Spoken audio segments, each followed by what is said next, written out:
Hey y'all, welcome back to the channel. Sprinkle Sprinkle. Thank y'all for being here today. Um, First of all, I just got back from playing pickleball. So I'm dressed like this. That's why I look like this. If y'all are wondering. And if y'all follow me on Instagram, SheRaSeven, all one word, y'all will see a little story and a post. So yeah, follow me on Instagram, y'all. Sprinkle Sprinkle. Okay. Welcome. Today we're going to be talking about how to meet rich men while doing richtivities. So I made a whole list. So get your pens and papers. Okay. I made a whole list, y'all. So I'm going to wait for y'all to get y'all's pens and papers or whatever while I say hello to some of y'all. Hey, y'all. Sprinkle, sprinkle. Thanks for being here, Elle, Sophie. See some members in the house. Thank y'all for being here. Ashley, Allie, Sarah, sprinkle, sprinkle, y'all. And y'all become a member. Join. Click the join button. Thank you, Jazzy. And also everybody else that's in here that came early. I appreciate you guys. Sprinkle, sprinkle, Killian, Lulu in the house. And all right, so everybody got their pens and papers. All right, y'all get ready. So in order to do certain activities, you got to have some time. You got to make some time because, I mean, that's one thing that rich people do have is more time, right? They have more time of leisure, activities, and things like that. So you have to carve some time out of your schedule to be able to do some of this stuff. So just write that down. Carve some time out. Take some time, okay? So, and also, before we start the list of all the things, all the activities, let's talk about also being able to fit in with the proper wardrobe of whatever activity that you're going to do.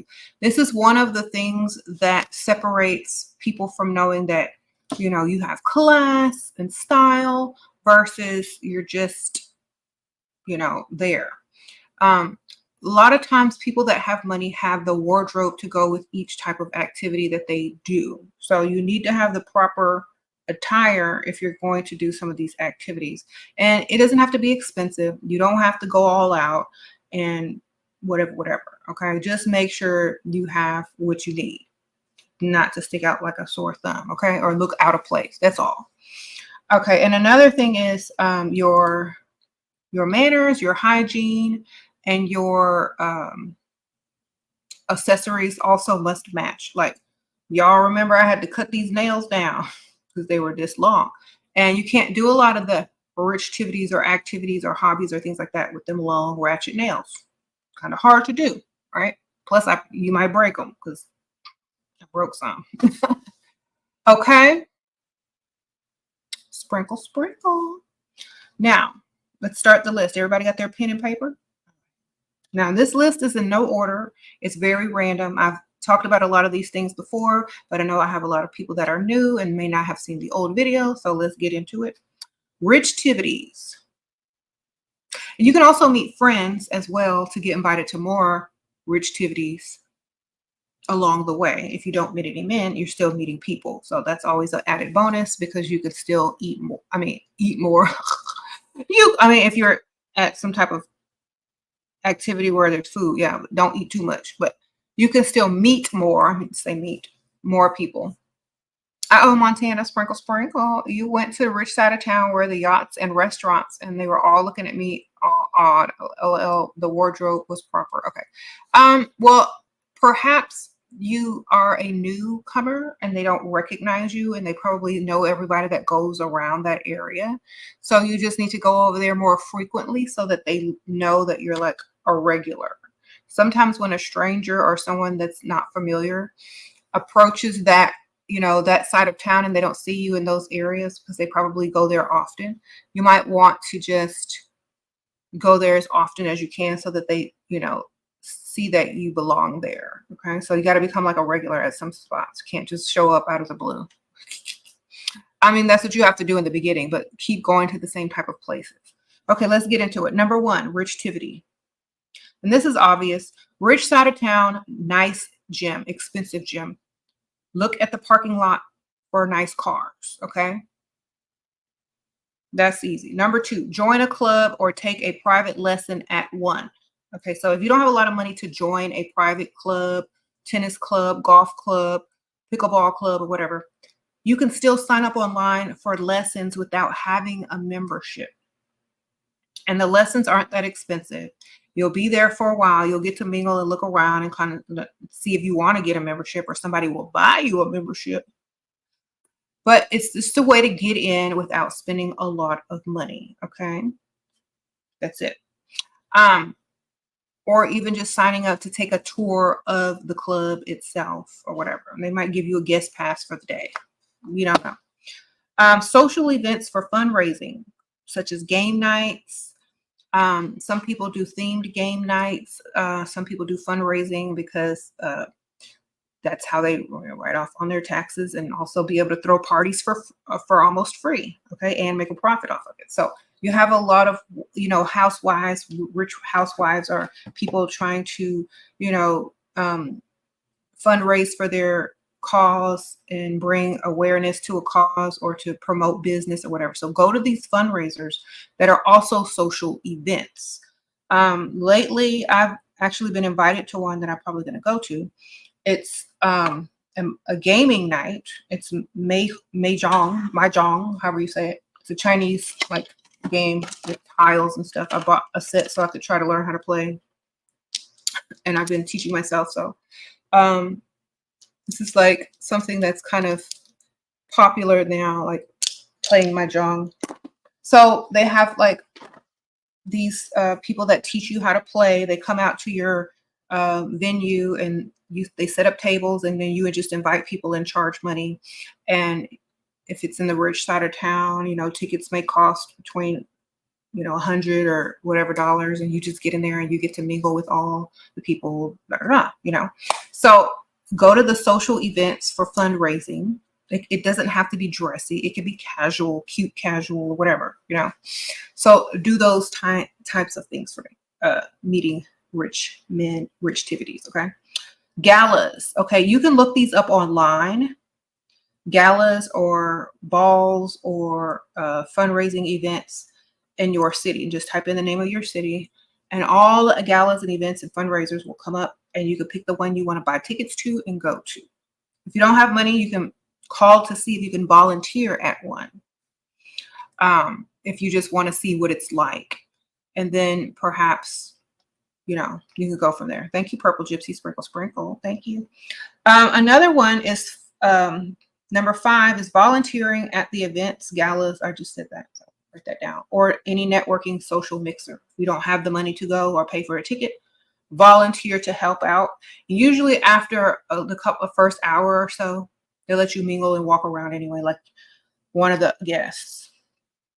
Okay. Go to parks in rich areas. If you're going to walk, if you're going to run, jog, walk your dog, drive over to the nice side of town if you don't live there already. In the morning, you got to go in the morning and walk your dog or walk by yourself, and, socialize with the people that are passing by.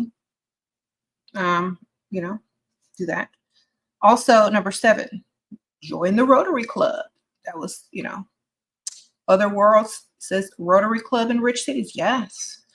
Type in the richest zip code in your city, or just search the richest zip code in your city, then use that zip code to sign up for a Rotary Club. And everyone that you probably meet at the Rotary Club meetings or events are going to probably most likely have money. Every week I get all these invitations to go to these events just from signing up to a Rotary Club. I don't even go to the meetings. They just email them to me. So if I ever want to show up or go, the information is just there, And every week I get these invites to these networking events, these public speaking events, these book signings, these law firms giving, having a speaker speak. So you can literally get in that way quick, fast, and in a hurry. And business casual is usually the attire for the Rotary Club meetings, and the events are probably more business chic. If if the speaker is like up there, and if the venue is nice, okay, so you got to make sure the venue is also matching your attire. So look up all the details before you go. Grand openings, soft openings of new businesses in rich areas. So when you see a business getting ready to open, or you can look them up online, you can stop by while the owner is still getting stuff together, and most likely they'll invite you to a soft open or the grand opening of the business. And you'll get to meet a lot of people that they know are going to spend money, because that's who literally they invite most of the time to these things. People that are going to be, customers and spend money. So you want to do that. Thank you. Sprinkle, sprinkle. You said we need sprinkle, sprinkle visors for curly girls. Thank you. Lalati. Thank you, girl. Sprinkle, sprinkle. I'll think about it. Okay. Number 9, car services. Getting your car serviced in a Lux dealership. We already talked about that so many times. You can meet a lot of men right there just chilling, waiting for your car to get serviced. Now, if you don't have a luxury car, just go to whatever car dealership that you have, of your brand of car. Just go on the rich side of town. Okay. Or you could just walk around a dealership, go on the inside, walk through the service area if you pretend like you're just looking for a car. Thank you, La Peaches. Sprinkle, sprinkle. Thanks for being a member for 40 months, girl. Sprinkle, sprinkle. All right. Number 10. The marina, the docks, lounges, bars, and restaurants right by, the marina where they have boats and yachts and sailboats and stuff. Go to that side of town and just hang out, chill there, walk around there, make sure you're dressed, look like, you can get on a boat or whatever, just fit in where you are, and just go to have a little drink, have a little snack at one of the little lounges and restaurants. Most of the time, a lot of those people that are sailing or yachting and going to their boats will probably stop off in there for breakfast, lunch, or dinner, or a drink. So you want to be in there. Okay. Number 11, the wine section of Whole Foods or any grocery store in a rich area of town. You can play dumb asking about what type of wine is good. If you see, a guy that looks like he has a little money, he's walking around the wine section, you could start a conversation by looking at the wine. It's like, I just don't know what to get. Usually they'll say, oh, well, I suggest this. Like, if you just like talking to yourself, like, oh my gosh, I don't know what to get. And then he'll be like, oh, well, you should try this wine. It's really good. Uh-oh, Purple Gypsy. Can someone please take note of the list? Thank you, Purple Gypsy Sprinkle Sprinkle, for suggesting that. I was out there playing pickleball today. That's another one I'm going to mention. If you play any type of sports, a bougie sport, that's a good way. Number 12, the men's clothing section at high-end stores. So go to your luxury mall or luxury shopping center. Go to the men's section or the men's store in the high-end luxury malls, and walk around like you're looking for a gift for your father or grandfather. Okay.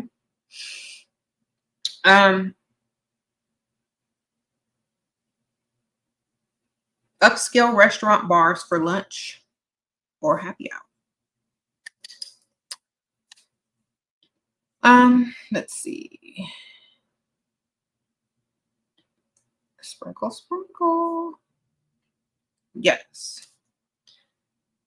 Sushi, like nice sushi bars for lunch in upscale areas where there's valet. Okay. We're going to get into that later. Steakhouses if you don't like sushi. If you're a vegetarian, they have vegetarian sushi. And I think they even have vegetarian steak now. or vegan steak. So either one. Or you don't really have to eat it all, just have a drink. So those areas during lunch, upscale restaurant bars for lunch or happy hour. Okay. 14, sporting goods stores in the rich area. Go to the golf or the tennis section. Golf, tennis section, it's like the pickleball section too, so whichever one. And hang out there. Usually there's guys in there testing out golf clubs, doing a little golf simulation. You can do it too if you get bored and you want to.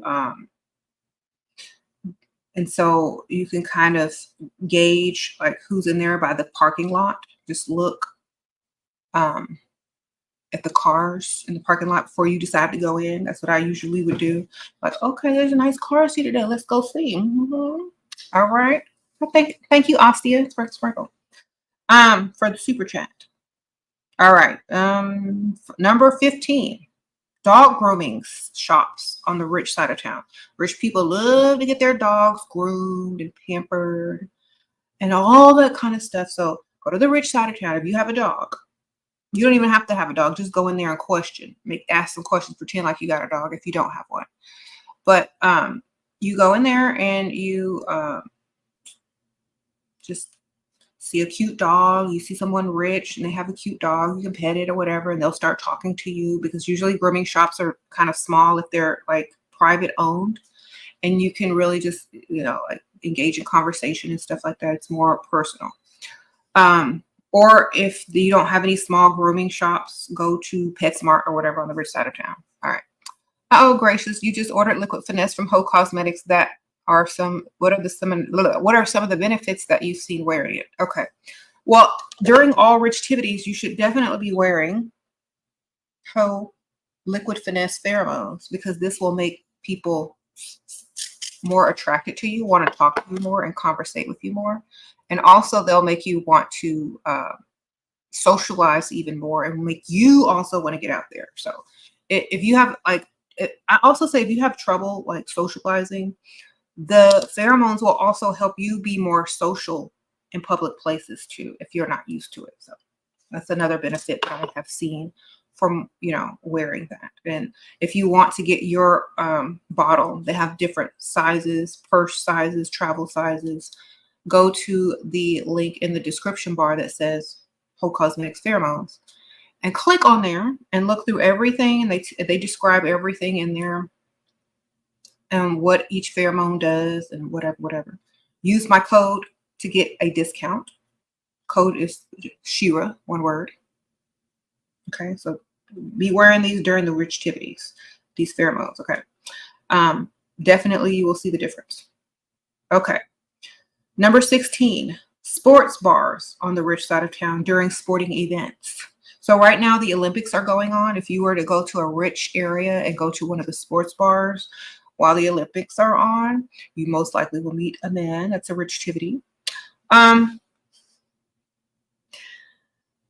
Wine tastings, number 17, wine tastings or beer and wine events on the rich side of town.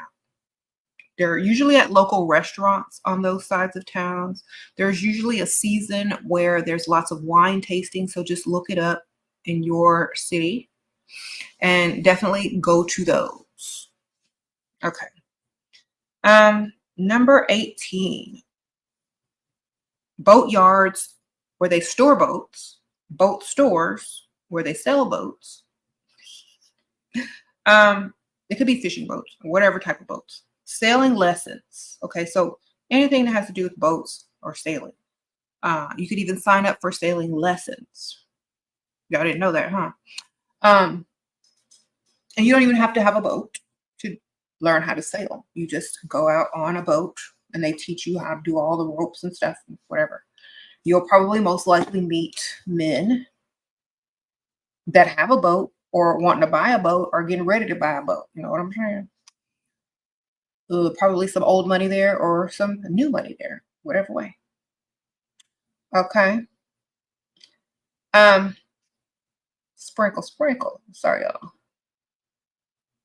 Number 19, the airport VIP lounge. Okay. The Airport VIP lounge, because you got to pay to have a membership there. You got to pay to sit up in there.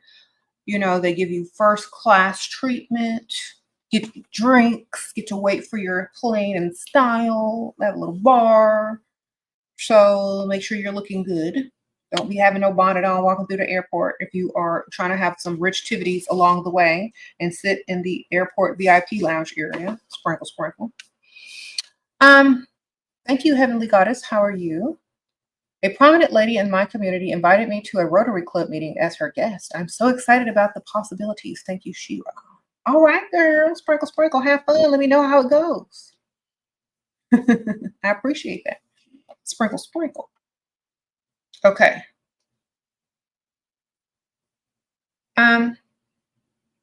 Number 20.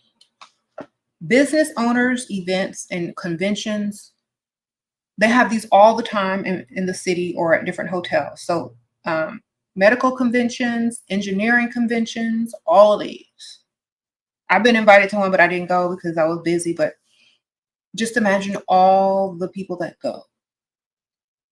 You can meet lots of high-paid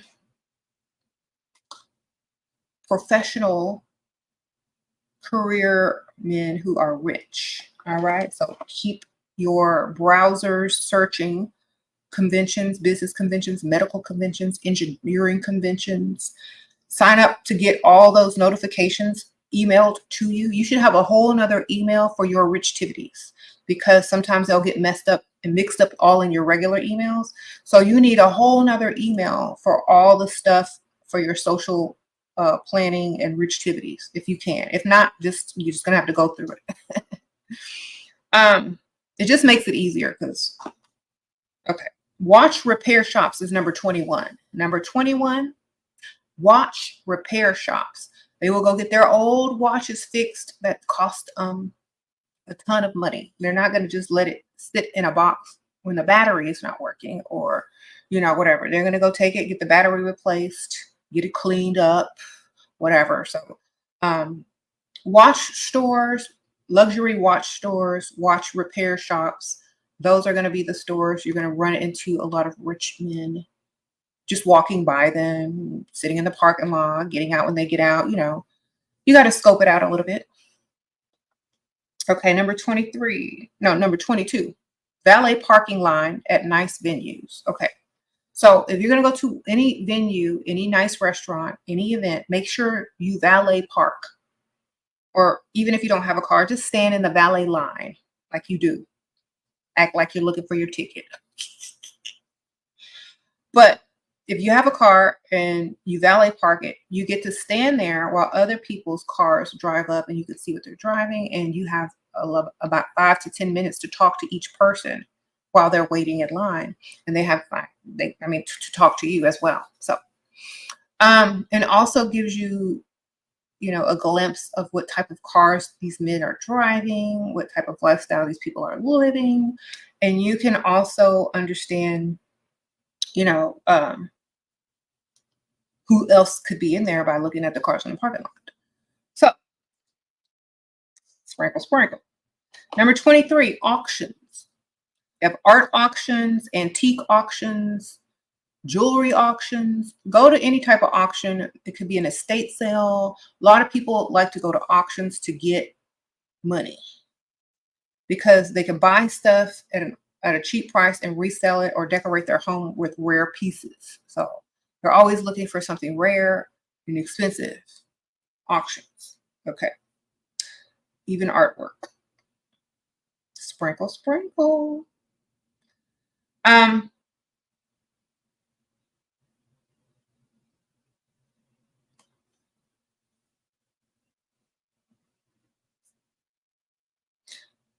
We're on number 24. Equestrian events. Like any events that have to do with horses. Because, you got to have money to have a horse. So any equestrian events, it could be, if you live in the South, it could be rodeos, local rodeos, big city rodeos. It could be ranch style rodeos with private ranch owners. It could be riding lessons. It could be any type of equestrian fundraising event. I don't know. Go to one. Polo, exactly. They even have like the Kentucky Derby, you know. But if you don't live or you can't get to the Kentucky Derby, just go to your local equestrian events. They're always out. Just Google it. Equestrian events and put your city in or nearby, period. Okay? That's where you want to go. And usually they'll have pictures of past events and you can kind of see the dress code or what people are looking like so you don't show up there looking crazy. So make sure you look and make sure you know what the attire is or read the invitation because sometimes, you know, they will tell you. All right. Number 25. Annual parties for large companies or corporations. Go as a +1 if you don't work there. If you have a friend or someone that works in corporate America or whatever, try to become a +1 to their annual holiday party or whatever, fundraisers or whatever. Just get in where you fit in, okay? That's an easy one. Number 26, good seats. If you're going to any sporting events, make sure you get the good seats. If you know somebody that can get you some box seats or get you in the box, you never know. But try to get the good seats so the people next to you, you know, they got a little change. And also after, you know, the sporting event, sometimes there's like a VIP bar area and maybe you can get into there if you sign up for it. I don't know. Sometimes you can look it up online and find out all about that. Number 27. Okay. Y'all just ignore the dusties. We can't control that they don't have anything else better to do with their time, like earn money. Number 27, college alumni events for Ivy Leagues or nice schools. Okay. Even if you weren't an alumni, you can still go to their college games, their mixers and all that kind of stuff. Right? You can meet some alumni there who went there and graduated and probably got some money. All right. Number 28. Now, y'all have heard me joke about this one several times in many of my videos. Ride the elevators in corporate buildings. Go up and down them elevators and see who you meet, girl. Sprinkle, sprinkle. Choose a nice building. See if you can get in. A lot of times they don't really care. Just say you got a delivery or you're going in for a job application, job interview or whatever. Just like play around in the elevators for like a good 30 minutes until you meet someone.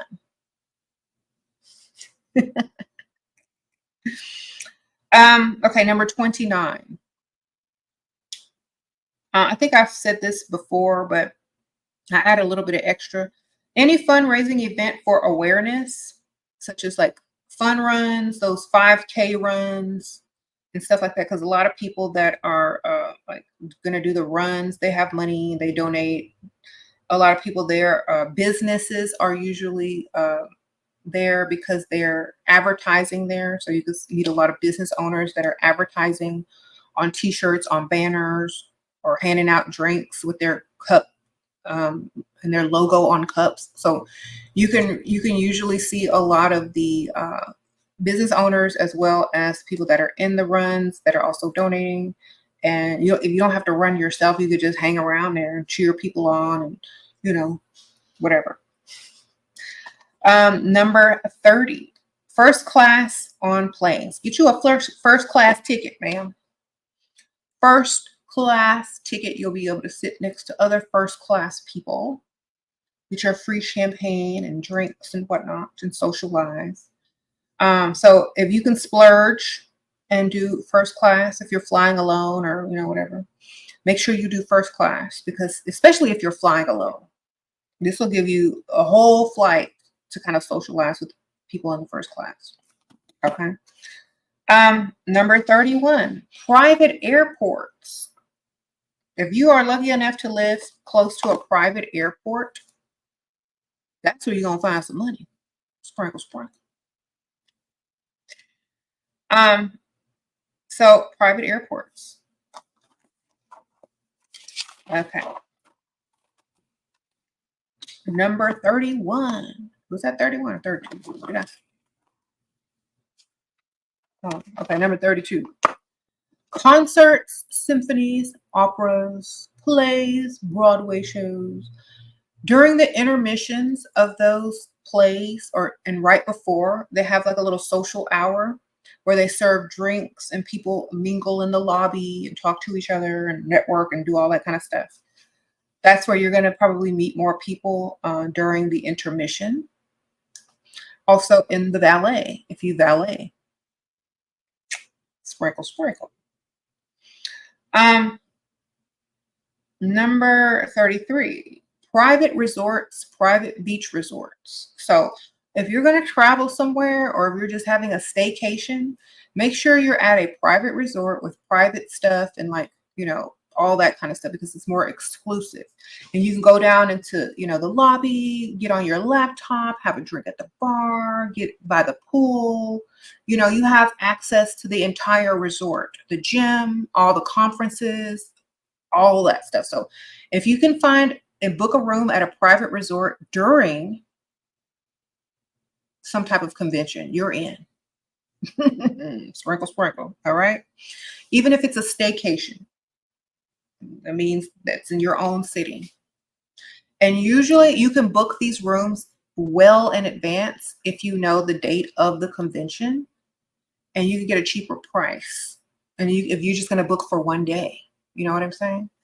So maybe make it a girls trip or have fun or just plan it and do like a private resort during like a medical convention or engineering convention or something. Okay. No, you go on Expedia.com, sign up well in advance, maybe months and months in advance. The room is cheaper if you just do it for one night. You know what I'm saying? And if you have a friend, you can split the cost. All right.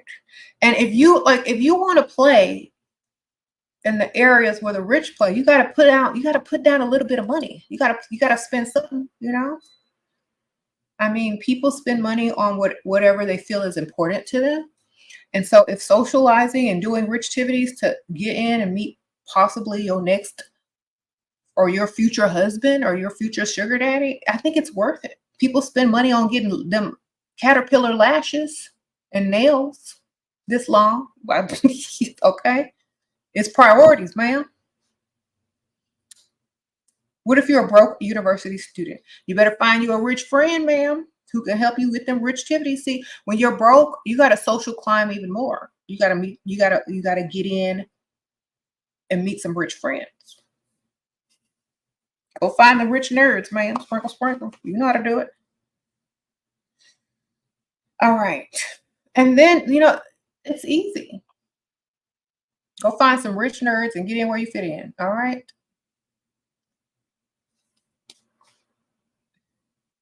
Okay. Let's see, what's on 34?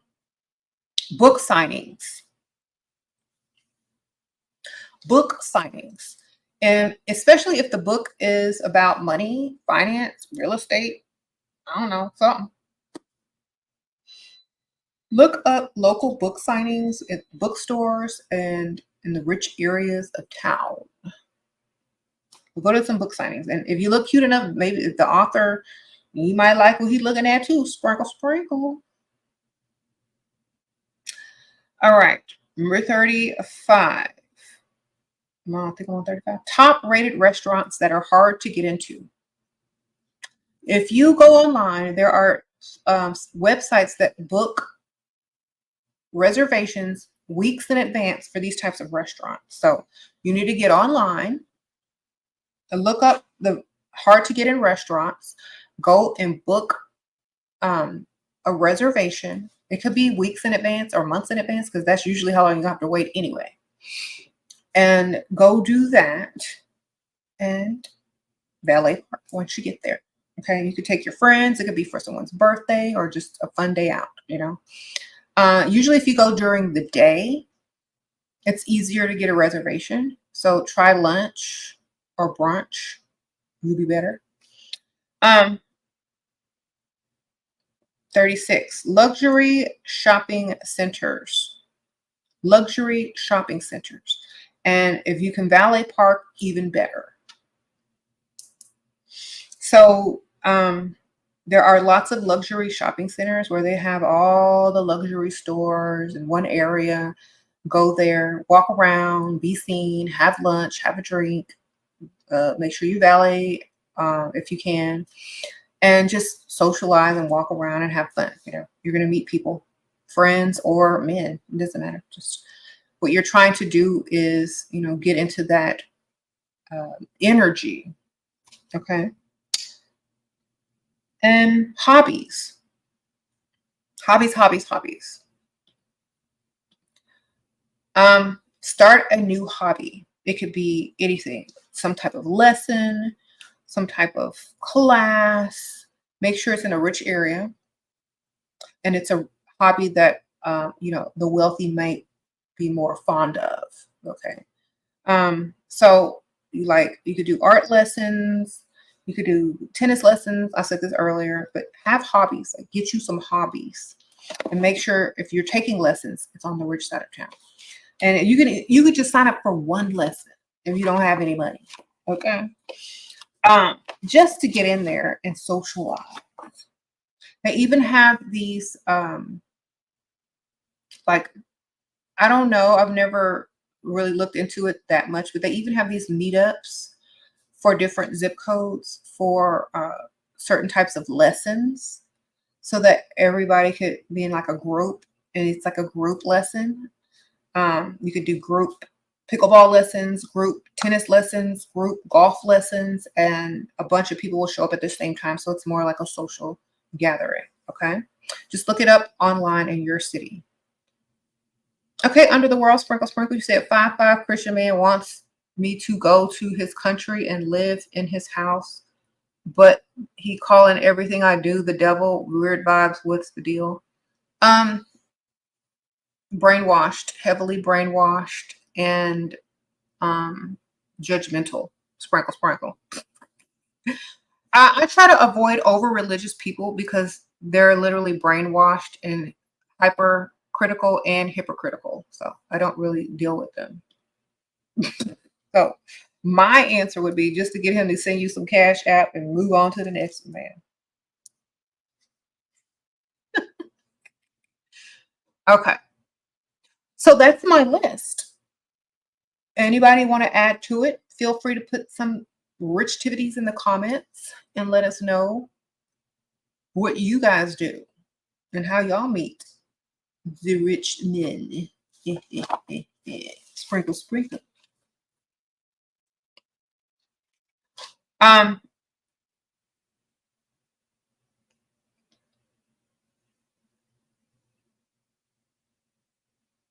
Some of my videos said women should approach rich men, but then, okay. No, you approach anybody. It doesn't even have to be a man.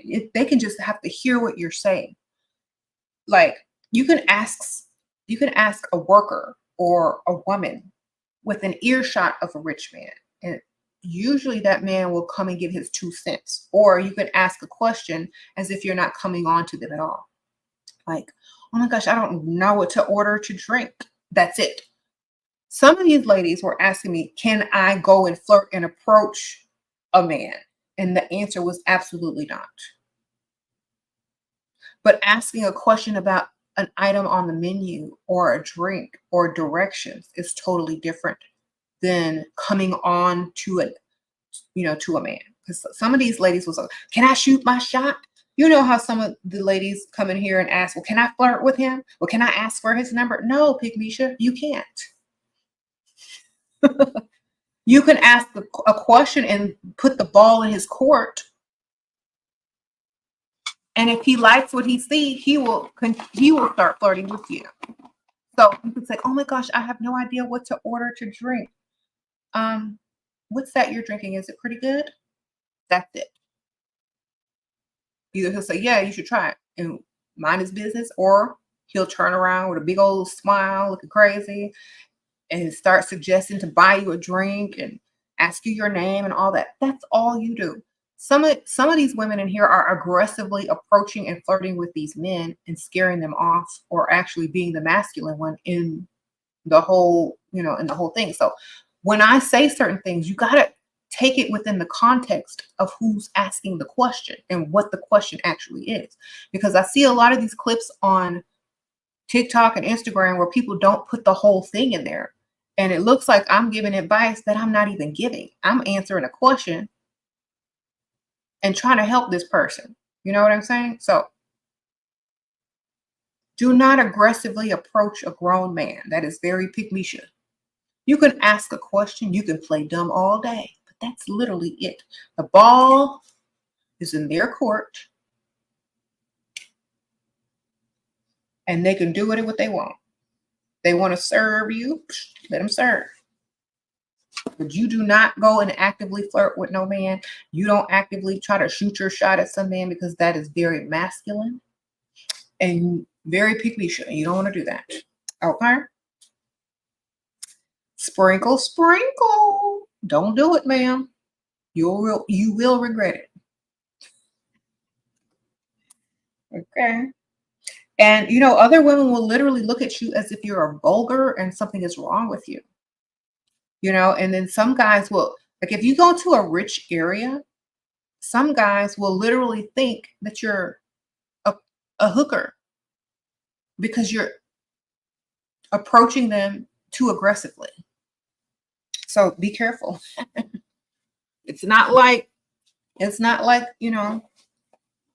everywhere. You got to know the proper etiquette and how you not gonna look like pick-me-sha or whoever. This lip gloss that I'm wearing is called Maple Sugar. Someone asked me about my lip gloss by Lawless. It's a lip clumping lip gloss by Lawless called Maple Sugar, and that's what I have on.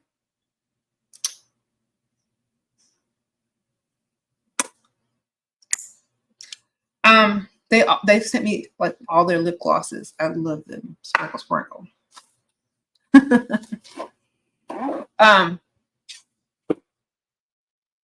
Yes.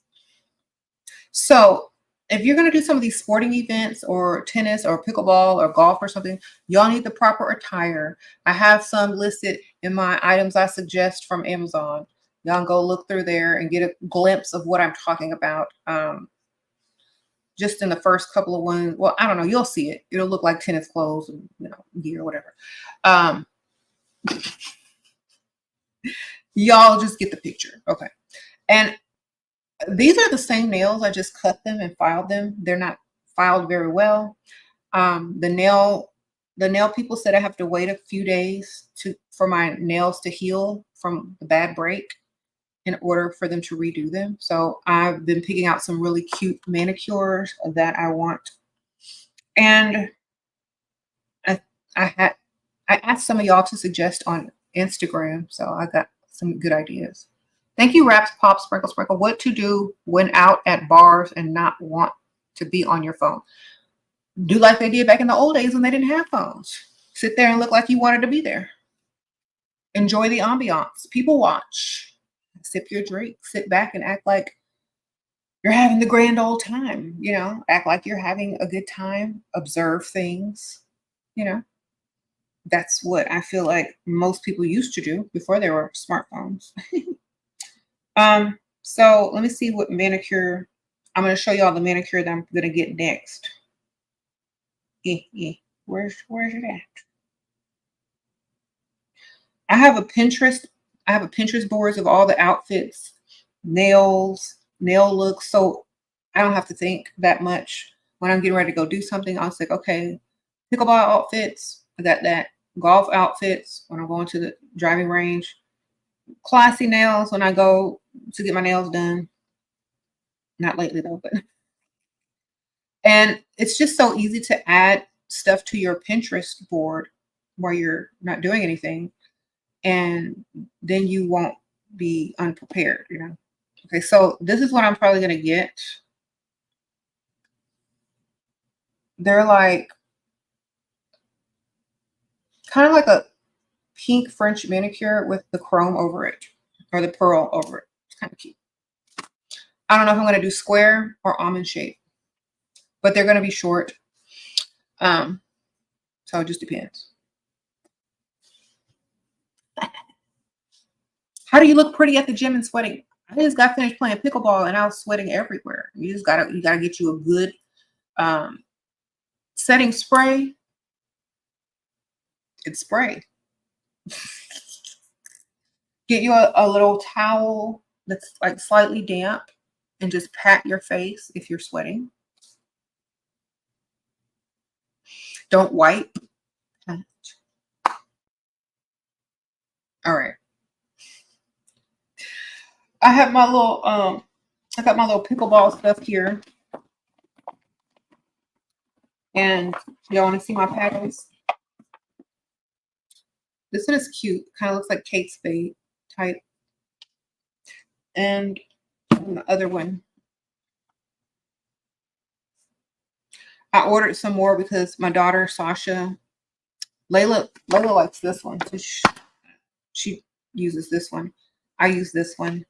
Sasha ordered her some and she got cherries on hers. So they come in all these little cute like colors and stuff like that. So you could be as girly or as cute as you want. They also have the masculine ones and the preppy ones, whatever that you like. So pickleball is fun because it's so easy to play, and the equipment is not that expensive.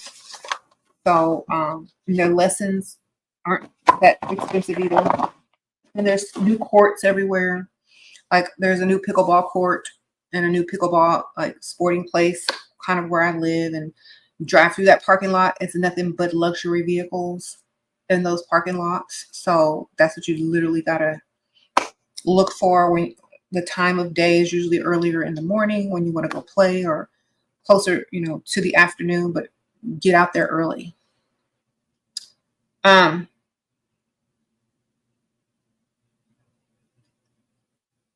How to deal with jealous women at Richtivities. Ignore them. Change the subject. Walk away. I mean, I don't deal with them. I just walk away. Just act like I didn't hear them, or there's something better all over there. You know, there's nice, nasty ways to ignore people. You can say, "Oh my gosh, I think I see someone else I know." Bye. You know, and then walk away. Why did he still? Okay, y'all are asking silly questions. Pick me your questions. What setting spray do I use? There are so many. Just use a lot. Just use a lot, whichever one you use, and just use a lot. That's the key. Back in the old days, before they had setting spray, they used to just use hairspray. And here's a trick, ladies.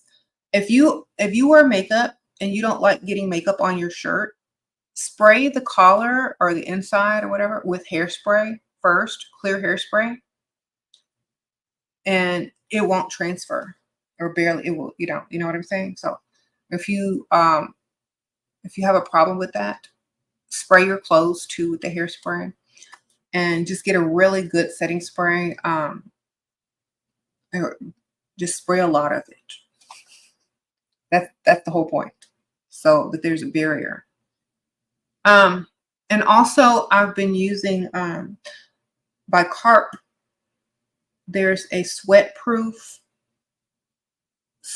sunscreen primer, and they sent it to me too. So if you just go on Carp, and they sell deodorant and stuff and like skincare items, Carp has these products where it prevents like you from sweating so much, like especially in your face. So I use the Carp primer with the sunscreen in it, and like when I go outside to do stuff, like that I'm gonna get sweaty with, and I don't sweat as much. You're gonna sweat, but you're not gonna sweat all your stuff off. You know what I'm saying? Then a setting spray on top of that. your makeup. Okay, so if y'all are living in areas where it's hard to get to the rich side of town, try to do these things on this richest side of town that you can get to, or when you're on vacation, or when you're traveling outside of your city, or find the business owners that make the most money and go hang out over there. Okay. There's some that I haven't mentioned because they're not really something you can do every day. But I always mention funerals.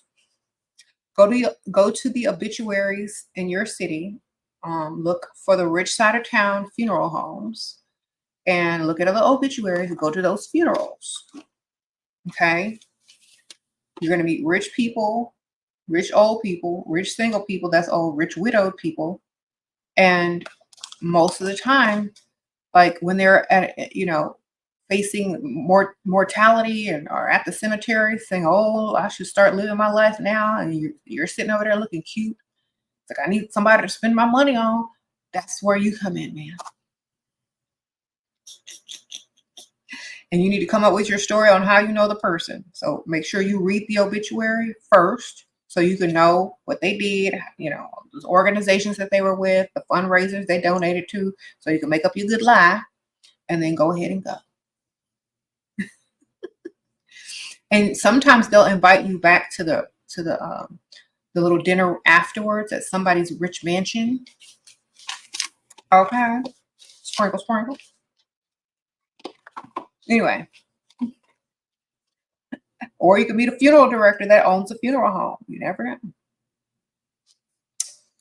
Either way.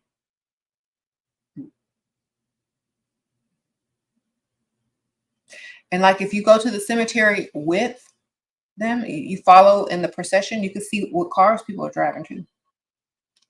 Okay. Then you can pretend like you're going to faint next to the man that got the nice car. He can catch you.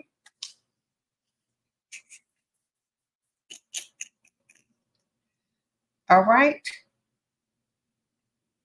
There you go.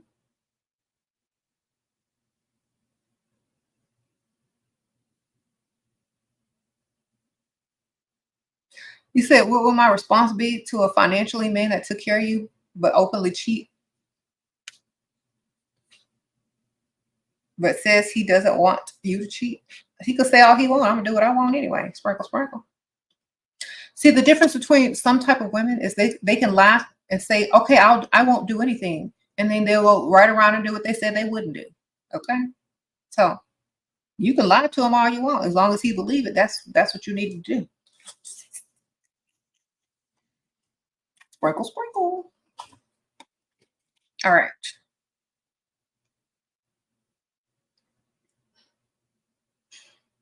How to be nasty and nice in same time and make them insane to you. Honestly, I don't really worry about getting people back. I'm too worried about who I'm meeting next. Okay, so this is the attitude that you need to have. This is the kind of attitude that rich people have. So you need to get into this type of attitude if you're going to be around rich people, talking to rich people. They're very positive. They're not revengeful like that. They're not petty like that. They're not trying to figure out what the problem is. They're trying to figure out what the solutions are. Okay. So you can't literally be petty all the time. You can't be trying to get people back. You can't be trying to, be nice, nasty to people if they're nice, nasty to you. Politely act like it doesn't bother you and move on to the next thing. Get to the richest person in the room. That'll really make them mad. If you really want to make rich people mad, dismiss them and go find someone richer in the room to talk to. Okay. Because the petty stuff, that's, there is this guy, I don't remember his name, but he said he can tell how wealthy you are by talking to you for literally 1 minute. Depending on how you speak, your tone, and if you're negative, positive, goal-oriented, solution-oriented, he could tell what type of money you got. If all you're going to talk about is problems, you're poor. If all you're going to talk about is people, you might have something, but you're not, you ain't got no money. You just, you're just in, mediocre. But when you're talking about ideas, when you're talking about, solutions to things, when you're talking about creating things, that's how they know you got some money or you're on your way to having some money. So when you're starting conversations, you don't want to be negative. You don't want to be talking about people. You don't want to be petty. You don't want to be jealous. You don't want to talk about this chick over here or that guy over there. You want to talk about ideas. You're going to want to talk about solutions. You're going to want to talk about creating hobbies or whatever. Exactly. Don't talk about that stuff because they're going to automatically clock that you're broke. Sprinkle, sprinkle. So if you're going to be dressing the part, playing a role and having some of the Richtivities, as your activities, you also need to learn the mental state of it.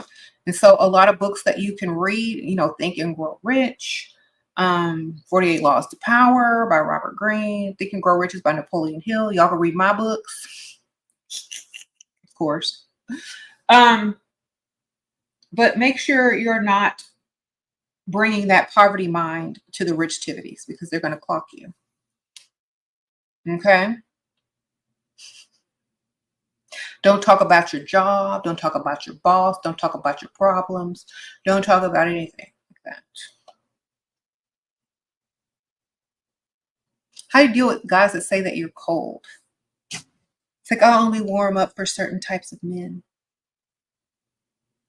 Sprinkle, sprinkle. Rich men. That give me money. Okay.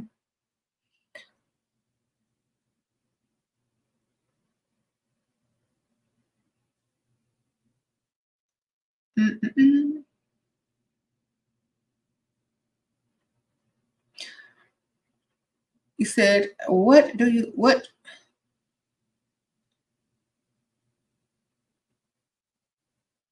how to approach a man without giving masculine energy? Either mistake him for someone else and then apologize and walk away and let him chase you. Ask him a question about something like, what's his, is that drink good? I don't know what to order on the menu, but you do not approach him with any type of flirting or interest. You don't approach him at all with any type of flirting or interest because that is masculine. And the man's job is to chase you, not the other way around. All you can do is put the ball in his court and allow him to chase. That's all you can do. If you're doing all this extra stuff, it's not gonna end well because you're always going to be having to chase. Okay? The one who starts chasing is the one who ends chasing. Sprinkle, sprinkle. Don't chase. All right. How to stay mysterious. Don't talk too much. Let them talk more. Observe, listen. Don't tell them everything.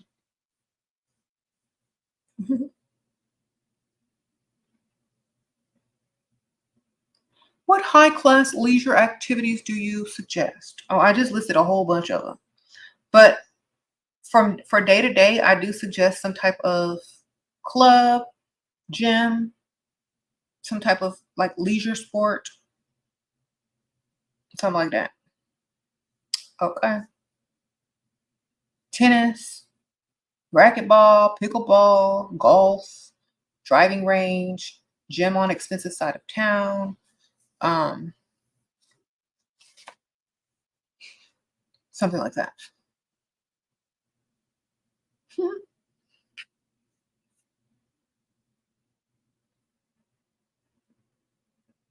You're only 17. How do you stop letting your emotions control you? Girl, you only 17. Your emotions are you're probably not even done growing through puberty. Girl, finish growing up. Use logic as much as you can in order to gain control over your emotions. Like, overreacting is not going to get you where you want to go. So figure out what will and do that instead. You got to, instead of reacting instantly, you need time to think about what you're going to do, about whatever problem it is or emotion you're about to have. Sit around and think about if this emotion is going to bring you what you want by expressing it. And sometimes you don't need to express your emotions to the wrong people because they really don't care anyway. So keep it private, get a journal, write it down, and keep it moving.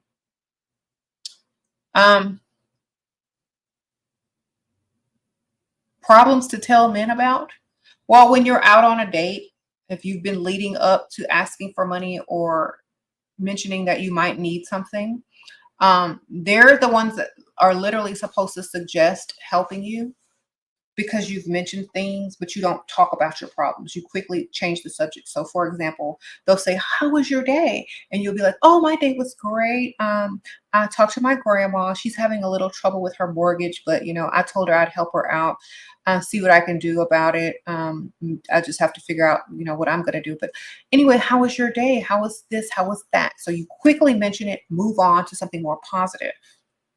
But they asked, so you mention it a little bit by week 2 or the 3rd date or whatever. He's gonna say, "Oh, how are you?" It's like, "Oh yeah, I just helped my grandma and she's better now, but now I've got to figure out what I'm gonna do." Right. So anyway, "Oh my gosh, I like that shirt. That is so nice. That color is nice on you. I don't know. Let's order drinks." Change the subject. He's gonna keep in mind your issue, but you're not focused on it. He asked you. You casually mention it, like you don't need anything from him. But in order to truly impress you, he's going to try to rescue you because you're a damsel in distress.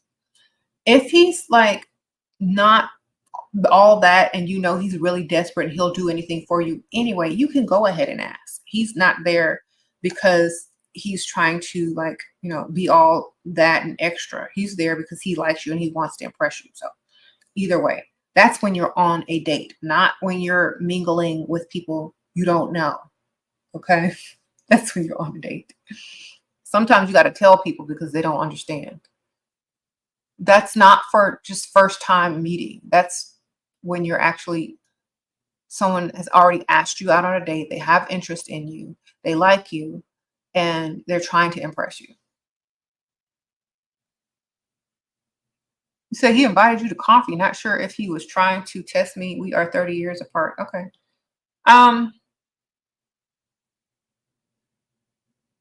During the day, either he's married or he's broke. Sprinkle, sprinkle.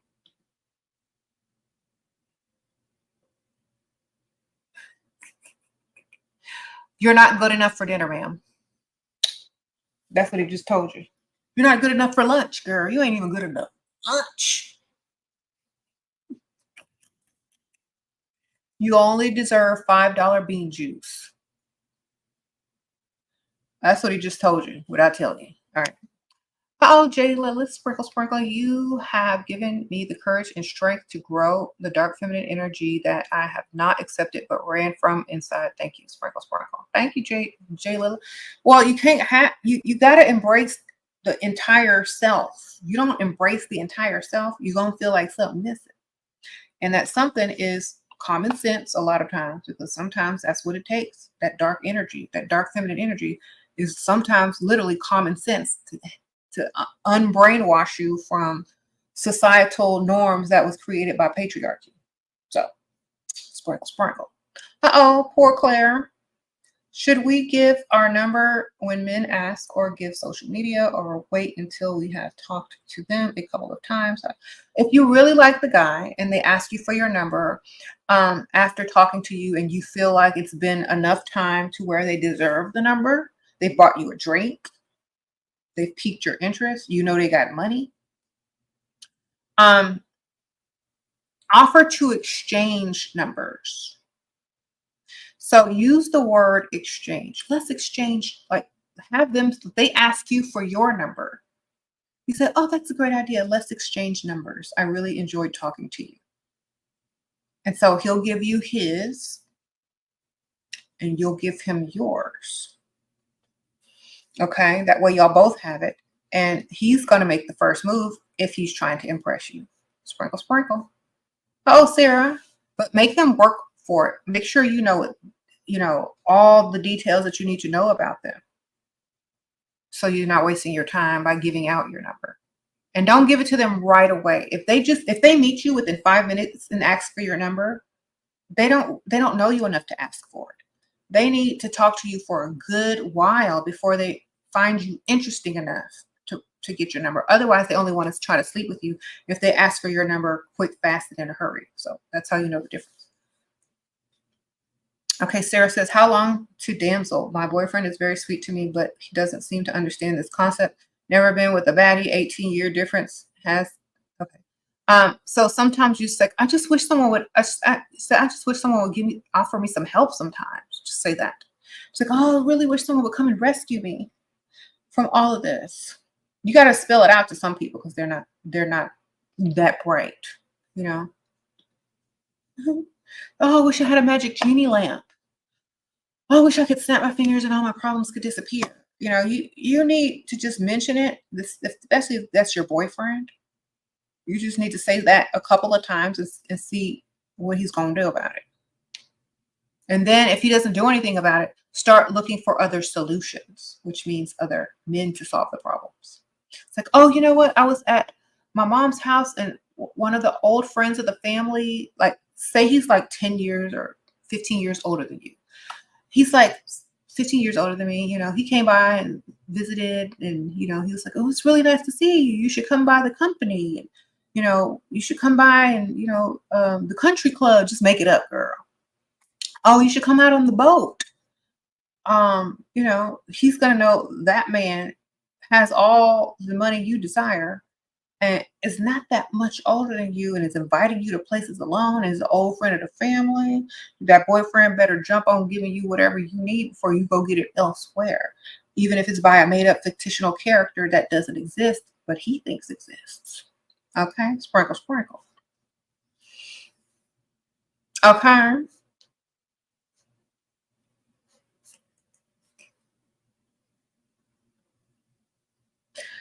You're a lawyer. What do you say when men ask you for what you do for a living? Whatever made up career that you decide to tell him, just say I work in the legal field, or just say I work in the legal business or whatever. Don't tell him you're a lawyer. It's like I work in a legal office. That's good enough, man. And you can lie. You can say, you don't really have to lie. You can tell the truth and lie at the same time. It's like, oh, I work in a legal office and I file papers and don't you gotta file papers? Don't you work in a legal office? Sprinkle, sprinkle. Okay, when dating, what do you say to a man who asks about it, your baby daddy? Okay, they're not going to ask about them unless they want to replace them. Okay, so I would say, oh, I really don't talk about that on dates. That's like kind of private, but anyway. So basically, what you're saying is my baby daddy could literally be richer than him or have as much money. When you don't talk about him, it leaves a mystery. If you look like your baby daddy got money and you say, oh, that's private and I don't really discuss him, he asks me not to. They don't know who this man is. Okay. So if you want to be a classy baby mama and stay mysterious, you don't talk about your baby daddy and you tell them, you know, we don't discuss that, you know, he is who he is. And he asked me not to really discuss him with other people because, you know, he's a very private person. Now you got this man shifting in his seat, talking about who I wonder her baby daddy is. You know what I'm saying? Oh, he must have money. I better come correct. You know, instead of having them feel sorry for you or talk about this man and da da da da. Now they're in competition with somebody. See, up your stakes, ma'am. Always up your stakes. Never down. Oh, Kira, sprinkle, sprinkle. Shira, my provider is a terrible texter. I'm trying not to take it personally, but I grew up instant messaging tips on how to adjust. I really don't care because you should be texting more than one person anyway. And if they're a terrible texter, it's because some people aren't texters. They don't like it. You know what I'm saying? I'm not a phone person. I don't like even talking on the phone. So you have to respect what people don't like Now, if you're around him and he's always texting on his phone to other people, and you know that he's able to do it in your presence, then you have to ask yourself why he can't text you back if there's something else going on. But honestly, some people just don't like to be on their phone all the time. So you have to understand that. Okay. Some people grow up most of their lives, especially if they're old, without the inventions of mobile phones. And so a lot of people not even used to it yet, compared to how many years they've lived without it. A lot of old people don't even take their phones with them everywhere or turn them on. So some of them do, but you got to understand that.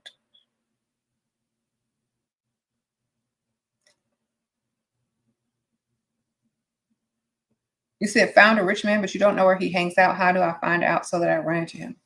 Find out what side of town he lives on or where he lives close by. And usually the stores, the grocery stores, the pharmacies, the post office, all the normal places that people go that live in that area. You might have some luck running into him there.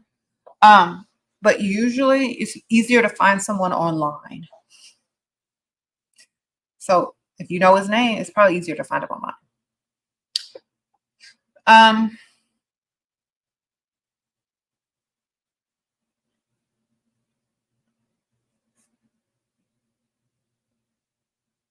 Sprinkle, sprinkle.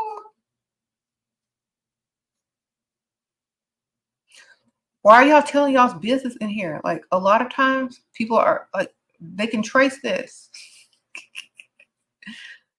Don't tell y'all business. That's how y'all gonna get caught by you. All they gotta do is reverse that IP code, man. What y'all doing? Anyway. How to start talking to those rich men. They have to like you first. They have to see you and be attracted to you and approach you. Okay. Your job is to attract. You know how they call women attractive? Because you attract. Work on that. And you won't have to approach anyone. I promise you. Uh-oh. Poor Claire, sprinkle, sprinkle. Sorry, I'm totally stupid, clueless in this area. No one I know or anyone in my family talks or knows about this stuff. And I'm a bit socially awkward. Also, you look really good. Thank you, sprinkle, sprinkle. Yeah, tone it down a little bit. Say less.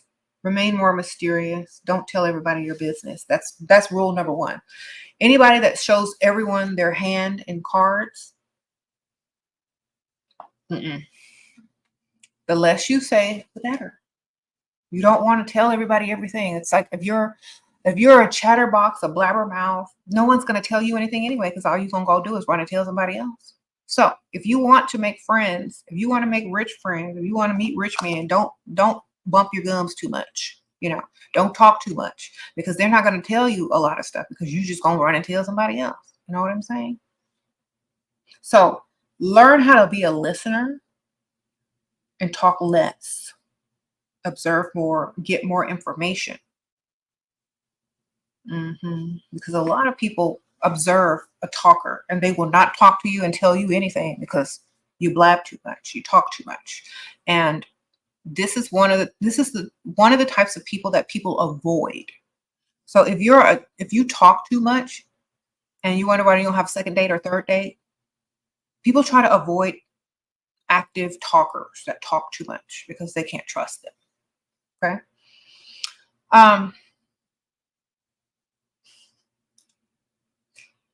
Sprinkle, sprinkle, talk less. And when you speak, make sure you're not just speaking just to fill the time. Make sure you're saying important things, or things that actually matter, or things that are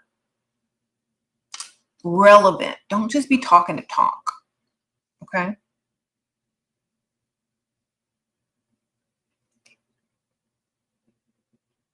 How to feel awkward silences on dates. Eye contact, man. Sip your drink slowly. Use your props around you to seduce. That's how you feel awkward silence. And he's going to say something. All right. You got your wine glass and you're like, This is really good.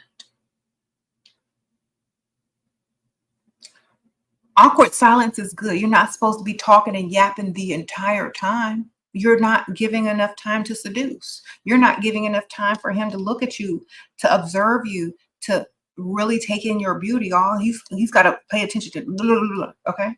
Back in the old days, before dates used to be job interviews, women used that awkward silence and her props around on the table to seduce the men. Seduce the men at the table and men behind that man at the table and the man watching over there. She could seduce 3 people at the same time because they're going to be looking. Okay. You don't have to the entire time. I'm sorry. That's not how you all should be dating. It's not a job interview. It's a date. Okay. So use those awkward moments of silence to seduce and flirt with your body language and your eye contact and the props around you. Okay. Use it and make sure, you can practice at home before if you don't want to look stupid. Sit in front of a mirror, have a place setting, get you a wine glass, a fork, a napkin, a knife, whatever, and pretend like you're eating or put something on your plate and see how you're going to look eating in public. Eat cute, you know what I'm saying?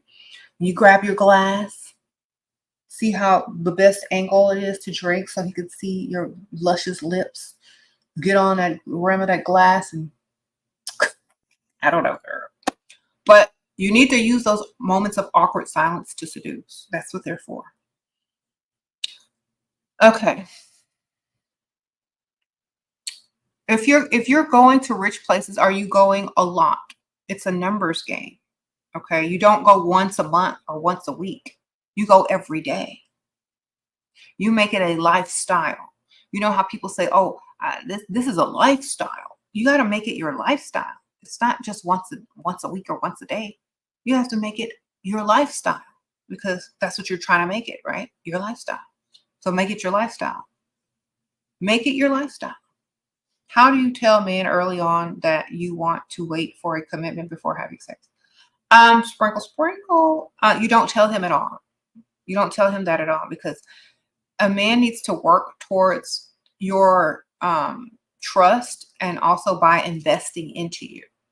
And so by investing into you, he's telling you that he's willing to commit because he's willing to spend, he's willing to pay, he's willing to pay bills. And once he works up to being able to be a provider, after he's invested a lot into you, he's going to want a commitment naturally because all his money is going to you. So men usually follow their investments. So make him spend money if you want him to commit. And that way you don't have to explain anything. It can just be understood from the start, So only date providers. The more they provide, the more they'll want to commit easier because they are invested in you. Okay, lots of money, man. Bills, trips, money, expensive dates, gifts. That works towards commitment, and it's also an investment.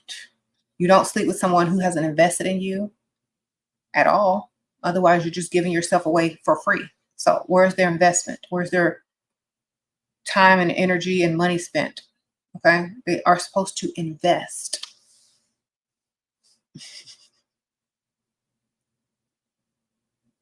Okay.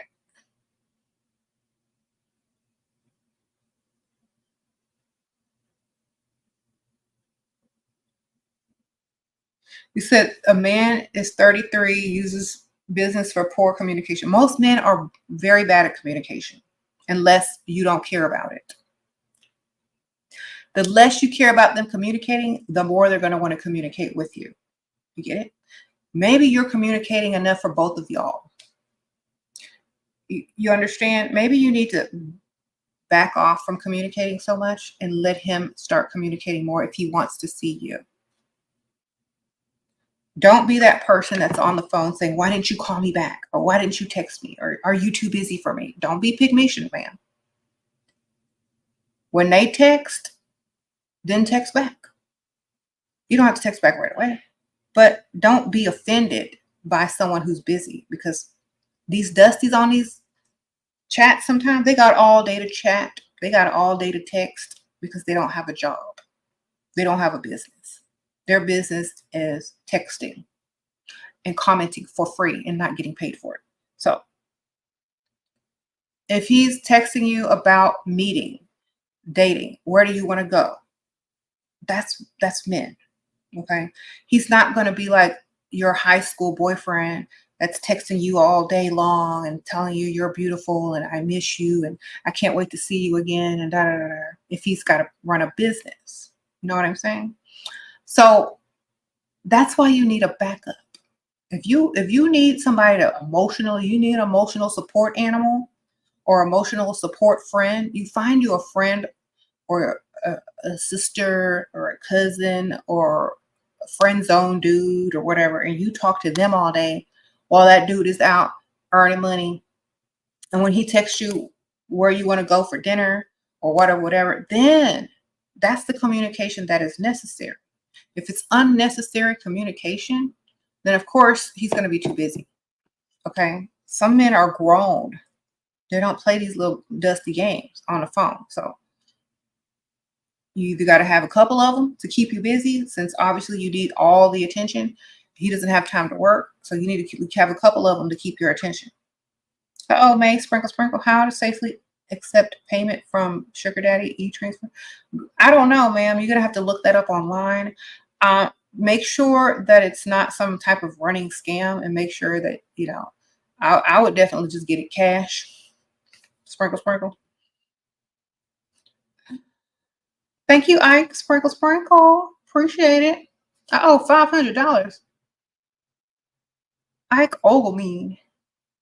Where are the white women at? DTICU. Sprinkle. Okay. The white women are in the comments, but thanks for the donation. Sprinkle. All right.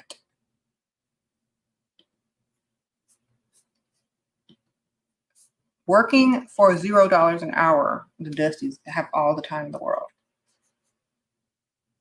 Thank you. Sprinkle. He said our second date would be yesterday, but did not follow. Girl, then waste of time. Just where's your other one? Like, y'all have to treat this like a business. Okay? Y'all have to treat this like business. If one doesn't come through, where's your other? Where's your replacement? Y'all are getting too emotionally involved, too dependent on someone you don't even have yet. If these men are making dates and not following up, they're never going to show up, and they never planned to in the first place. All they wanted was your time and energy and interest temporarily to get their ego up. So therefore, that's why you don't meet these men online. Meet them in person and you'll definitely have better luck. Okay. Don't meet men online and sit around and wait for them all day to contact you about the date. If you didn't meet them online, if they don't contact you the day before, then, oh well, on to the next. Where's your other one? Where's your backup? That's why you need a backup, man. Always have a backup, because I'm sure they do.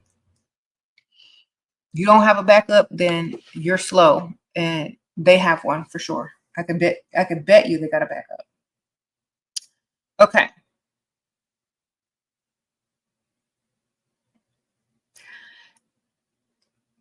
All right. If you keep repeating the same question that I answer, I'm going to like not show your questions. I answered that question. Go every day. Go every day. Go every day. Okay? Go every day and make it a lifestyle, and eventually you're going to meet somebody. Okay. How to deal with a man who accuses you of cheating on him even when he has no my time? What? If you are cheating on him, or if you're not cheating on him, that depends on how you answer the question. So if you're not cheating on him, say, oh my gosh, you are so insecure, I might as well go cheat on you. If this is how I'm going to get treated every day. If you are cheating on him, then you say this, you know what? You would never have to worry about me cheating on you if you just gave me everything that I wanted. The reason why you're worrying about me cheating on you is because you know I deserve better than what you're giving me. That's how you answer them questions. Sprinkle, sprinkle. All right. You say you're signing up for millionaire matchmaking. How can I stand out in your photos? Get off of it and go to a place where actual millionaires are at in real life. That all you're doing is setting yourself up, because all those websites are okay, but there's lots of women. You got to stand out by looking better than all them other women. That's the only way you're going to stand out. Or if you take a quick date that they ask you on immediately without thinking about it or knowing who they are and not making them work for it. But that doesn't mean you're going to see them again. A lot of these men use their millionaire status just to date you. That doesn't mean they're going to give you money.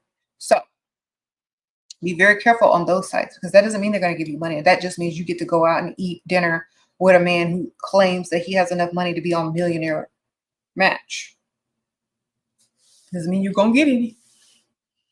So choose wisely.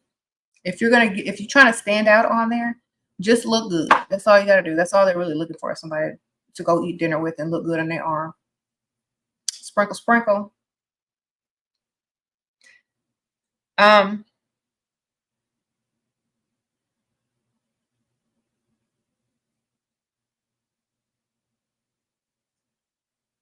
You said what is ghetto? A lot of stuff, man. A lot. Sprinkle, sprinkle.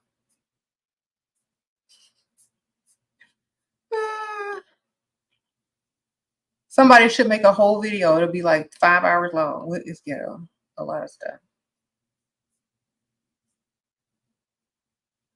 What if there isn't a rich side of town? Well, you better go find a town where there is one. Sprinkle, sprinkle. How to let go of the past, living in the present and looking towards the future. Sprinkle, sprinkle. Enjoy today. Enjoy every day as a new day and try to do something fun and different and that makes you happy. Literally. Try new things. Have fun. Okay. What if my provider cheats and brings back disease? Then don't sleep with him and sleep.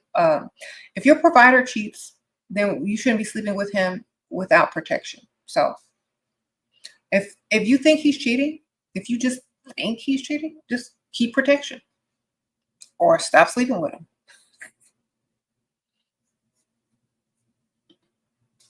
Or only use protection every time you do something with him. Y'all ain't married, are you? It's still, even when you are married, some women don't even sleep with their husbands without protection because they don't trust them either way. And the only way the husband gonna get some is to protect himself, so that he gonna follow suit. It's literally up to you as the woman. As a woman, you have say over your body. So say, you know what? I don't trust you. So if you want to sleep with me, you need to do all the protection notifications. You need to go and get that little test at the CVS down the street and bring it over here. And you need to get them condoms. You need to do this. You need to do that, because I'm not sleeping with you because I don't trust you. And if you want some of this, then you got to do some of that. You're the woman, ma'am. You set the rules. Sprinkle, sprinkle. It's literally, you can go to CVS and get all the stuff you need to figure out what you need to figure out. There's no excuse for it anymore. Okay. And some of y'all are too afraid to say stuff, or you're too afraid how the man will react. Girl, that's your life. You better say what you need to say.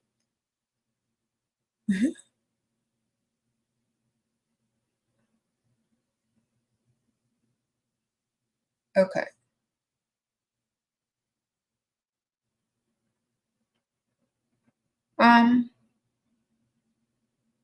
You said what? CVS is a pharmacy. It's like a Walgreens or a Rite Aid. And they have tests that you could go get tested and take it to your house and test yourself to see if you have any diseases. You know what I'm saying? They have everything that you need to figure out what you need to figure out with your partner. How about that? With your man.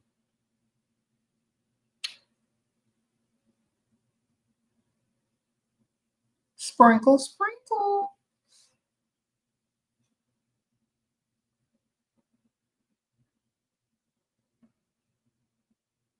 Okay. Anyway, so Richtivities. I had the whole list in the beginning. Y'all got it. Make sure y'all are properly attired, properly equipped, properly versed on the type of conversations that you should have or not have. Be, up on your reading. Have a couple of books under your belt that you can refer to or talk about that you think most people that have money have read or whatever. Just do your research so you don't come off looking out of place. All right. A lot of people don't realize that. And DT Fabulous in the house, sprinkle, sprinkle. You seem smarter when quiet. That's true. I do believe the less you talk, because you're not going to give away, your ignorance. If you're talking too much, you don't know what you're talking about, by being more, quiet.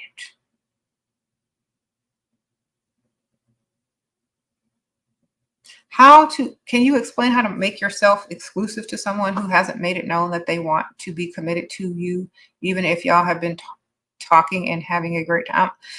If you don't come to me like, I need you to be my wife, I need you to be my girlfriend, I can't live another day without having you as mine. If they ain't on that level, I don't want them.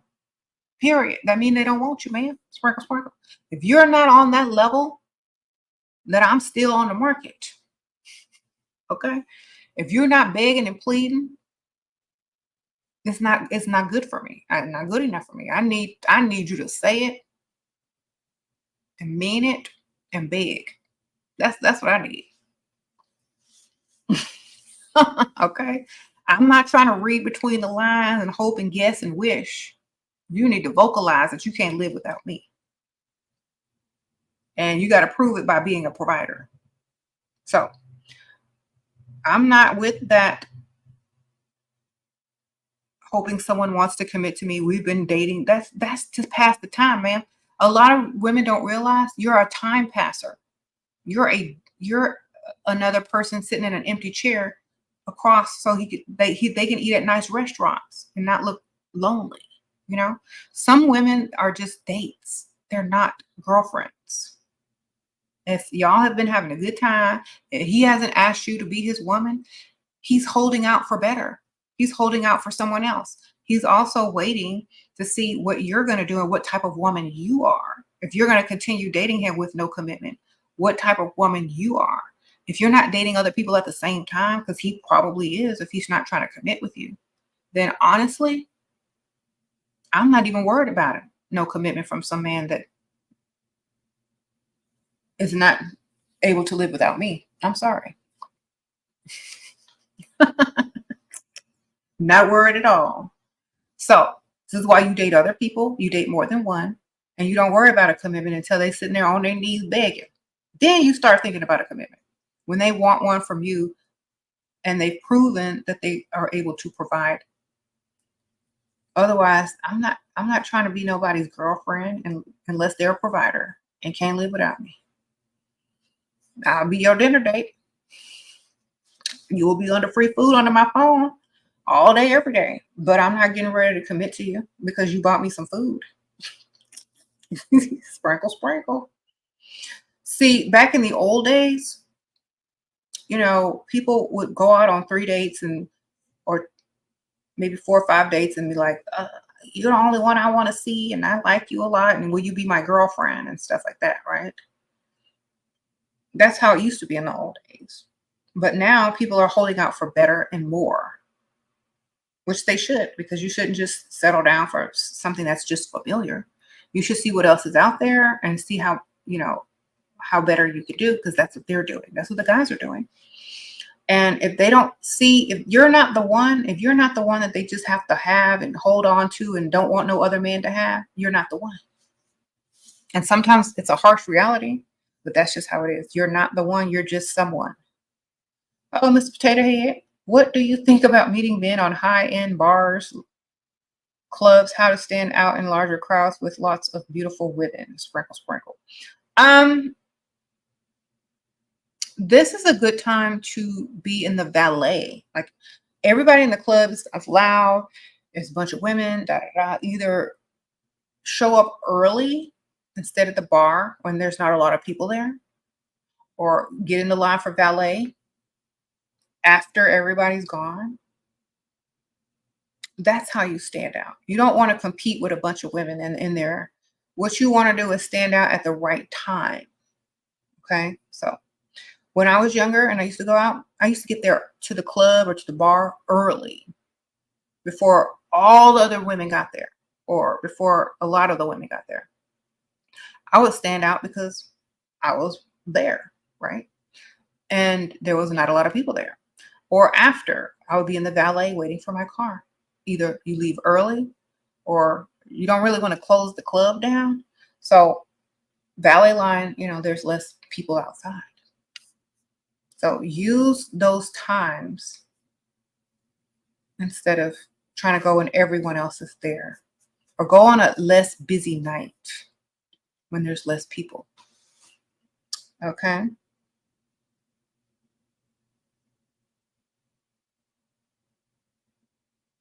Sprinkle, sprinkle. How to ask him to buy a house: by suggesting it and tell him that you want a house. And if he likes you enough to impress you, he'll do it. All right. Sprinkle, sprinkle. You said you should never ask him directly. Learn the power of suggestion. Exactly. Like, if he likes you enough and you mention looking at houses, then he'll suggest buying the house. You know what I'm saying? But if he's dumb and he can't catch a clue, just tell him you want a new house.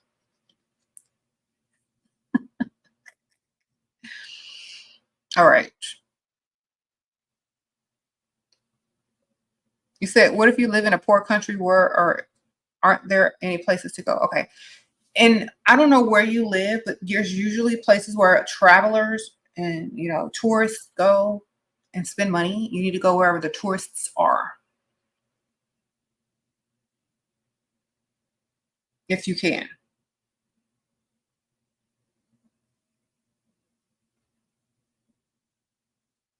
Sprinkle, sprinkle.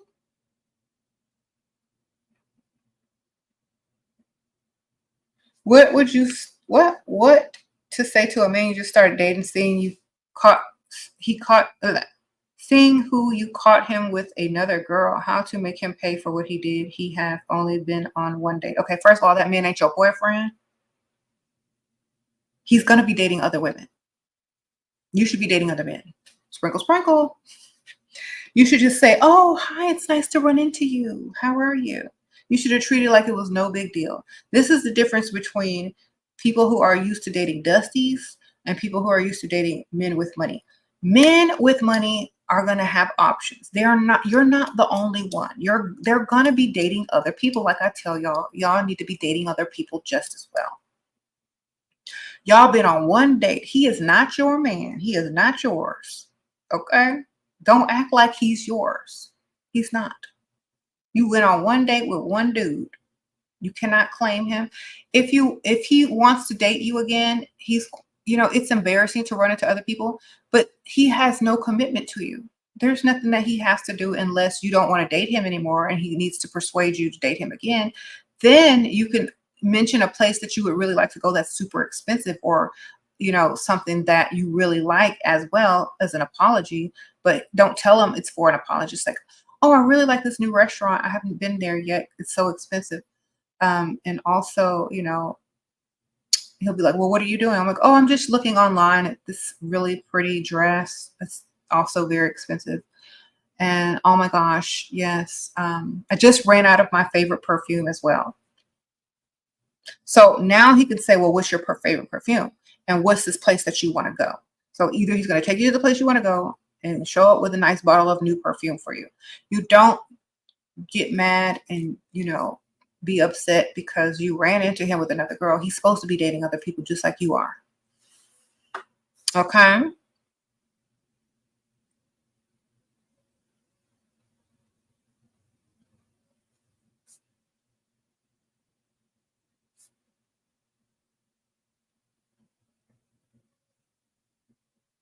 Don't be mad if you run into somebody and they're on another date. That's not your man. Okay? He's planning to feel like you should.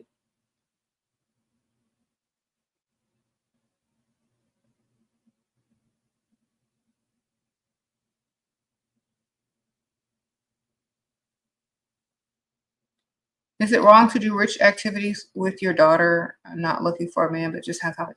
No, you can do them for doing anything, you know, because usually what you're doing is enjoying yourself. And usually there's going to be other people there enjoying themselves. And when you start to socialize and mingle with different people, it's not just to find a man, it's to meet friends as well. It's to have a good time. It's to be social. It's to be where you need to be in the environment that you need to be in, the lifestyle that you want to be in. It's all of that. And the added bonus is you probably are going to meet men. Thank you, Chloe. Sprinkle, sprinkle. Gorgeous as always, Shira. Thank you, girl. So you can do your activities with whoever you need to do them with as long as you're enjoying yourself, and make sure that, it's a lifestyle. It's not just something that you're doing once a week. It's literally, it becomes your lifestyle. Okay. That's all. And, if you're teaching your daughter certain things, that's also good for her to learn too. You know, Depending on what you're teaching your daughter and what activities you're doing, I mean, think about this. You could be doing other activities that aren't going to promote her self-esteem or get her in certain environments or circles that she could be in if you did do some of the rich activities with her. So it's better to do that so she can understand and learn. And when she grows up, she'll know what to do. Um,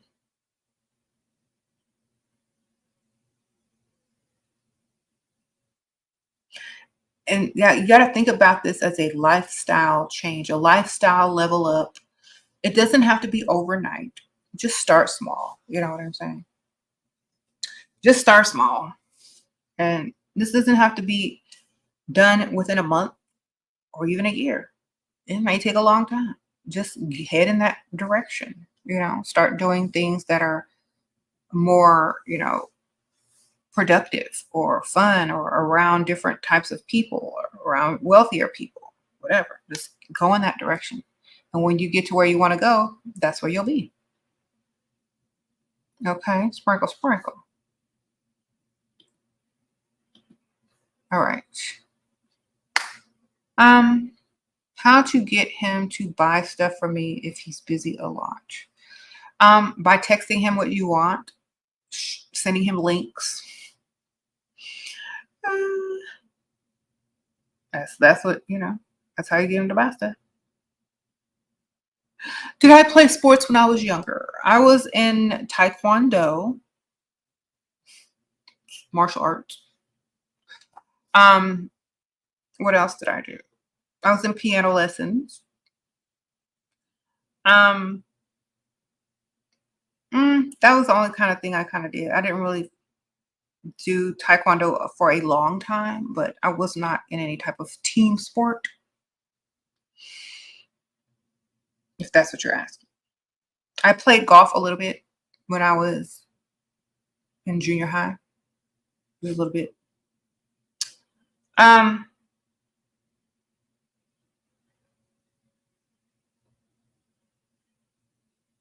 Sprinkle, sprinkle.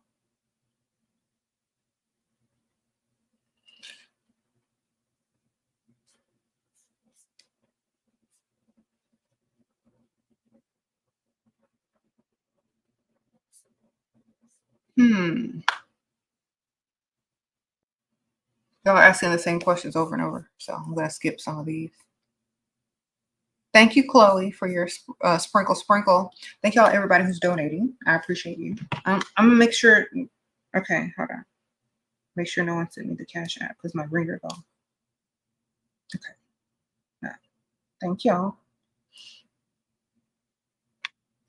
All right, so let's talk about some more stuff. Okay, so when you get to certain activities, fundraisers, galas, sporting events, alumni sporting events for colleges, you know, have your ideas and things that you may talk about already, up here pre-planned. Don't get caught off guard.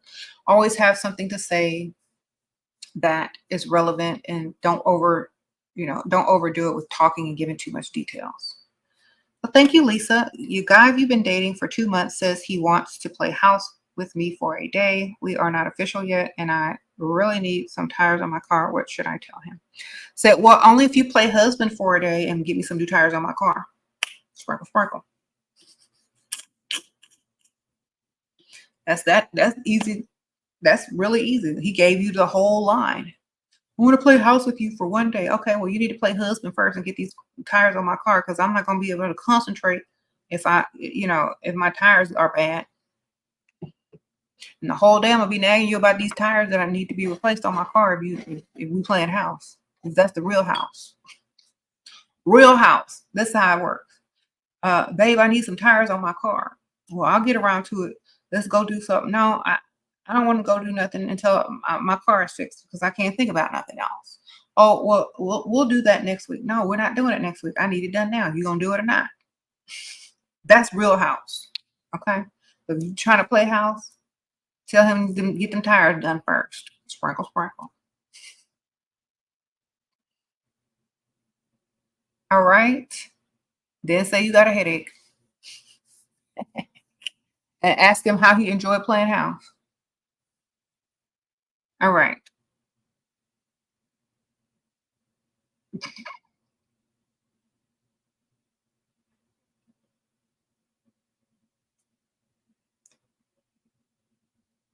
Anyway.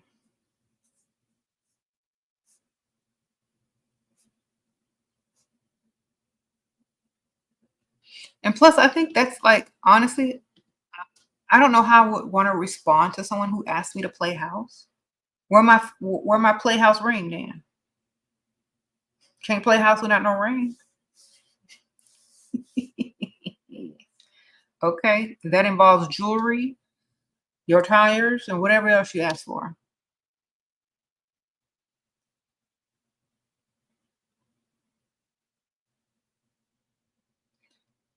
Okay, that's hilarious. Okay, so now what I've learned is that like, if you run out of things to talk about, go do something else. You know what I'm saying? Like, don't sit there. Um, Especially if it's a social environment and you're mingling and you're like in a room and you're going from person to person or guest to guest. When you're done, it's better for them to miss you and want to find you again to talk to you about something new later on than to just sit there awkwardly and like waiting for someone else to come introduce themselves so they could get away. So you want to keep it quick when you're working in a room. You want to keep it quick and moving. You don't want to stay there too long because you need them to miss you and want to follow you. Oh, thank you, Kool-Aid by the Sea. Thanks for being a new member. Sprinkle, sprinkle. So let's say you're at a fundraiser, a gala, a gaming night, wherever, the country club, the golf club, whatever. And they're saying, oh, well, how was your day? Oh, it's great. Da, da, da. You're running out of stuff to say. It's like, oh my gosh, excuse me for a second. I'll catch up with you later. It was really nice talking to you. Then you make that eye contact. You hold their hand for a little longer than normal, and then you smile and then you walk off. Now they're going to be following you.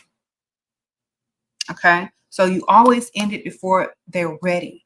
You always end the conversation, especially when you're mingling with lots of people, or even if it's just on a phone call. You'll always end it real quick, leave them with like some desire, and then you go quick so that they're thinking about you and they're following you.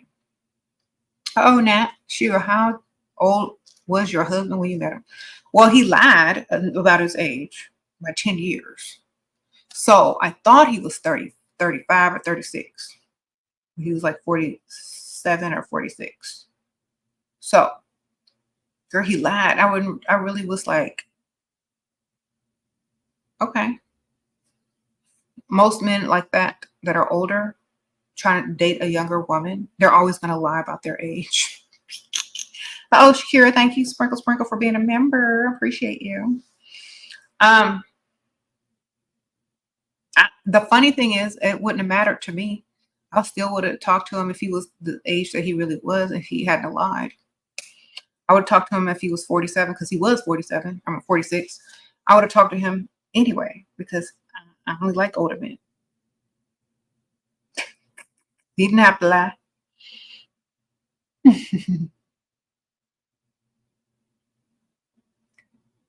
um,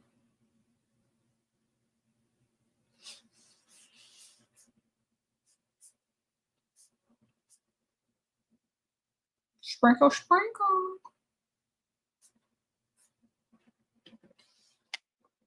I really don't care when people lie about their age. I really don't care when people lie at all, because I'm blind too. I'll be lying to them too. We're gonna find out the truth together. Sprinkle, sprinkle. That's how you keep it interesting. Everybody lying. They don't know. Y'all come out and tell y'all truths together. Okay, well, what else did you lie about? What else did you lie about? Well, then you start dishing out the truth after y'all are already hooked on each other. Like, okay, I guess I'll accept it now since I like you. But if you had told me that in the beginning, we wouldn't be here. So a lot of times people lie just to get a chance, just to get in the door. And then when they find out the truth after they get to know the person and they really, really like them, they're able to accept some of those things. Sometimes it's a deal breaker, but sometimes it's not. Okay. You can tell lies all you want, because men are going to lie. So you might as well be lying too. And honestly, a lot of people that are scared to live their life according to their roles and their morals, don't get mad. I'm going to tell you, don't get mad when someone else plays by their own rules and moves ahead faster and gets what they want or takes what you have. You know what I'm saying? Because a lot of times people are like, oh, well, don't do this and don't do that and don't do this. But y'all are going to steady be waiting for your time to come, and it won't come because you won't take the initiative to do what you got to do to get it. You know what I'm saying? And that's one of the things that people will teach you. The masses of people who are do what they're told, don't challenge anything, follow the rules. They never get to the point of the success that they would like to be in or whatever, because they're too busy following the rules set by other people to keep them in certain positions. So you gotta understand when to do what you gotta do and when not to do certain things. So I say it's okay to lie sometimes, definitely. Because if you don't, and you tell too much, and you're literally able to be seen right through, you're setting yourself up. So sometimes you have to lie. Yeah, never play fair in an unfair world. That's true. And you don't have to call them lies. You can call them something else. Okay, whatever makes you sleep at night better. You ain't got to call them lies. You can call them stories, embellishments, scenarios, stories, fiction, whatever you need to do to help you. But honestly, you got to do something. Okay.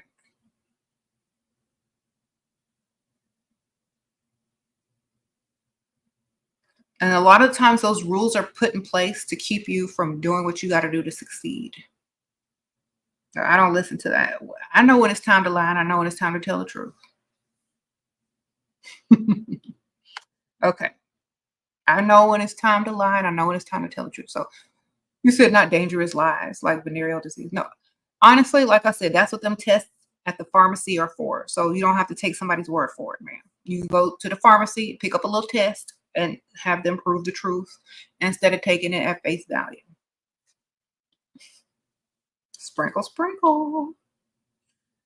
You said devil is the father of lies and Jesus is the father of the truth. Well, who's the father of both? Sprinkle, sprinkle. All right. Thank you. You said I look younger every time. I appreciate it. You said the Bible also says men lie. So who's the father of getting that bag? Who's the father of both? Who's the father I do what I want?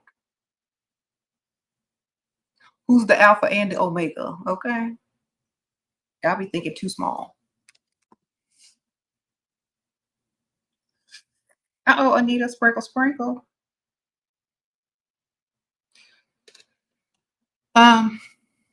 You said who's the father of money? Girl, that's sugar daddy or blue clothes guardian.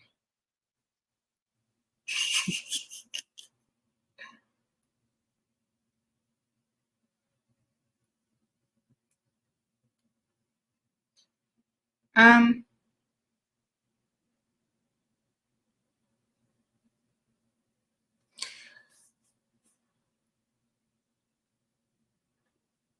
what are you doing? Your man says he would love to help, but he's waiting for his monthly payment. Where's your other man? Sprinkle, sprinkle. That's not no provider, man. Provider is also prepared for emergencies and when you need him to provide, man. Where's your other one? Where's your backup? If he can't do it all, where's your backup? Sprinkle, sprinkle. Listen, ladies, the reason why I tell y'all to have a backup is because some of y'all aren't confident enough or met that person at a time where you didn't know certain things to where you didn't say, okay, well, I need you to be these things in order for me to be with you. You already agreed to the terms and conditions before you knew what you're supposed to know.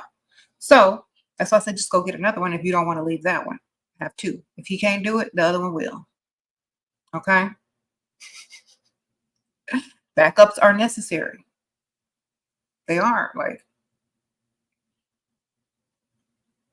and if you really think about it, if you have one man and he can't do a lot for you, but you need him to do a lot for you, it's going to put a lot of stress on that relationship. It's going to put a lot of stress on him. It's going to put a lot of stress on you. You're going to be mad at him. He's going to be mad at you. Just go get another one and fill the void. He don't got to know. Sprinkle, sprinkle. Oh, Shakira, sprinkle, sprinkle. Why a guy at work with a situationship with his girl, but give me signs that he likes me. Should I flirt back? He's the top executive or leave him alone. First of all, you said in a situationship. Let me see. With this girl. So a situationship is not a commitment or a marriage. He's single. Okay. He gives you signs that he likes you. Well, the signs should be asking you out and asking if he could help you with anything like bills or money or anything like that. He wants to be a provider for you. If you just want to sleep with him because you're sexually attracted to him, then, do it, pick me shoes do. But if you like your job and you like him, he needs to chase. You don't need to do nothing, man. Sprinkle, sprinkle. He needs to chase. He needs to buy you gifts. He needs to tell you things that you might like to hear. He needs to make sure that you know that he likes you and wants to do for you. Because if he's in a situationship with another chick, then look, he's looking for another situationship with another chick, which means he's not looking for a commitment at all. He just probably want to sleep with you. So you want to just sleep with him, go ahead. Just say you want to sleep with him. Otherwise, do what you got to do. Make him chase. Okay. Is it okay to have one when you're married and there's legal paperwork? It's okay if men do it. Sprinkle, sprinkle. You got legal paperwork on your husband? You got legal paperwork on Do most wives have legal paperwork on their husbands? Did that stop them from cheating? Did that stop them from being in the bars? Did that stop them from talking to other women? It does not. So therefore, you can do literally what you want, ma'am. Just lie about what you're doing and where you're going. That's all you got to do.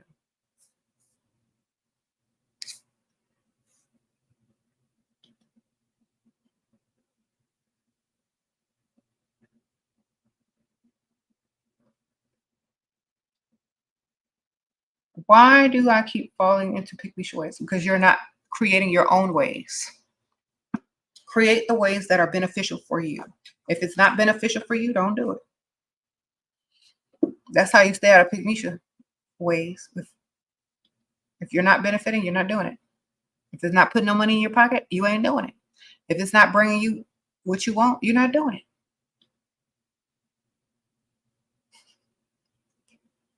What if they have on a tracker? Then take it off, ma'am. Go to the gym, catch an Uber, get an extra phone, do what you got to do. Okay. What time should we be going to restaurants in rich areas during the weekdays? I would say lunch. Lunchtime is good. Maybe early, like happy hour. That's literally it. Everything else after that is usually date night or couples or family. It says sounds illegal for them to have a tracker. It is, unless you sit there and agree to it and sign papers. It's illegal. Especially if you're married. How a provider marry you without being pushy. Make sure that you have plenty of better options and that they're lucky to have you. That's why I always tell y'all to have options. You know what? If you're a woman and you want a certain man to marry you, you need to have better options than him. You know what I'm saying? You need to be having better options. So if your ex or your friend or your family friend who always likes you or talks to you has more money and you're dating someone, they know all those guys are your options if they don't propose. You see, you need to have options. You don't need to beg a man to marry you.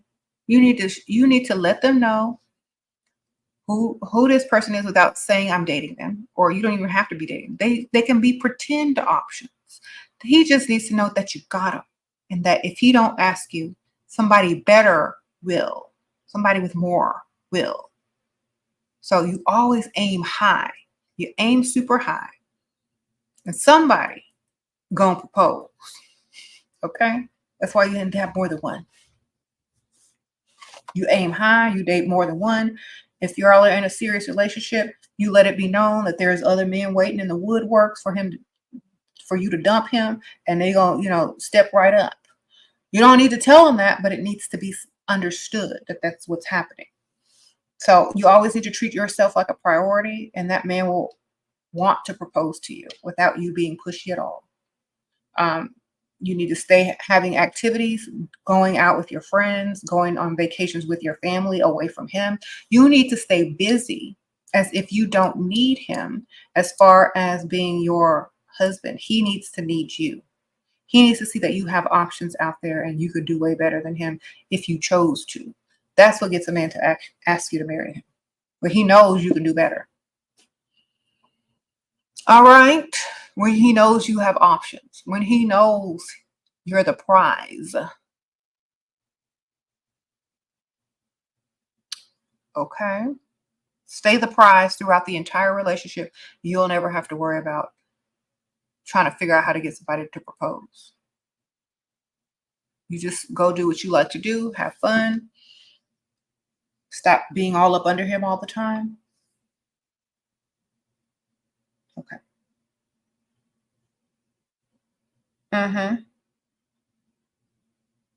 Okay, you always insinuate you're not talking to anyone else at the moment. Exactly. Just lie.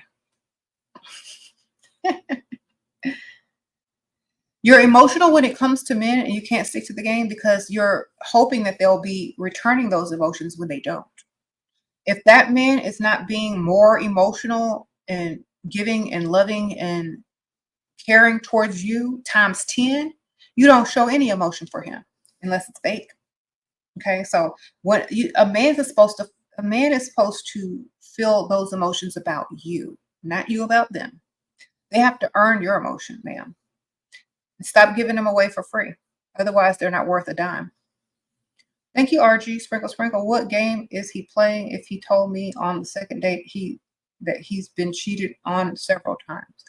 That means he's insecure and that he's dumb. And it means he wants to play victim. And it means that he doesn't want you to cheat on him, even though you've only had one date. That's probably why he thinks he's been cheated on, because he thinks he's in a relationship after one date. So something's literally wrong with him. He's not alpha at all. Sprinkle, sprinkle. Anyway, you can get some money out of him if you try. So all he needs to hear is what he needs to hear. I would never cheat on you. You're like my soulmate. Girl, lie all the same stuff the men be saying. You're like my soulmate. I had a dream about you the other day. Hold his hand, then talk about how you need to pay some bills. Then lie, say, I don't believe in cheating at all. That's terrible. Girl, be an advocate for not cheating. Knowing you got a whole nother one on the side or at home, or you dating several. All you got to do is lie. Tell them what they need to hear. That's all you got to do. You can get their money. They've already told you that they were a victim and they're vulnerable. Now you just take advantage of it. Okay, sprinkle, sprinkle. The same way that these men do to Pick Misha, who tell all their trauma stories. Do the same thing to them.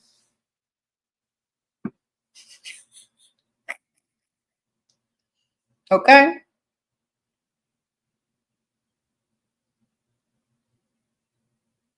What if your man is giving this lady a lighter? You just don't like that? Then tell him. It's like, I don't like it when you do that. I know that's what gentlemen do, but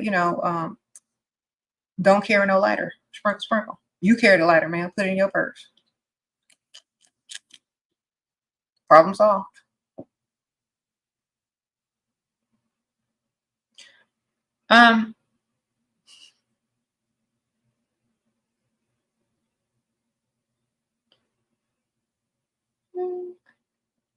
Y'all shouldn't be smoking anyway. Oh, Maria, Shira, I'm dating a man of means. He's spending thousands, but I'm not sleeping with him. He tries to do other things like touch me. I like him, but if I let him, this turn him off, even though I'm not going all the way. Sprinkle, sprinkle. This is when you have to start your big lie. If you don't want him touching you, you got to start a lie. You got to start the whole thing why you don't like to be touched. And you got to be creative with it. So write your little story of why you don't like men touching you. Cry. And then say, well, maybe we can work past it slowly. This is when the fake story comes into play to him. So get your little notebook. Get your little Level Up Cosmetics SheRaSeven notebook. Y'all been on my site, levelupcosmetics.us. I got a bunch of journals and notebooks on there. Over there and say, I haven't told you yet, but I was traumatized and I really don't like to talk about it, but I like to take things very slow. I really like you. And I just want you to know that you're special to me. And I just, I have a lot of things that I'm dealing with, and I'll tell you about it very soon.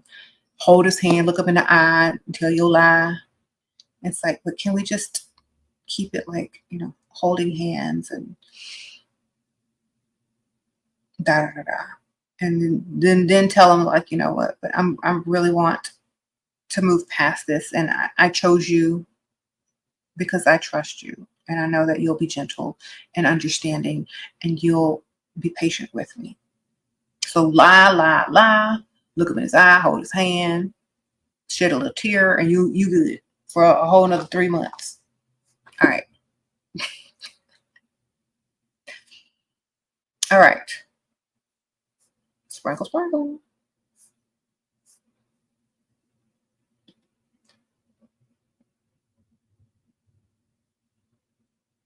I just told you, if y'all gonna re-ask the questions and y'all aren't listening to me, I'm gonna delete you.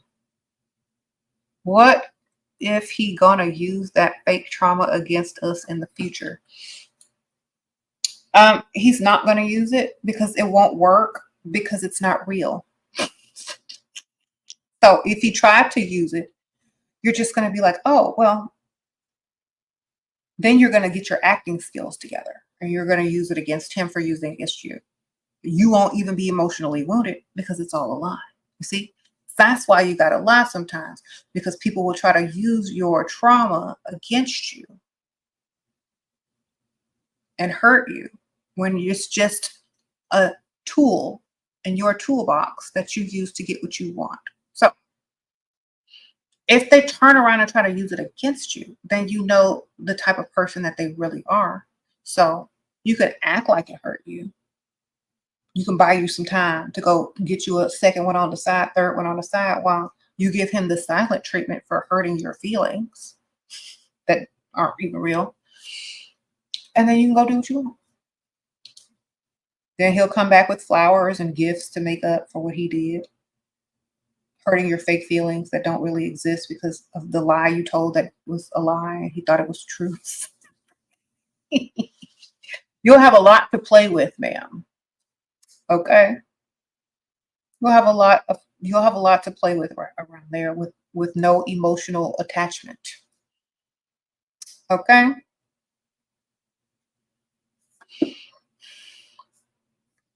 A lot of people ask, how can you be so cold? A lot of times women are cold because the emotions that they have are made up and fake from the fake stories that they've told.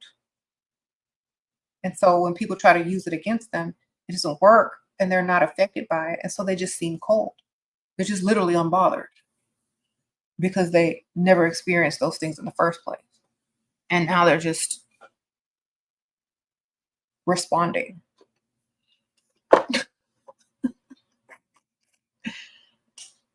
I said, or they're just cold, yeah, or they just don't care no more.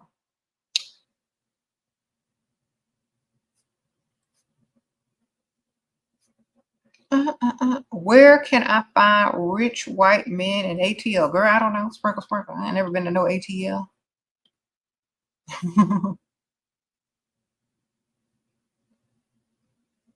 When you were young, what would you say to get a man to send you a lot of money? What were your needs?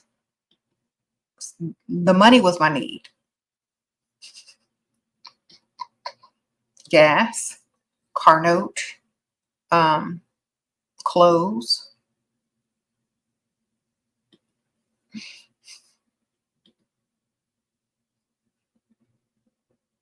If you're trying to get, I was too young to even need a lot of money, but car, I need my whole car paid off. I just asked. They said no. I asked another one. On to the next.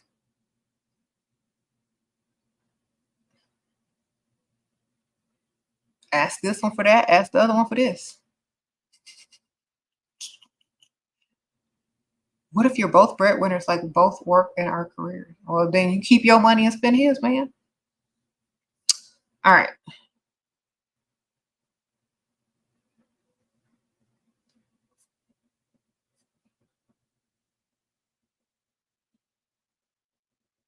Five-star lounges and bars. You live in Houston too, where the rich hang out? St. Regis? Yep. I've been there, Penelope.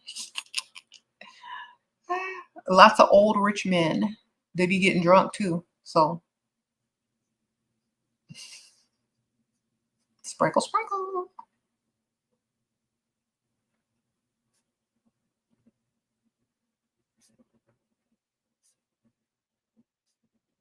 You went freestyling in Sienna Plantation, and it was so many women I went around for. Okay.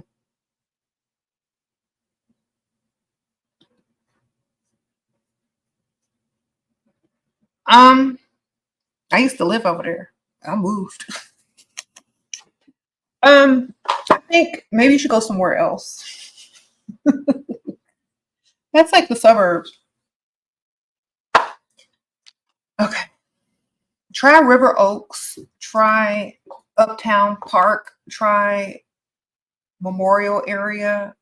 Try Galleria area. Try the Heights. Uh-oh. After how many weeks until you start asking for money? Weeks. Dates or weeks? I guess it depends on if you're going on 1 date a week. You can ask however soon you want the money. And like, this is the deal. You should be dating several, or you shouldn't be afraid to lose the one if you ask him for money and he says no and becomes uninterested. You can't be afraid to lose them. You know what I mean? Because your goal is the money, right? And if they're not a provider, and if they're not trying to help you, and if they don't want you to, if they're not trying to impress you, and they're not trying to help you, and they're not trying to make your life better, then you're wasting your time with them anyway. Unless you just want free food. You know what I'm saying? So either list them under free food, or ask them for money and then dismiss them if they say no. If they say yes, keep them and keep getting some money. That's literally the formula. You can hint around about it on the phone and through texts, and then they should offer it to you if they really start to like you. Okay. What's my favorite track on Cowboy Carter? Oh, you see that? How can you, this one? Girl, it's still in the package, but I like Yaya.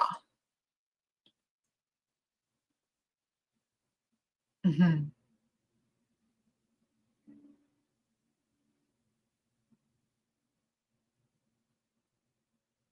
All right. You said, I like SHERA because you let me utilize my freedom of speech. Okay.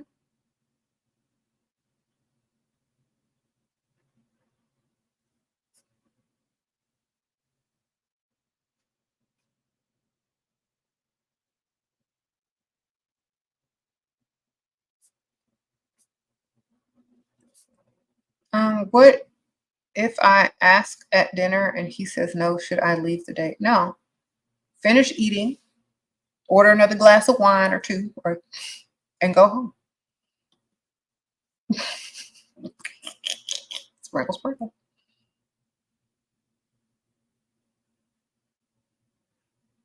You'll at least give him time to think about it. He may change his mind later.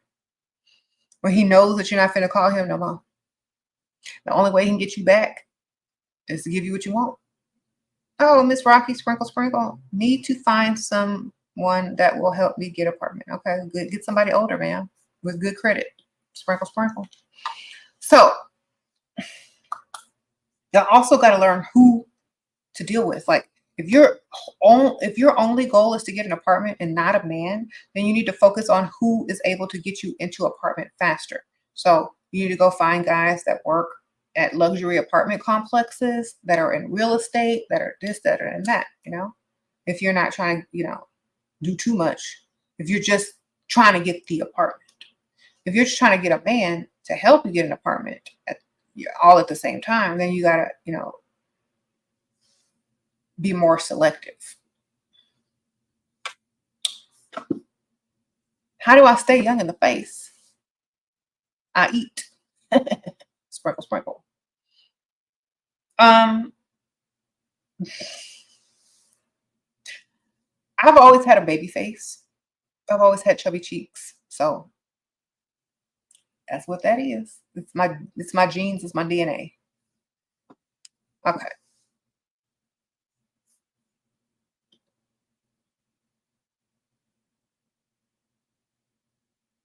Mm, mm, mm, mm, mm, mm.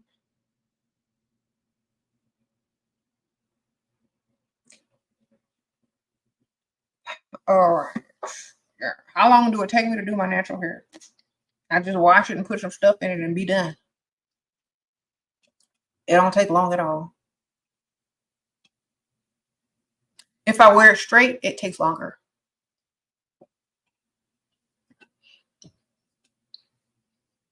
Okay.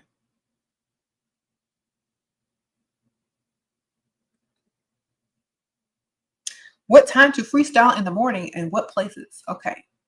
Depending on who you're trying to meet, go to breakfast spots in rich areas, go to parks, tennis courts, or the gym in rich areas, grocery stores, but definitely breakfast spots, gym, parks, and rich areas. Since it's golf courses, tennis courses. Um, I used to go on walks in the park after I dropped my kids off from school, and there would always be rich men out there walking their dog or just walking for exercise. Some would be playing tennis, and that was literally at 7:30, 8 o'clock in the morning. So if you have kids, after you drop them off from school, go somewhere like a park, or if you don't have to work, or if you work later, go straight to somewhere like a gym or a park, tennis court, or whatever.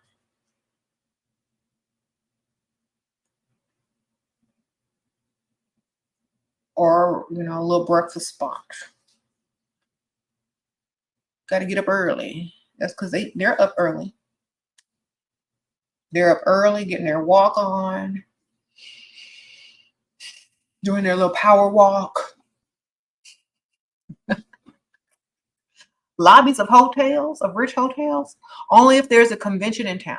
But if you do that, you're going to look like a call girl. You don't want to look like that. All right.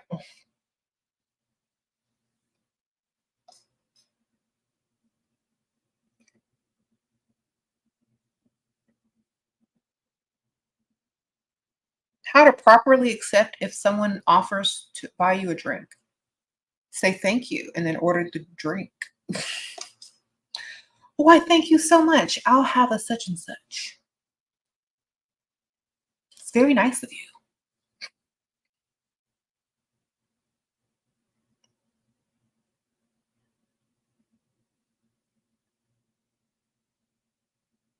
Okay. How to get married by tonight. Find somebody that desperately need a green card.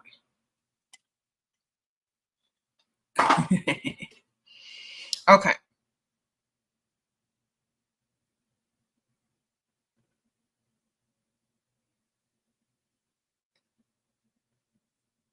Mm, mm, mm, mm, mm. You're with a rich man right now? Okay, erotic, sprinkle, sprinkle. Get it, girl.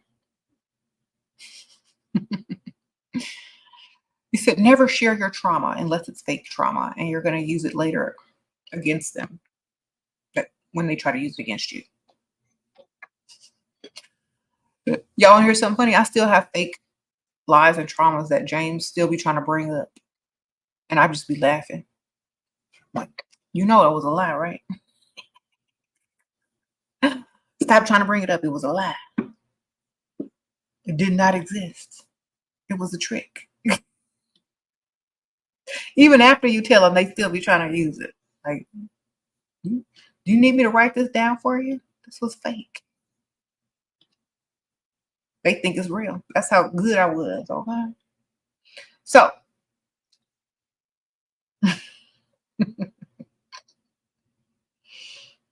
they really be into it too. Telling a story like it was real. That was all fake. But you fell for the okie doke. Oh well.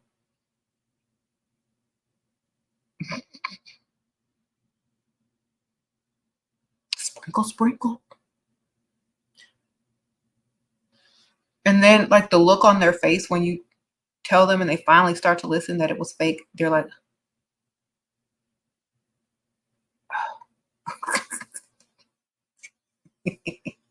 you don't have anything to use, do you? Guess you ain't got nothing to use. Oh well, you try.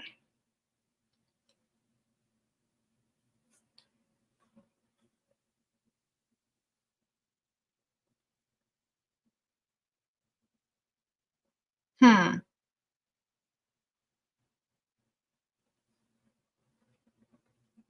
What are your thoughts on going on a date with no money? Well, if the man don't have any money or you don't have any money, first of all, somebody broke, so somebody needs to stay home. That's number one. If you're a woman and you're going on a date with a grown man, you should always have some backup money, but don't ever reach for it. Okay. The backup money is not for him. It's for you to leave and call Uber or your friend to come pick you up or whatever. Go to the next spot. It's not to pay the bill. Okay. It's whatever your backup money is, it's for your escape and to go to the next place without them. Sprinkle, sprinkle. Because you might as well be going out by yourself if you're paying. Or it might as well be girls' night.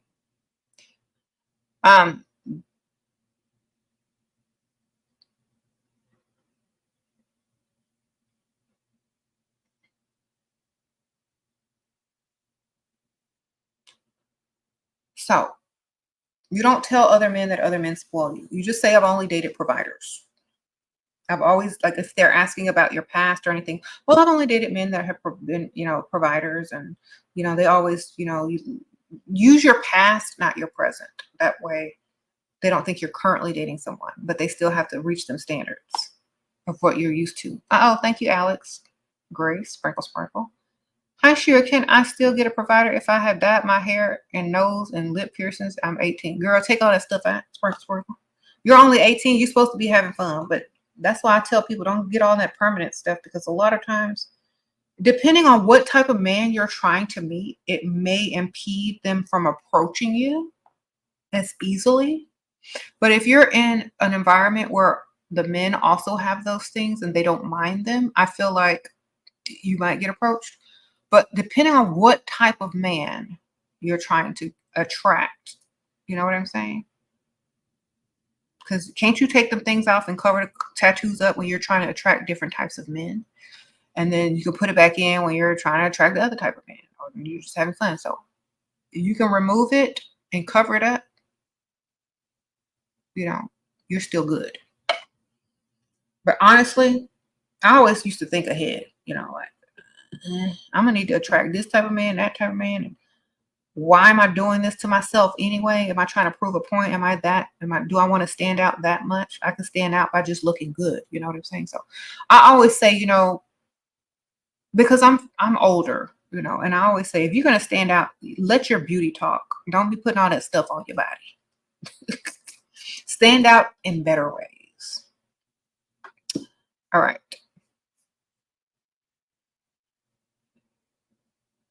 Girl, get you some wigs and ratchet nails if you're trying to stand out, because you can take that stuff right off. Pierce your nail.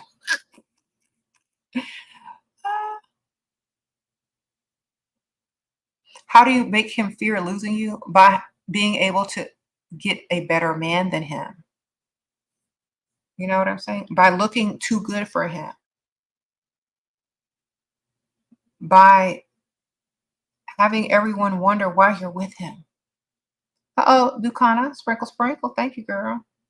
This is the problem that a lot of women run into when they start dating men their own age who are attractive. Now they're trying to figure out how to become the prize because they went for looks. If you want a man to value you more and fear losing you, you got to look way better than them and be able to do way better than them as far as attracting another partner, another man. If you can't do that, they don't fear losing you, because who are they going to lose you to? You got to look way better than them and be able to replace them with somebody with way more money. If you can't do that, if you don't look like that, they don't fear losing you. Okay, so you got to level up real hard, ma'am. That's the answer. Level up real hard to where you look too good to be with him. You got to look too good you got to look like you can do better by getting a better man with more money. When I say do better, y'all keep thinking about money. I'm thinking about men's money. When you can go out and replace him with a man with more money, that's when he'll be afraid to lose you. When you walk out of the house and he's afraid a man with more money is going to approach you, that's how you get a man to be afraid to lose you. So you need to level up your looks all the way, as much as you can, to where you look too good to be with him anymore. That's how. So work on yourself. That's how.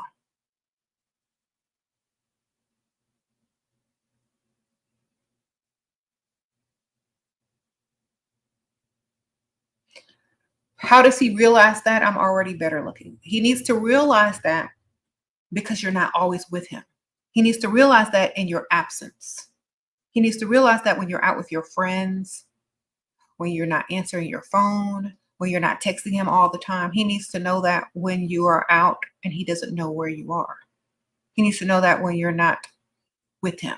So when you leave your house, look extra good all the time. Don't always answer your phone. Go out as much as you can with your friends and have fun, so that he knows that any given time, another man with more money could literally approach you. And also go to rich areas. Don't just stay in the local areas.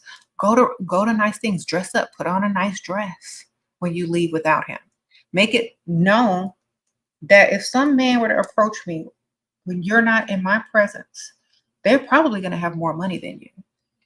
And I might just say yes. That's how you need to look. And those are the types of activities you need to be doing without him if he doesn't realize your value or your worth. Okay? All right. Start planning and doing stuff without him all the time. Thank you, Amanda. Sprinkle, sprinkle. What is the best way to respond if a man that thinks he's your boyfriend asks to see your phone? Ask him to see a ring and a marriage license. Okay. It's like, I'm sorry. You know, that's sweet of you to be so concerned about this relationship that I'm not even sure that exists. But no, sir, I don't do that. That's one thing I don't do, is deal with insecure men. So stop playing like this is cute. That's number one. It's not cute.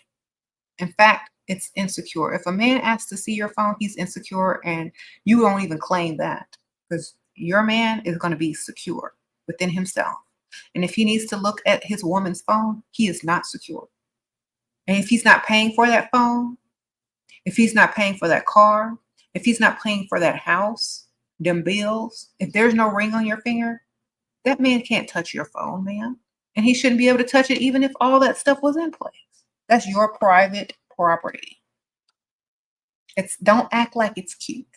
Don't act like it's gonna change anything, because if you understand who you are and you word things the right way to him and you tell him straight up, I'm sorry, sir, I don't do that. Put him back in his place that he tried to escape from. Okay? Put him right back to where his place was. Non-committal. No ring, single until married.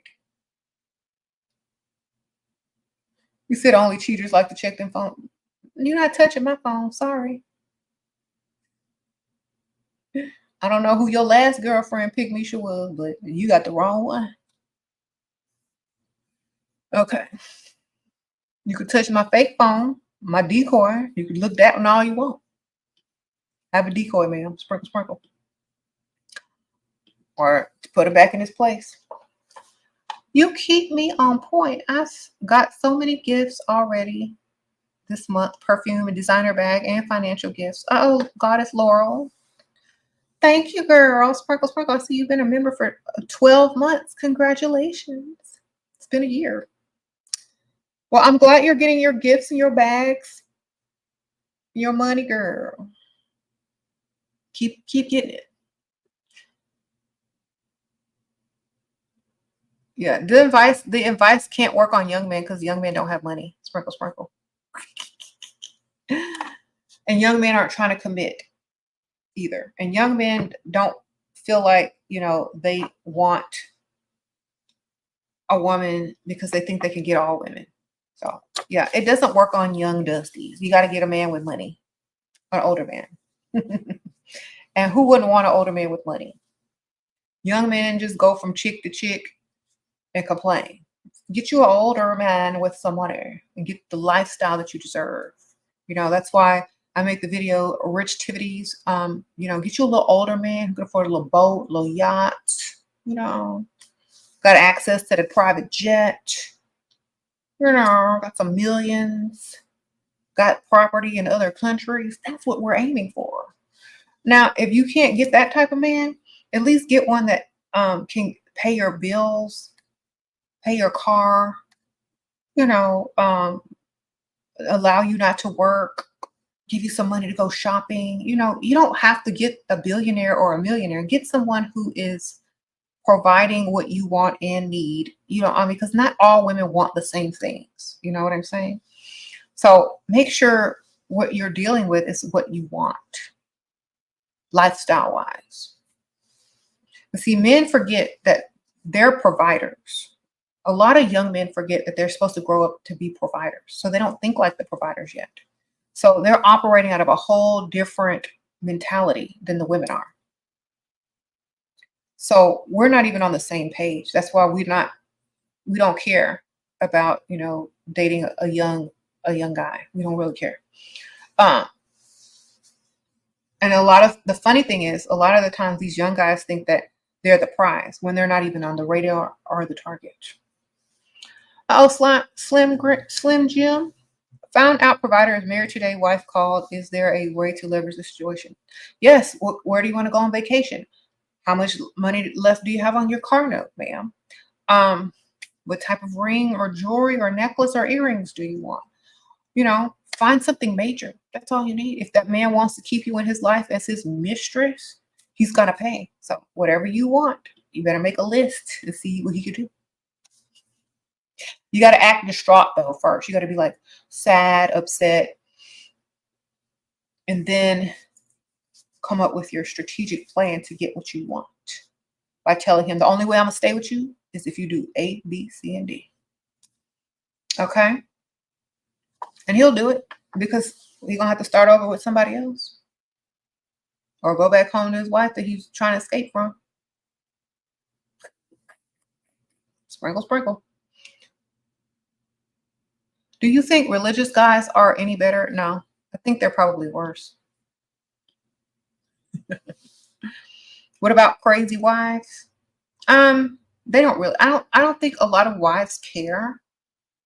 I think the crazy wife wants to keep the man because that's the goal. So if you have a crazy wife, like if a man has a crazy wife, the goal is, like if you're going to date a man who's got a crazy wife, the goal is to stay under the radar and help him act like he ain't seeing you no more, or to make the wife upset to where she'll just divorce him. That's the only options. Sprinkle, sprinkle.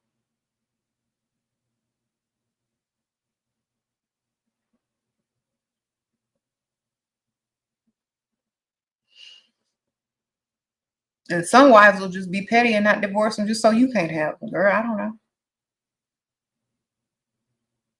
Mm-mm-mm. If you aren't in shape, you don't deserve a high value man. And as a man, if your bank account isn't in shape, you don't deserve any woman at all. Sprinkle, sprinkle. All right.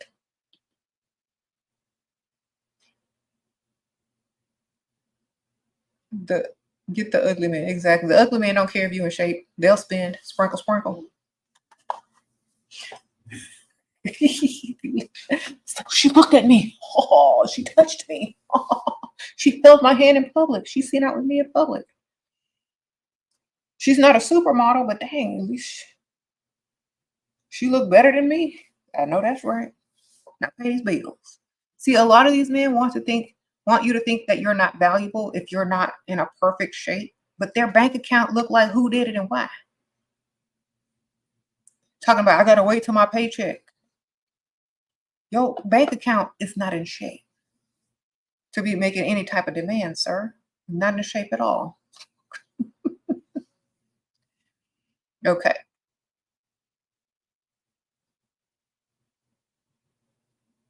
You said broke men know they can't get the woman they want. That's why they hang out here. That's true.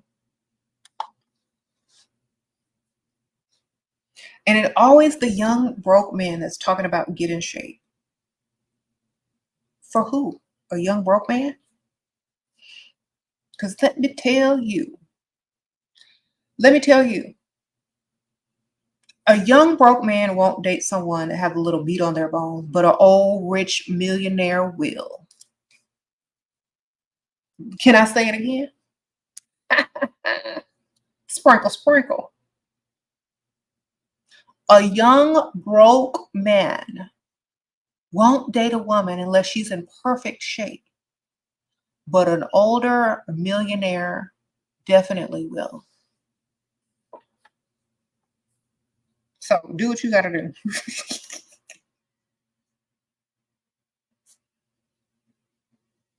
do. The men telling women to get into shape aren't able to afford to date anyone. Exactly. Get your bank account in shape. Get your credit in shape. Move out your mama's house before you fix your mouth. Because a lot of these women out here that are not perfect supermodels are still getting a bag, still getting trips, still getting stuff paid for, still getting bills paid, no matter what a broke Dusty is doing.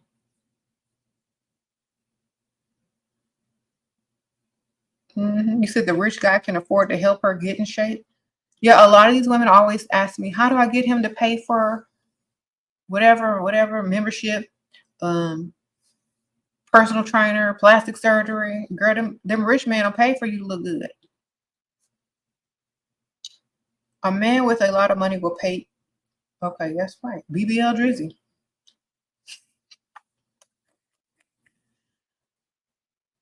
Okay. Oh, Brianna, sprinkle, sprinkle. Hey, Shira, what would you do when your boyfriend doesn't want to get a higher paying job? He definitely can get a better job. He likes his coworkers, but the company, I would tell him it's meat or the job. What you want more, meat or this job? Go tell him to get a second job. You won't get a higher paying one. Tell him to get a side hustle or a second job. Maybe he'll rethink it.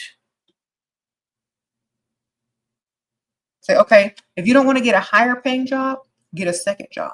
If you don't want to get a second job, get a side hustle. If you don't want to do neither one of them, then get another woman because I'm out.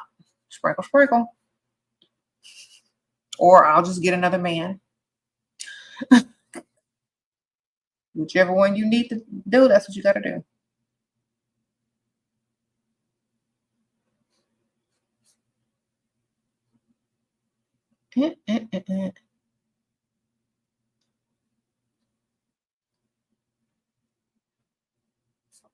Yep.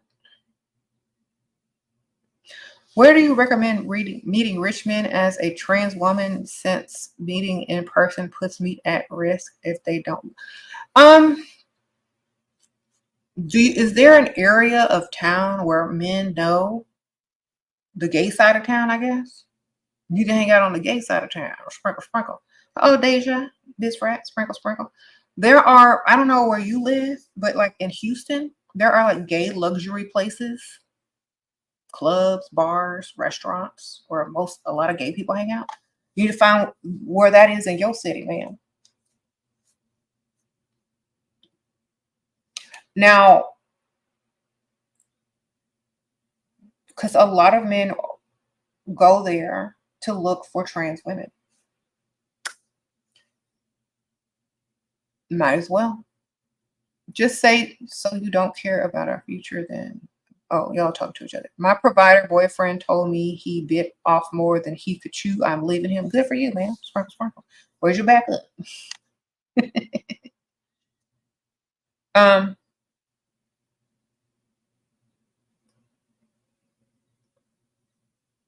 Thank you, Goddess Laurels. Thank you for the super sticker, sprinkle, sprinkle. And Daja Bizrat, appreciate that too. What I think about traditional marriage with very wealthy men, he wants to have mistress beside his wife. Okay. then it better be a very traditional millionaire or billionaire with maids. Sprinkle, sprinkle. There's the answer to that question. He better be a very traditional millionaire and billionaire with some traditional maids. Okay.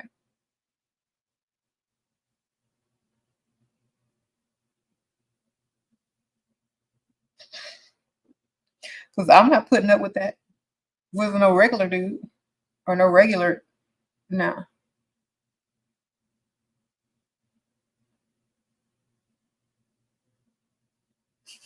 Okay, old man on electric scooter.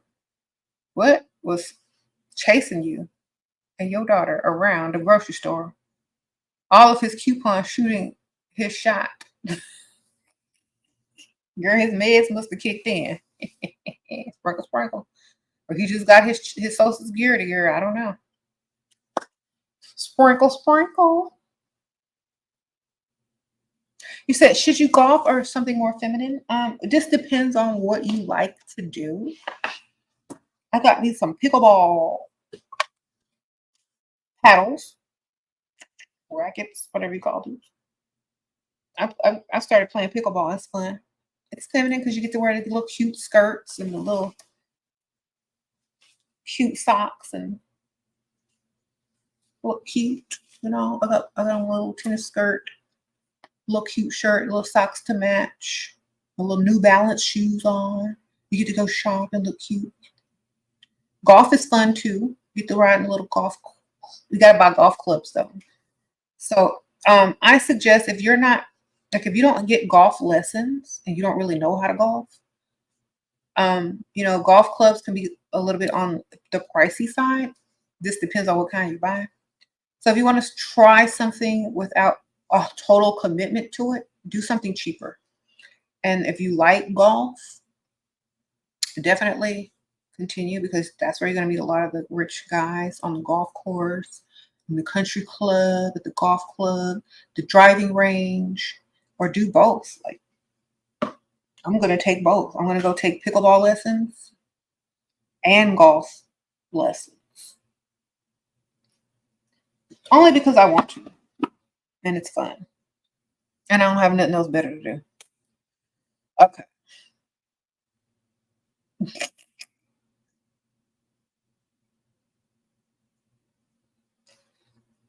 I recently passed the bar as an attorney. Where can you meet men that don't get intimidated? Well, don't tell nobody. Or unless date a judge. If you're a lawyer, then date a judge. Find out where the judges hang out and go over there. Go date a surgeon.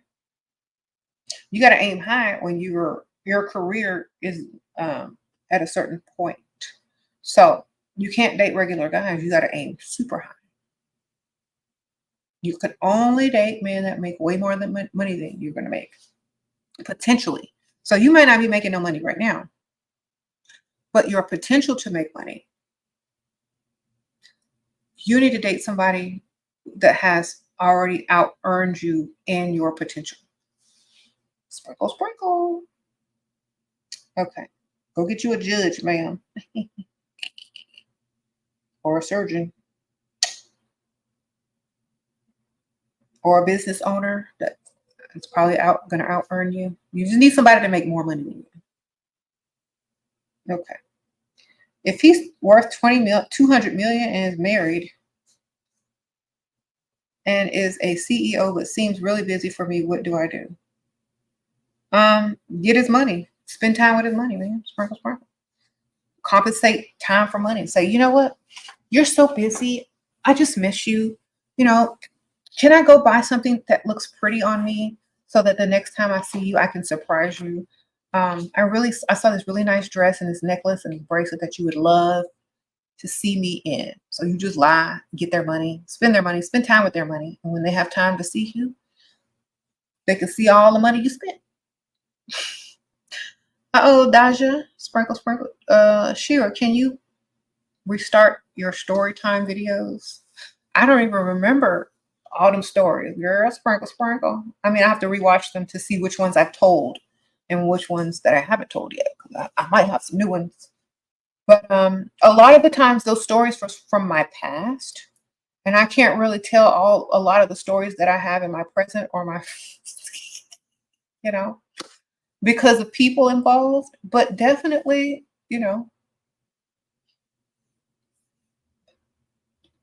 I'm glad you enjoyed them.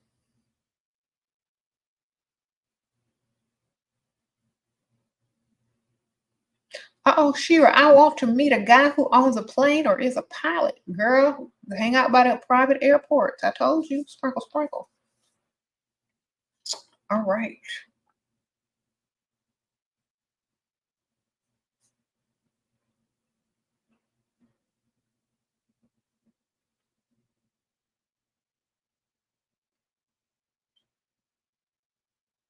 You said Elon Musk's wife is not super gorgeous. Okay. Maybe she is to him. Uh-oh, your bee, sprinkle, sprinkle.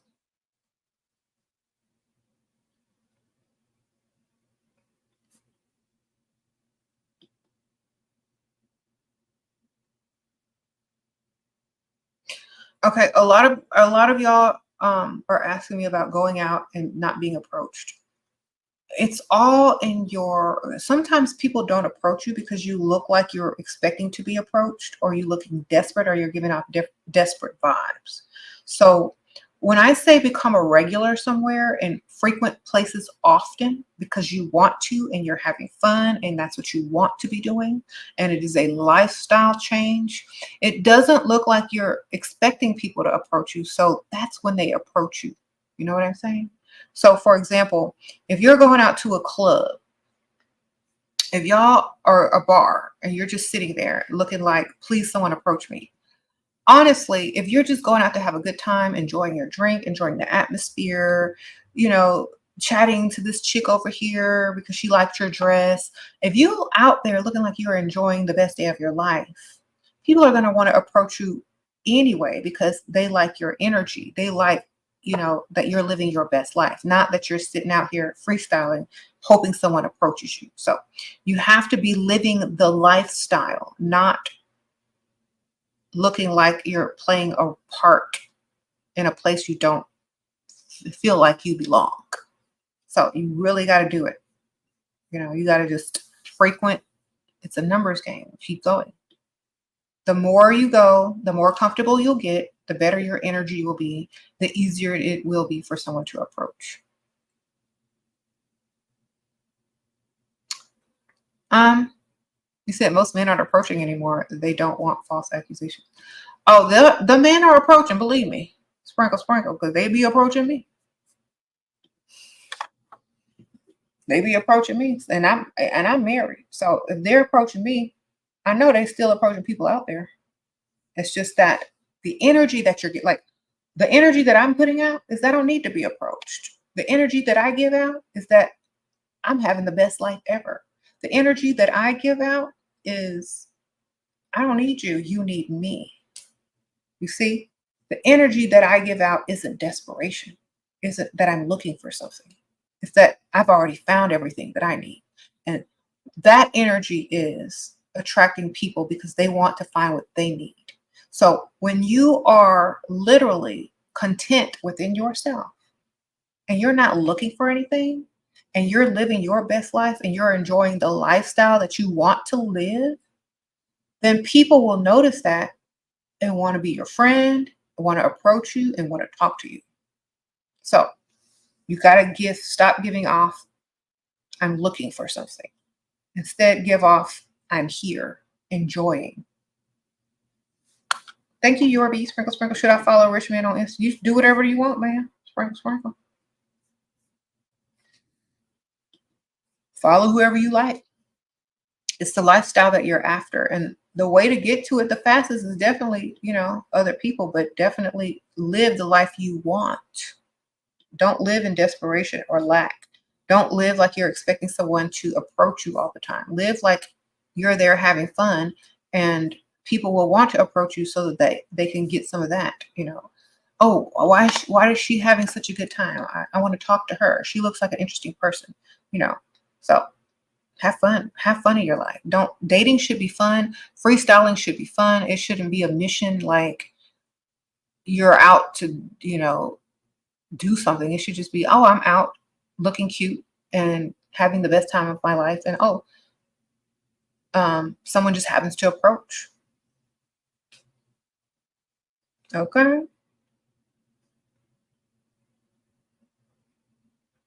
Do you suggest you try to find a man on an app? No. Sprinkle, sprinkle. If you find a man on an app, that's literally just to, I think people should use apps for the right reason. Like there should be a app to find friends versus dating, because most people, they just want to get one thing on dating apps. But if you had an app for finding friends because you wanted to hang out together, go do stuff together that you had in common, or find like-minded people, those apps are probably more successful than just trying to scroll through apps of people that you trying to get money from, or one trying to sleep with you. The jig is up on the apps. The whole thing is, if you meet someone in person, the real chemistry is there. The real common things that you would naturally have in common are there because you're at the same place. You see? So, for example, if you meet some dude online and he just lied throughout his whole profile, and you think he likes this and likes that and likes this, but he just said that to attract you, right? Versus meeting someone at the actual type of place you like, doing the actual activities that you like, mingling with the actual type of people you actually hang around. It's very different. So that's why I'd suggest meeting people in person, because you're going to have more in common with them. And the chemistry will be there from the start. Okay.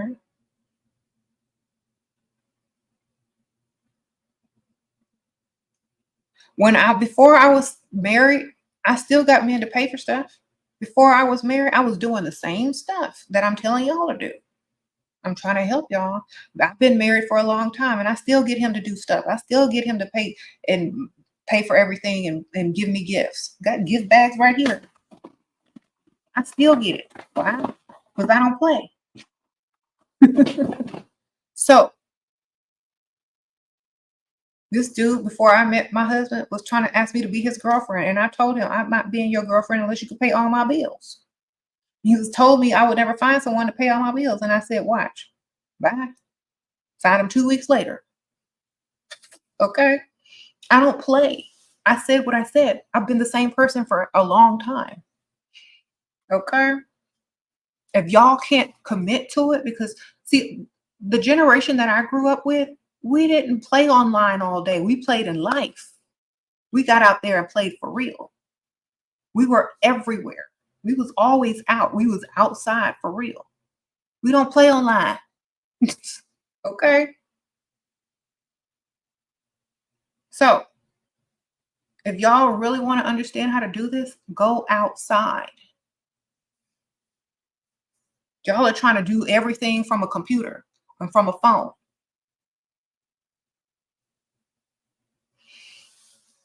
Oh, let me repeat that. Y'all are trying to do everything from a computer and a phone. Go outside every day. That's the answer. Every day, every day, every day. You couldn't find me at home.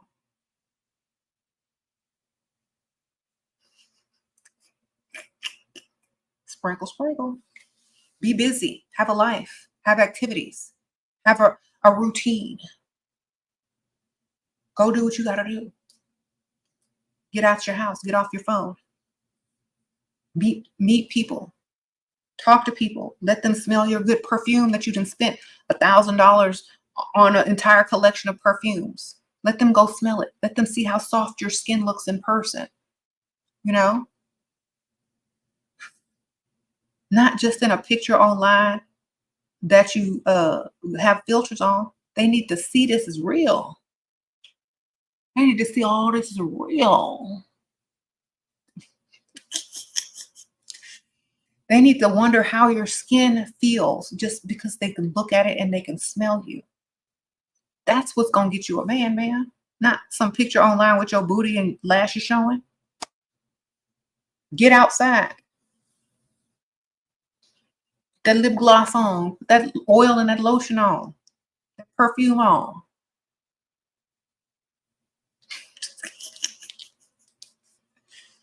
Drop something, bend over, pick it up. You know how to do it. Get off the phone, get off the computers. Go out into the real world and meet real people on the rich side of town. Okay? It is expensive. Get somebody else to pay for it, man. Where's your other one? Don't y'all have jobs? It's not that expensive. When you go out, you don't have to spend money. That's the whole point. You order one drink and you sit there. You go out every night. Somebody's going to buy you a drink if you look good. Order water, ma'am. Iced tea or something. Make it look like it's a drink. Get you an iced tea and a whiskey glass like they do in the movies. And tell them to put a lemon on it or a lime or something. And sit there and stir. Iced tea is free. After you order one, it's free refills. Okay? Learn how to use what you have. Like, I was not rich when I was out and about and young. Okay? You just got to do it. You stop complaining about the price. Look, go to one destination that you know rich men gonna be at, order you an iced tea, sit down, look good. That's literally basically free. Somebody say water with lemon. Okay?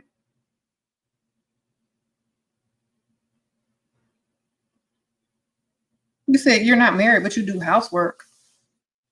Should you pretend to get a job and leave the house, girl? I'm just not going to do the housework. I'm going to stay home and do what I want. Hire a maid with his paycheck. Okay.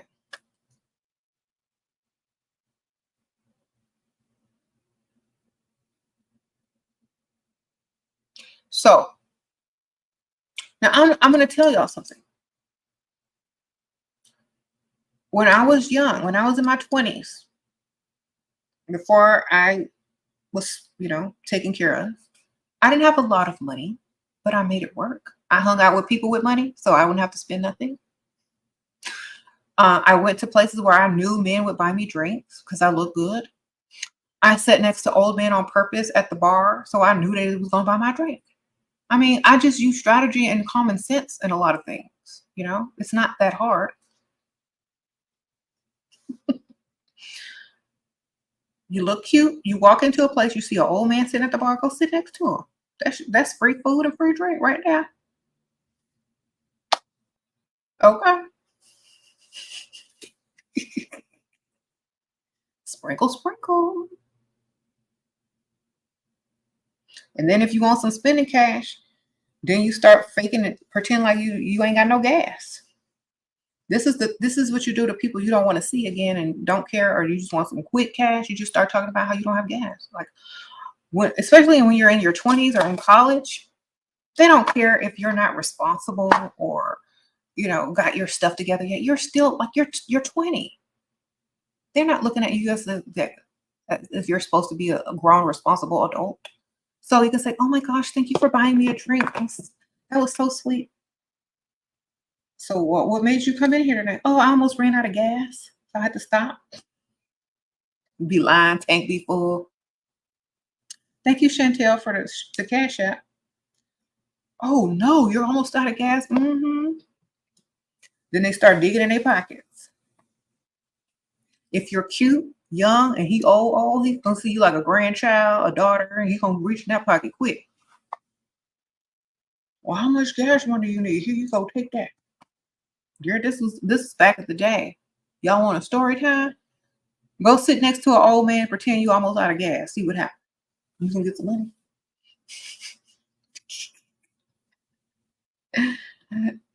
See, but see, a lot of y'all aren't that super young, and you're maybe 30s, and you can't really do that because it looks ratchet.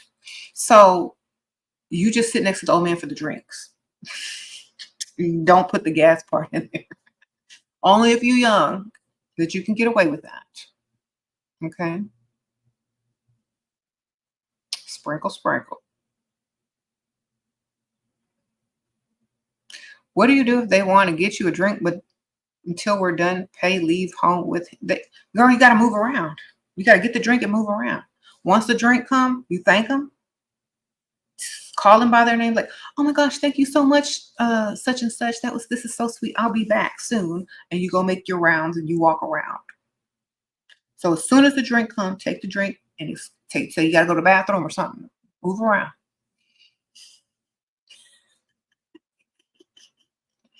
All right. Always be ready to move around.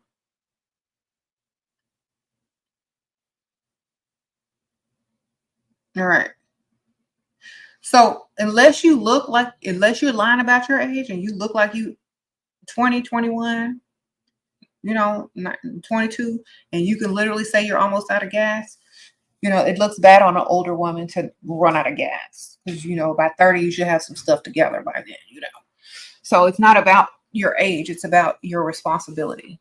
So only a irresponsible college student can run out of gas. It's about the mental, not the physical. Okay. You're expected to make mistakes when you're young, but not when you're that old. Okay. I've seen a lot of women who are in their 30s use other things to get cash, like something was stolen, they lost their job, or their child's birthday party, or something like that. I've seen women get money like that in their 30s. So, also by dating older rich men, they just ask for what they need. But if you're just meeting someone for the first time at a bar, yeah, that's what I'm talking about. But if you're dating someone, yeah, it's easy to get money out of them. You say you need money for your medicine.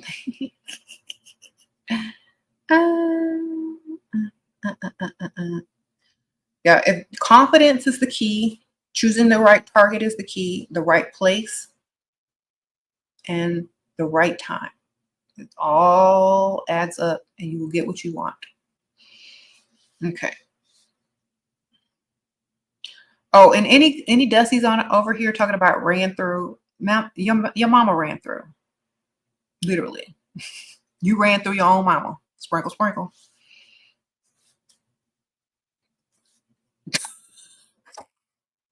Go sit down in the corner. All right.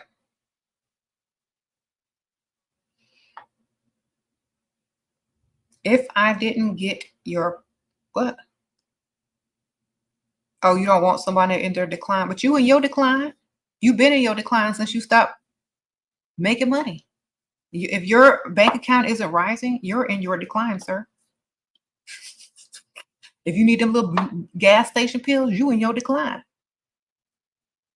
If a woman expects money from you to be seen in public with you, oh, you in your decline. Men are in their decline faster than women are. They just don't realize it. You've been in your decline if you on this channel. Sprinkle, sprinkle. You're in your decline if you're on this channel taking notes as a grown, able-bodied man. You in your decline if you're not gay. If you're not gay and you're on this channel taking notes about how not to get scammed by women for the money you don't have, you really in your decline mentally. So I suggest you go understand what the word decline means and go look in the mirror because you are in your decline, sir. Okay. You are in your decline. A woman can never be in her decline. You know why? Because she just gets better with age. She's beautiful. She has a family. She has legacy. She's wiser. What are you doing? Your stuff don't work no more. You got to go get a gas station pill.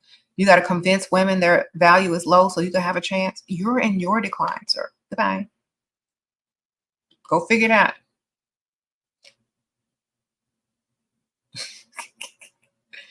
You can't even qualify for Viagra because you got other issues. So you got to go get the gas station pills without the prescription. That's decline.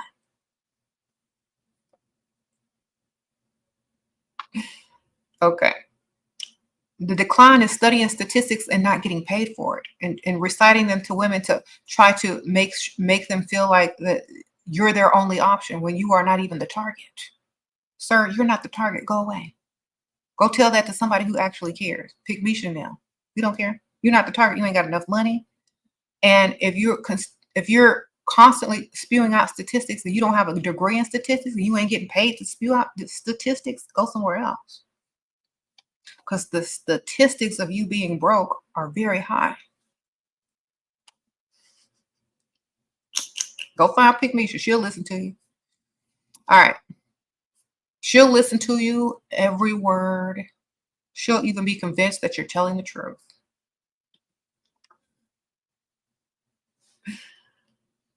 All right.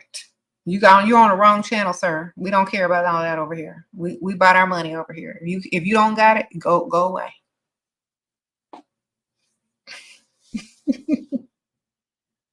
What to say to get him to start buying gifts, trying to level up from dates?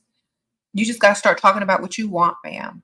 Hold his hand, look at his eye, talk about what you want. Talk about, compliment other women's things that you like, that you want him to buy you, girl. And start talking about it. Don't, closed mouths don't get fed, ma'am. I say what I want, and I get it. You got to speak what you want. Bring me something back. Oh, where are you going today? Oh, you're going to the mall? Get me something too. You know? Through the text. Like, oh, I love that store. Bring me something back. Surprise me. I like such and such. You know, keep talking. Don't be afraid. That they're there to impress you. That's why there are luxury items. That's why there's jewelry stores for men to impress women. Allow them to do that for you. Okay.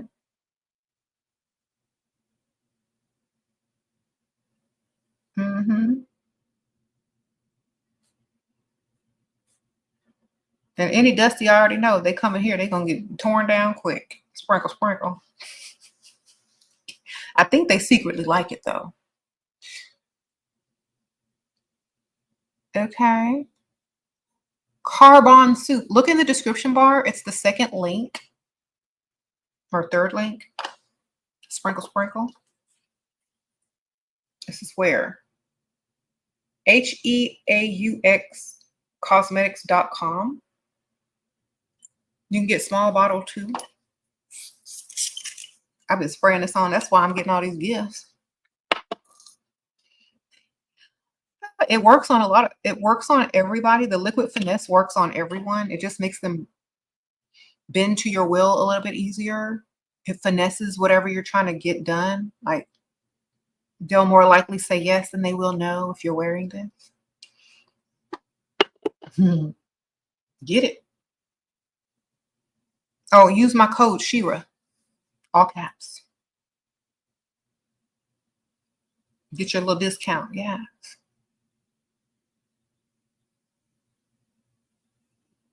If men aren't approaching you, they're not men enough to be with you, ma'am.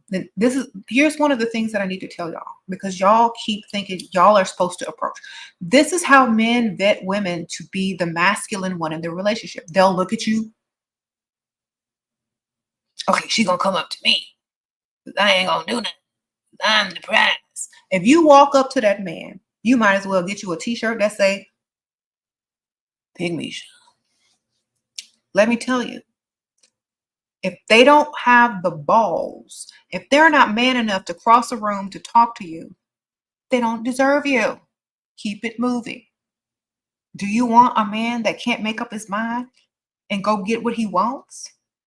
Or do you want a man that you got to think for and chase behind and do all the work? That's not a man. If a man sees something he gonna come get it. I promise you. He gonna come get it. He gonna come in there. He gonna come in there making it known. I need you, and I need your attention, and I need you. I need you to understand that I like you. I need you to. You're gonna make it known to you and whoever's around. When y'all have, it's not your fault because you could be very beautiful, but this man could be the type of man that is saying, "I want a woman to chase me." He could be in his soft boy era, and that's not your problem. That's just not your problem. Keep it moving, man. You can't help who's in their soft boy era and who not. If he's not man enough to approach you, he doesn't want to approach you. He wants a masculine woman. And if you're not a masculine woman, then y'all aren't going to hit it off anyway. Y'all aren't going to have much in common anyway. So let him be. He's not for you. Okay? Y'all need to go for older men. Older men, they will walk right up to you with no problem. Everybody looking. Okay. And see, the thing is, because we are now more attracted to these older men who know what they want to provide and stuff like that. Now, some of the younger men are seeing this example and following it so that they can still get women too. They didn't know any better. Some of them, I mean, some of them did, but a lot of men didn't know how they were supposed to act. And when women say what they want, what they need, what they like, what they desire, what type of man they want, guys are paying attention. They want a man that knows what he wants, masculine, man enough to say what he needs to say, and come get it. Okay? If they're not able to do that, they don't want to. And we don't want them. Okay? Now, the best place to find older men that will cross a room and talk to you is places where these men have money. They got to have money because money is a lot of confidence, you know? They don't mind being rejected because somebody else is waiting on them to come over there right now. Rich men don't mind being as rejected as broke men. So they'll make a fool out of themselves in 2 seconds, blame it on the alcohol, and go on over to the next chick. Okay? Because they got money and they don't care. Get you a man in a place that has valet parking, expensive drink prices. If the drink price ain't over $20, you in the wrong place if you looking for rich men. Okay? There's no valet parking, no $20 drinks. You know, Dusty's might be around. You got to get up out of there. You got to go to the high-end places. And like I said, if you can't afford to drink iced tea, all right, somebody will buy you a drink. I mean, I don't understand. I have no problems, so y'all shouldn't.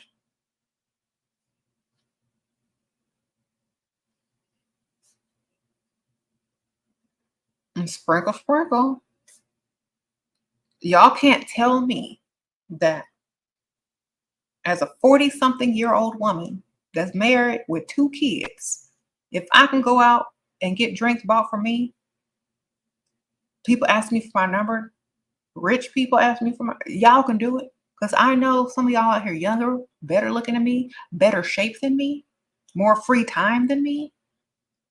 If I can do it, I don't even have to do it. I know y'all can do it.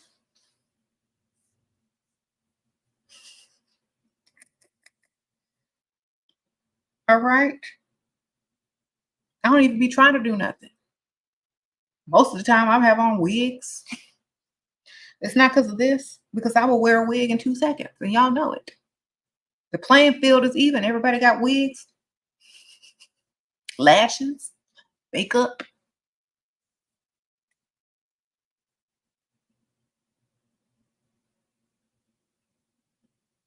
Okay.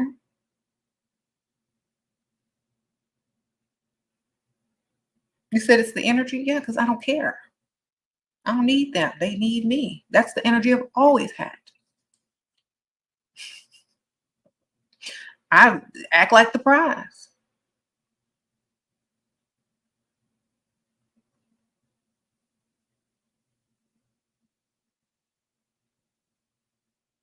You gotta act like you got 12 men lined up and that they all want to be the 13th. Exactly, goddess energy. That's exactly how you need to act. Like I'm like the air of confidence, dare I say arrogance that you must have in order for men to be that attracted to you is crazy. So work on your confidence. That's literally what attracts people. Your confidence. It's not always your youth or your beauty, it's your confidence. So you have to work on that a lot because that also keeps people from approaching you when you don't look like a lot of men like the pizzazz and the confidence a woman has because it gives them the same confidence and pizzazz. And when y'all walk into a room together, the whole room stops and stares. But if you're like, you know, they can't do nothing with that. So you got to get your confident level up. Like I'm the best looking thing in here. And anybody who don't think so is dumb and wrong. I'm the queen bee. I'm the goddess. It's very arrogant, but that's what makes heads turn. Now, when they walk over to you, you get your acting skills on and hi, how are you? I'm good. Oh, okay. Oh, yeah, I saw you walk in. That's your car right there? Oh, that's a nice car. Act like you're not impressed. Oh, what am I drinking? Why are you going to buy me a drink? Great. I'll have such and such. You see? Like, I know you're going to buy me a drink. I see your car. It's nice, but I've had seen better. I'm nice. I'm cordial. I don't look like I need you. You ask me what I'm drinking. Why is you going to buy me a drink? All right, then I'll have a such and such. I don't even wait for the answer. I just order. I treat all men like providers. Sprinkle, sprinkle.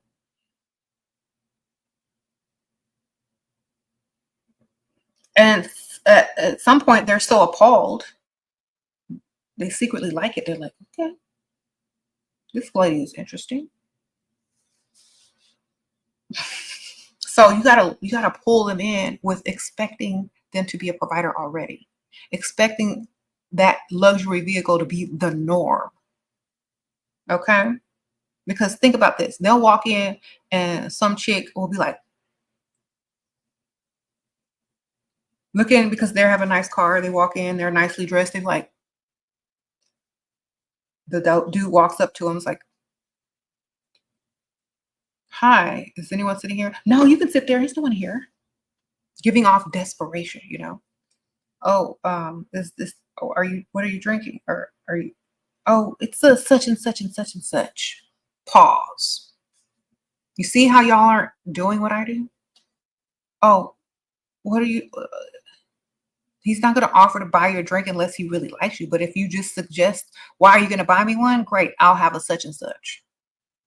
He's going to be so taken back. This lady crazy. She didn't care about my car. I'm sitting here looking good. She acting like there's somebody better looking behind me. What's going on? Then he's going to try to impress you with whatever conversation he can come up with. So you got to have that confidence. You can't be looking desperate every time the door opens. You can't be looking desperate every time somebody walks near you.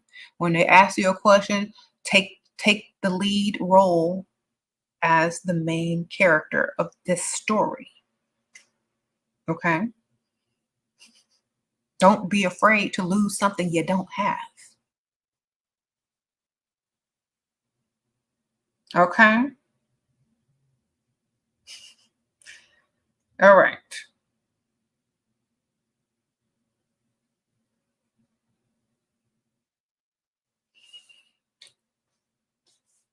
thank you, J Him. Sprinkle, sprinkle. If you want to send something to my Cash App, then you ain't got no Cash App. Sprinkle, sprinkle. I don't know why I won't let you send it, but thank you. I appreciate it for trying. You said block who? I don't see. The Hang Sisters. Thank you, girl. Sprinkle, sprinkle.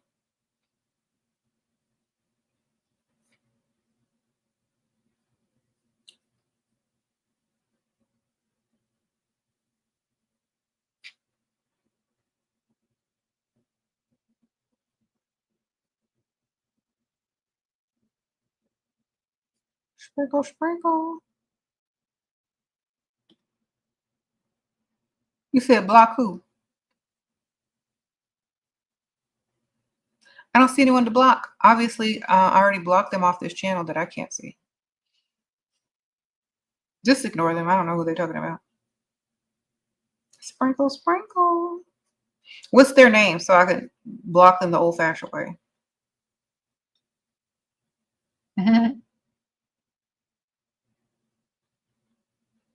How to get money from an older man quickly by being cute and asking for it. Okay. Whoever is making some weird comments, I can't see them. So y'all need to tell me who it is. You said Fashion Transparency is the name. Okay. Oh. Why do I need to block them? What are they saying? I'm not even paying attention to them.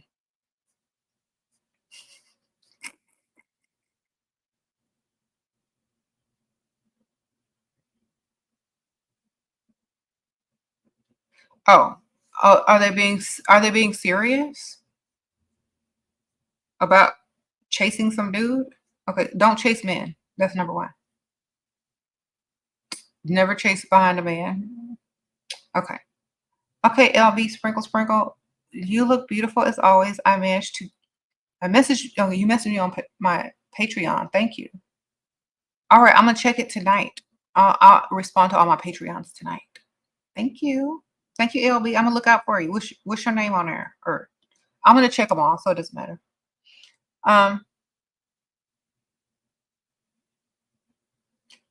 Appreciate that.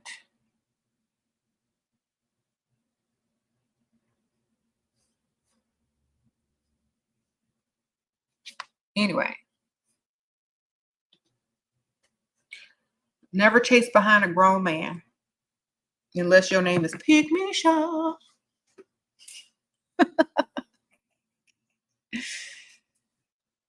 If your name is not Pygmisha, you should not be chasing behind a man.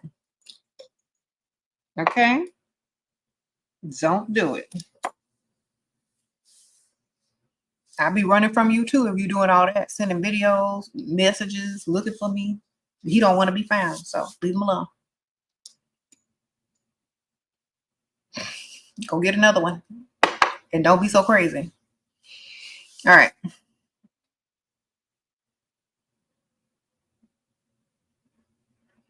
If you have an insufferable personality, it will be much difficult to get money out of a rich dude. Not if you drinking. And he drinking.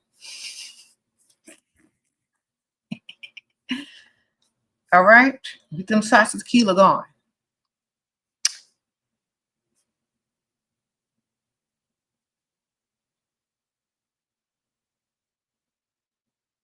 That's why you got to get out into the real world, because you can't have tequila on a dating app. So you got to suggest shots. Loosen him up a bit. Get him to talk about some stuff. Get him in his emotional state so he give you some money, man. Y'all can't do that online.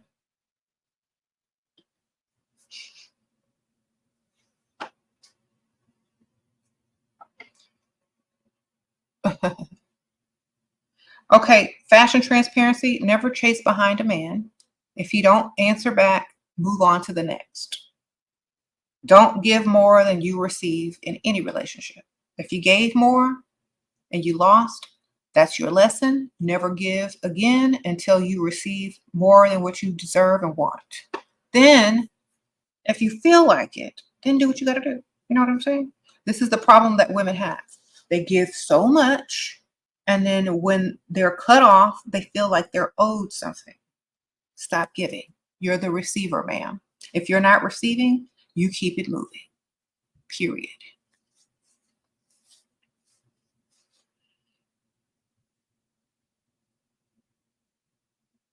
Okay.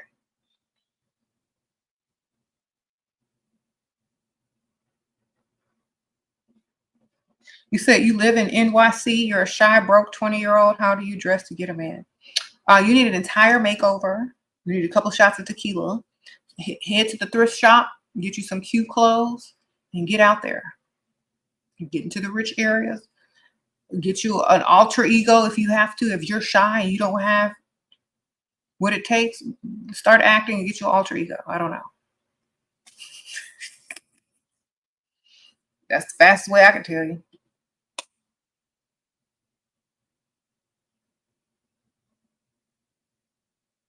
How to get girlfriend allowance from rich dude. If you're his girlfriend, just ask him. If he's rich, he should have no problem giving it to you. You couldn't claim me as a girlfriend if you're not providing. So I wouldn't even be claimed as a girlfriend. Just get his money and ask him. Tell him what you need, or you can't see him no more.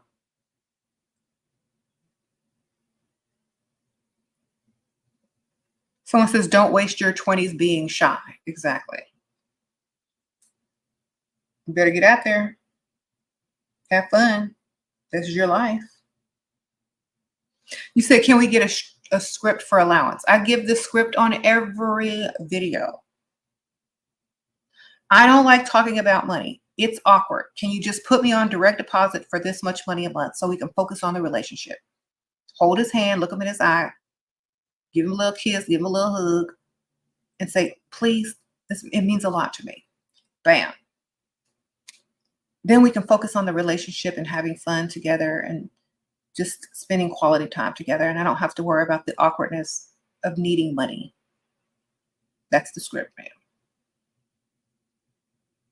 Done. Now you're on direct deposit from the bank every month. You don't have to worry about it anymore. You can just focus on the relationship. So that's the script. That's the script on allowance. That's how you get it.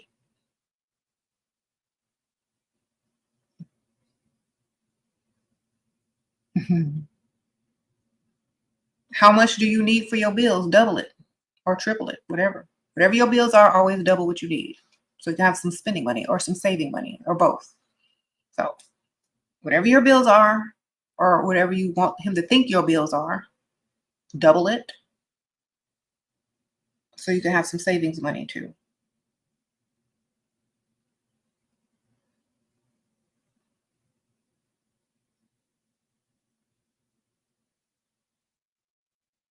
Mm-hmm.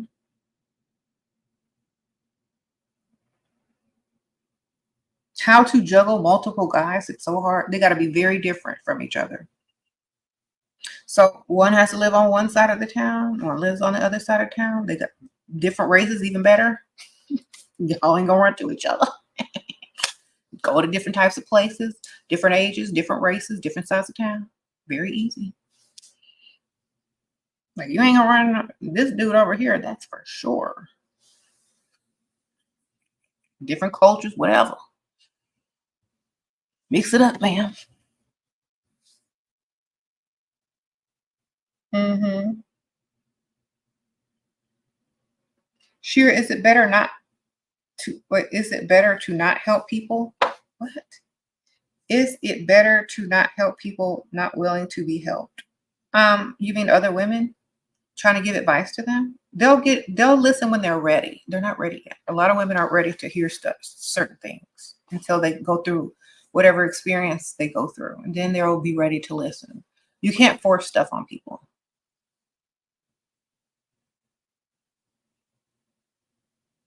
Okay.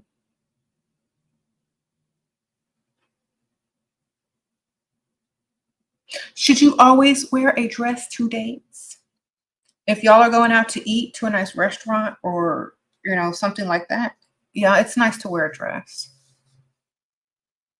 And like if y'all are in a relationship and y'all are, doing other stuff besides the courtship dating, you can wear whatever you want because you're in a relationship at that point. But still, you know, he should take you out so you could dress up still every once in a while. But if y'all are just in the first phases of dating, yes, wear a dress. Okay. They don't have to be dressy. You can have casual dresses. You could have, you know, in between. Just depends on where you're going. Okay.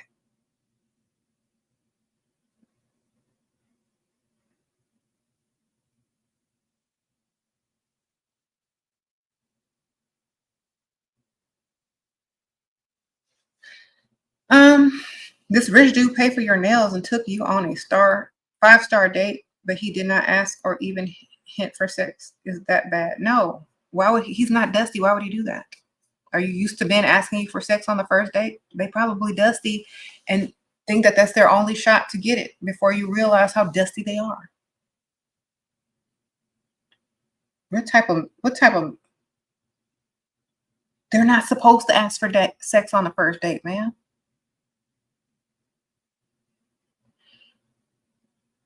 Who you been going out with?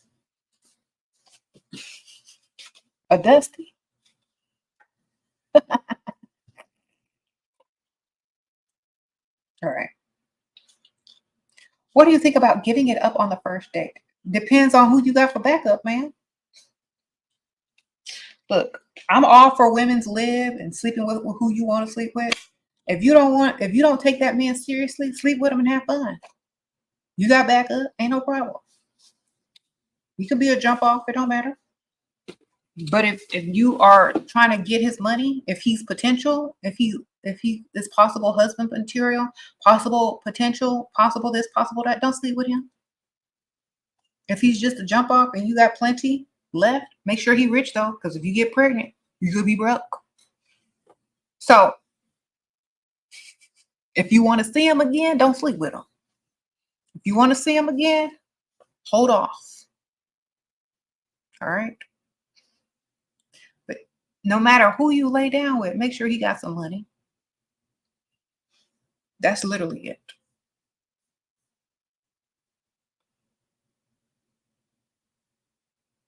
Your jump off got to have money too. Period. Oh, LB, sprinkle, sprinkle. And the pickleball aesthetic is giving very rich. Girl, thank you, girl. I was out there today sweating, perspiring, glistening. I'm not going to say sweating because that's so yuck. I was out there perspiring today and glistening in the sunlight.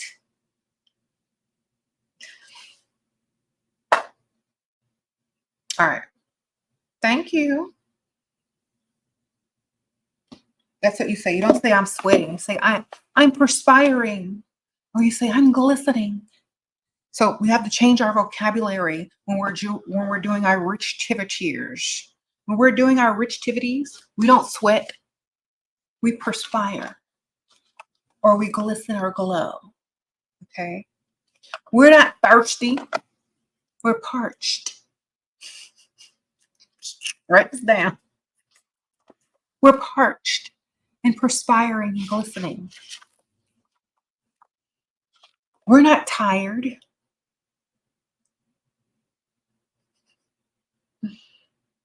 We had a good workout. Okay. We're fatigued. We had a good workout. We need a rest. We need a rest. We need a break. We're a little parched. We need a little sip. You know, traditionally after pickleball, people go and have wine and sip white wine. I didn't have my wine.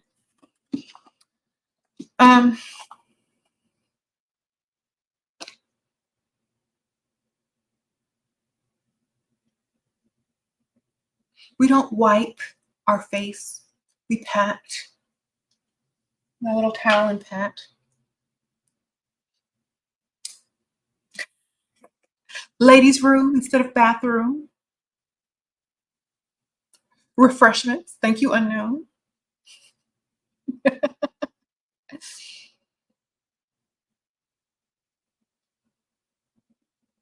I'll give you some more words.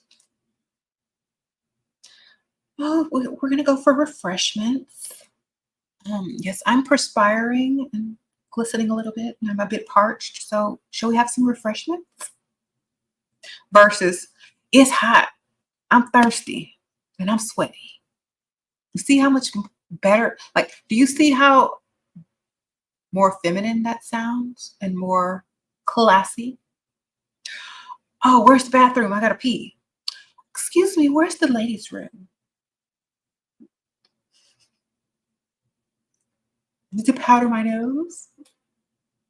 I'm having a delightful time. Thank you. Human living, breathing Barbie doll. Adult beverages. So work on our vocabulary. A little bit, yes.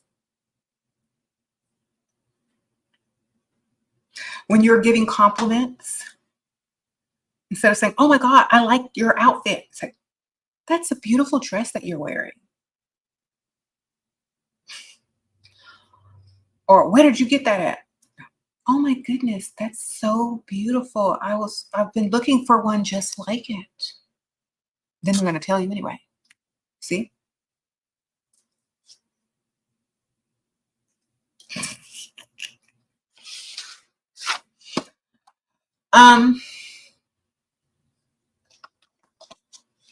You said being arrogant is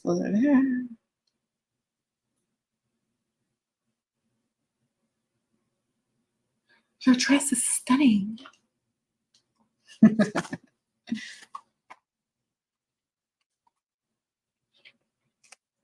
He gives you whatever you ask for, but I feel like I keep having to ask. He's not intentional enough, but he is a gentleman. He wants you to keep coming back to ask because you need a reason to come back to him.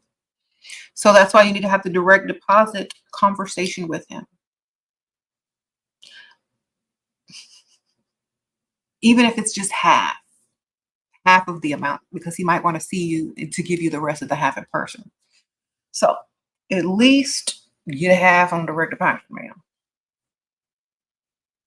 You said be elitist. You don't have to be elitist. You can still be nice, but don't be too nice. Okay.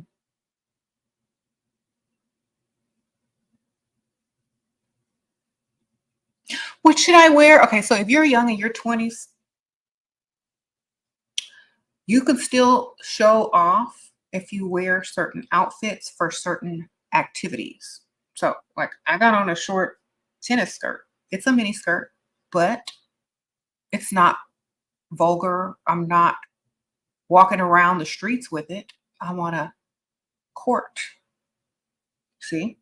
So, use the activities, the wardrobe, and the places that you're going to determine what you're going to wear to attract certain people, right? So as a 20-year-old, if you're going to wear a mini skirt, trying to find a rich older man, I don't think I would wear that on a date if the dude is older. If he's your age, it don't matter.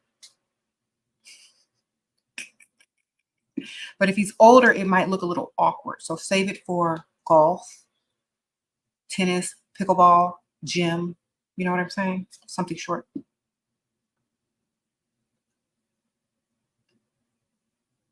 I would suggest wearing a dress at least to your knee or a skirt to your knee on dates because you don't know where they're going to take you. If they're taking you to a nice restaurant, you don't want a midi skirt all the way up here. Okay.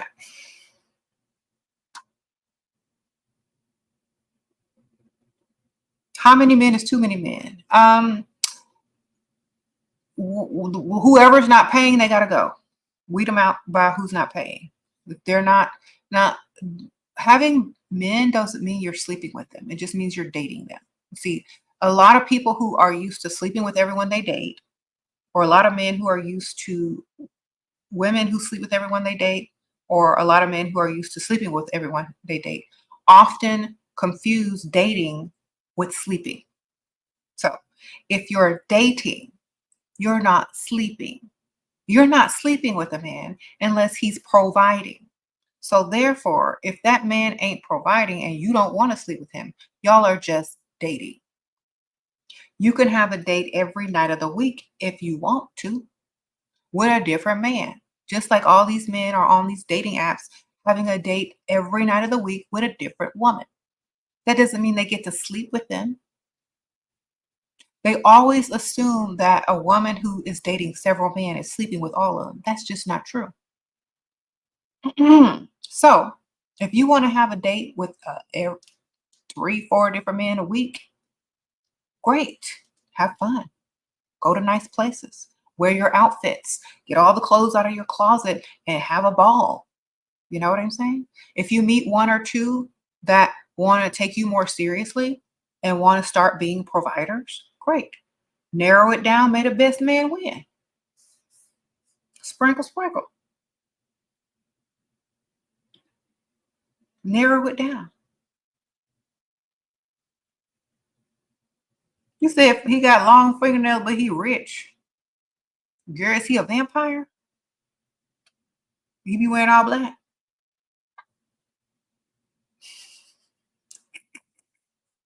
You like to suck on your neck?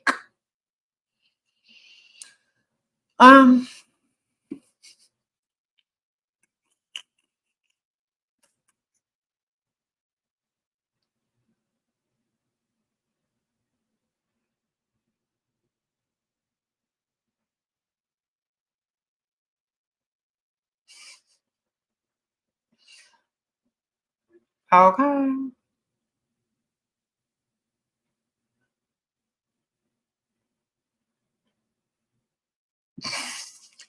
Y'all are so silly. Uh-uh.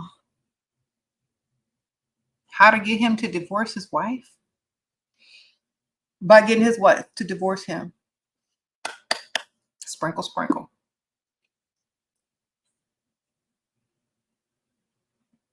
How to keep the lies straight? Write them down. Memorize them. Be an actress.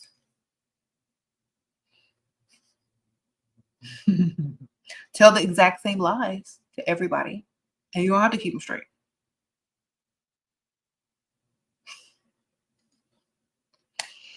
So, for example, that's why I sell my little journal, so y'all keep track of your lies.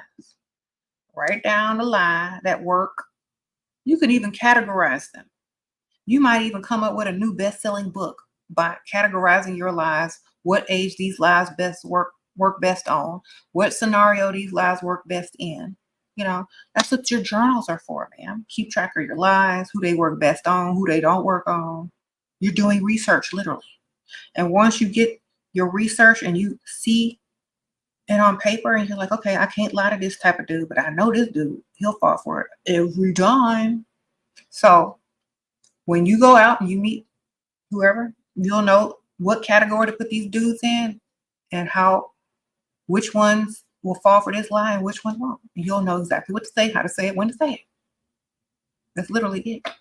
And if you find one that's not falling for any lies or any of that, write him down too. Say, okay, he don't fall for lies. Let me tell him some lie sandwiches. So then you mix the lie with the truth and see if that helps.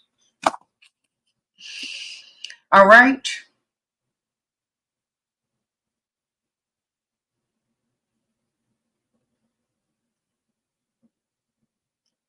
Get you a notebook and some pen and start taking notes. This is your life. You got to figure out what works, what don't, how to get your money. And then eventually you won't have to write anything down. It'll just be automatic. You'll know how to do it.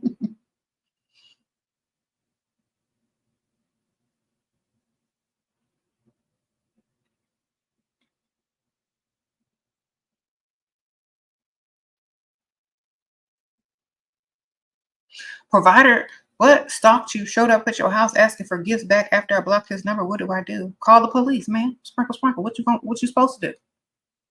A gift is a gift. He didn't loan you that. You didn't borrow it.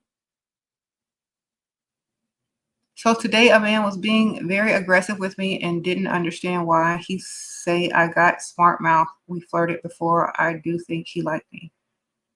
Okay, y'all don't know what like is. Y'all don't know what a gentleman is. Y'all don't know what men are supposed to be like. Sprinkle, sprinkle. Y'all obviously don't have a good example of what a gentleman is supposed to act like. So let me tell you, they're supposed to cater to you, impress you, treat you like a lady, be considerate of you and your feelings. They're not supposed to be aggressive. They're not supposed to be, what did you say? They're not supposed to tell you you got a smart mouth, especially in the dating phases. I mean, y'all already skipping all that and getting to the fighting phase of being in a relationship that's not working. Okay. So get some self-esteem and go find a man that likes you more. All right. If that man doesn't like you way more, 10 times more than you like him, stop dating him. What the heck? Why are you even doing that to yourself? Look, I'm at the point where if you don't like me a lot more, we have nothing in common. I don't want to see you. All right. If you're not trying to impress me, if you don't like me way more than I like you, I don't want to see you. That's how it needs to be.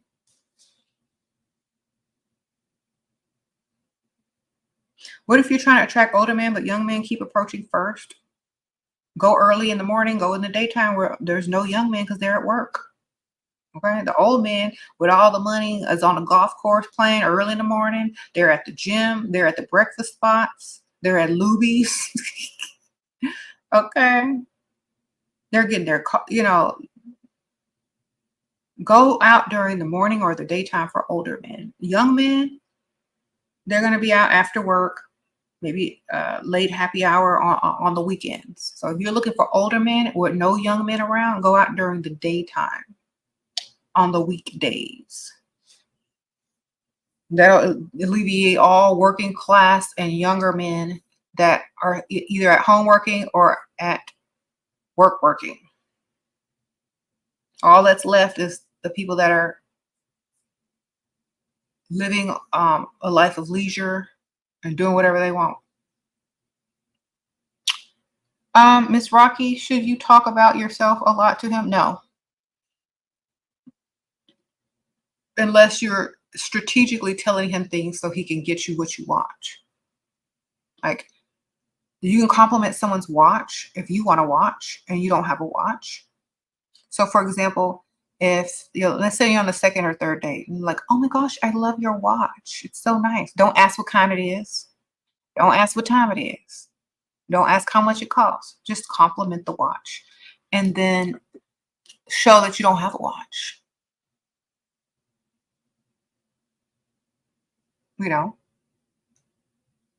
They'll start talking about the watch or whatever. It's like, oh, okay. It's nice. Now they know you don't have a watch because your wrists are sitting up here like this, or you're showing up. Next time it's time to buy a gift, it's a holiday or a birthday, and you've been seeing them for a while. You didn't get your watch. You keep talking about it.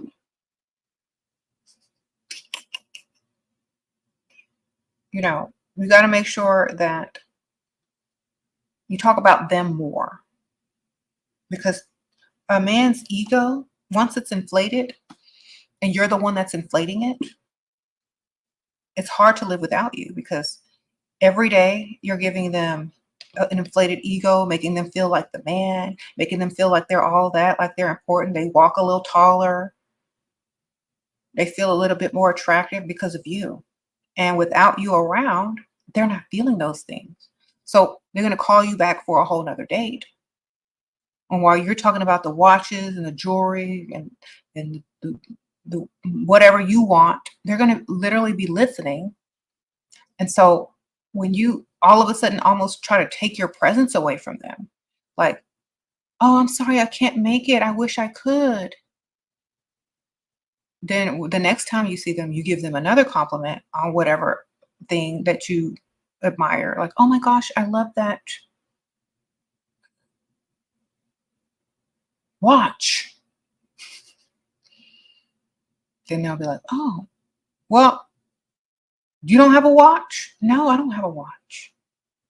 Can I try yours on? Can I wear it? Then they're gonna get the hint, the clue that you need a watch. Then they're gonna come with the watch. Sprinkle, sprinkle.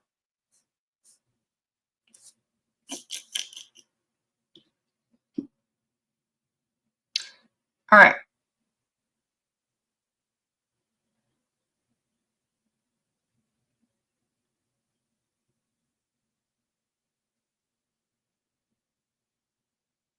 What does my husband think of my curls? Girl, he just happy I'm still here. Sprinkle, sprinkle. We've been married a very, very long time. I would say this. Back in the old days, he didn't like my hair curly because it made me look too young. And it made me look, and he was older, okay? And he grew up in the old days where women pressed their hair to look neat and tidy, and curly hair and all that kind of stuff was considered wild. He grew up in Jim Crow, okay? So, knowing this, and that's with that same age of man, black man, his same age, always mostly prefer women with straighter hair because that's the era they grew up in. So if you're trying to get an older man, he could be black, white, I don't know. Depending on the era that they grew up in is how they understand beauty standards. But as you know, as the relationship progressed and all of that kind of stuff, he didn't care because I was gonna do what I want anyway. I'm gonna wear my hair, wear wigs, be blonde one day, have curly hair one day, have straight hair one day. You don't know what to expect these days. So it all depends on what type of man, what age, what era they grew up in. See? And if you get a group of men in a room, let's say you get 20 men in a room, and you ask them, what is your ideal woman? What do they look like? What does their hair look like? This, and that. They're all going to come up with something similar or slightly different, but it's all going to be what society told them, right? It's all going to be what society says, what the beauty standard was. So normally that's what they're going to think the standard of beauty is. But once the standard of beauty is pushed and society tells you it's something else, you put the same group of men in that same room 5 years later, after society has worked on them a little bit more and gave them a slightly different standard of beauty, it's going to change. So that's always what it is. It's always what the standard of beauty is at the time of their era. So therefore, some men like it and some men don't. And some men just realize that, it was the era that they were born in.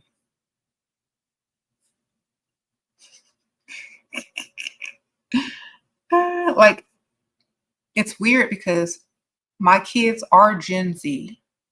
I'm Gen X. And I think my husband is a boomer. So we're all over the place in this house. It's crazy. Like whenever James talks sometimes, the stuff he be saying be so off because of his age. My daughter starts playing the Uncle Ruckus music in the back. Y'all know, y'all know.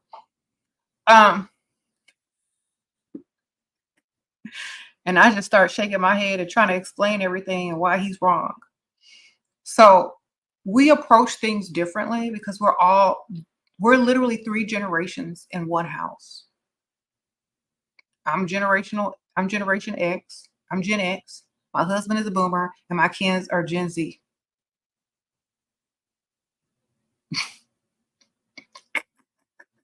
So we got a lot of laughs over here. You say you're a millennial. Okay. You see, my daughter's funny. Okay. And see, it's like an inside joke, y'all, because James don't know what Uncle Ruckus is. He don't know the music. When he comes on the scene on Boondocks, they always start playing that tuba music. So whenever he starts sounding like Uncle Ruckus, my daughter will whip out her phone and go to YouTube and find the sound clip and start playing it. And so it's like our inside joke. You're like, why are y'all laughing? So it's fun to have like different age ranges in your house just to see what people used to think like a long time ago, what they think like now, how they were raised, who raised them to think a certain way, how they still think is funny.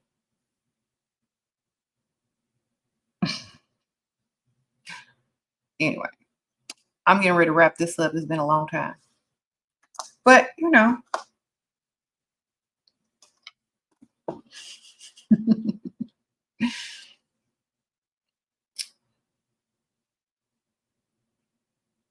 you said we are a mess. Hmm.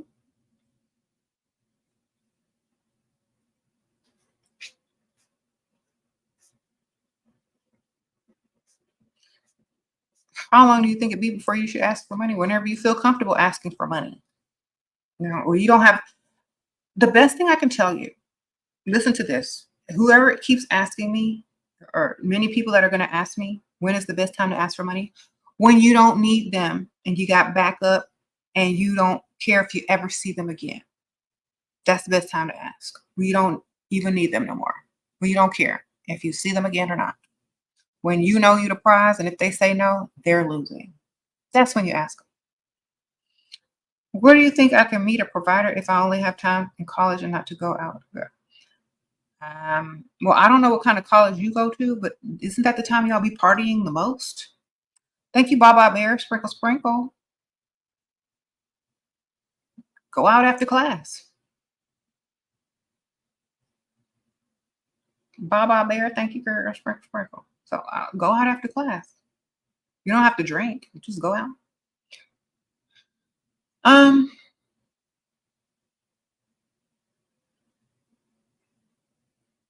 How to make him pay when he says he doesn't have enough money? Turn around, walk the other direction, and find a man who has enough money. Okay? You can't make someone pay who ain't got it. If he ain't got it, he ain't got it. Go get another one. Have to. Get his half, get the other one. Money. One man might not be able to do it all. You might not have chose wisely. You might have to go get another one and choose another one at the same time. Go do it. Or what is he going to be mad because you went out and talked to another man who could actually do something for you? A man can't be mad. Literally, if you are with a man and you go to him for help, I need you, baby. I need your help. And he can't help you. He's going to feel bad inside that he can't help you. He's not, either he's going to go find a way to help you or he's going to be like, well, she'll figure it out. And then you go figure it out by getting another man. Okay. I'm sure you can earn your own money, but what's the fun in that? Save your money, get their money. Okay. But you should never help a grown, able-bodied man. He shouldn't even be in a relationship if he can't provide. He don't deserve a woman if he can't afford a woman. So therefore, go get an extra one on the side because the one you got can't afford you. Oh, Tiff, Sprinkle Sprinkle. Hey, Sharon. Hey, girl. Thank you for the donation. I appreciate you. Sprinkle Sprinkle. Okay. You said what skincare products I use. Philosophy, and it's free. New Zealand something skincare. I don't know, some kind of serum.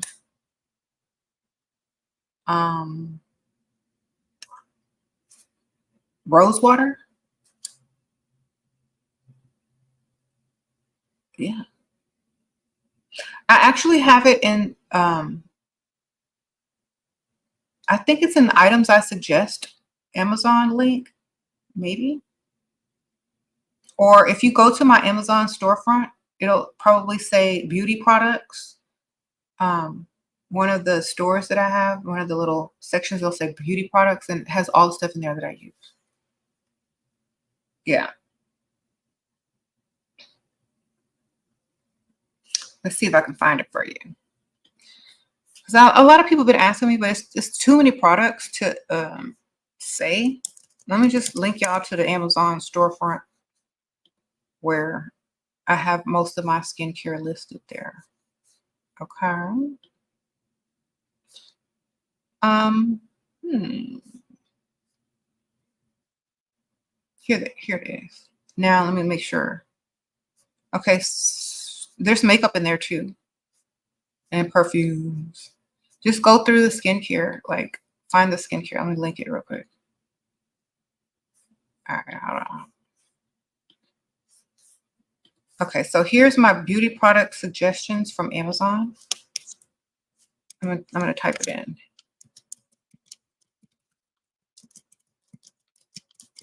I have most of these. So the skincare is what I use on my face. There you go. I even have that Carp face primer with that makes you not sweat. I have that on there too. I have a bunch of Lawless lip glosses, some Fenty stuff, some Crave Beauty. I also have like this is a lot of stuff that I use. The Innisfree, my foundation that I use, the powder, yeah, all that's on there. So y'all have fun shopping or just writing down what it is.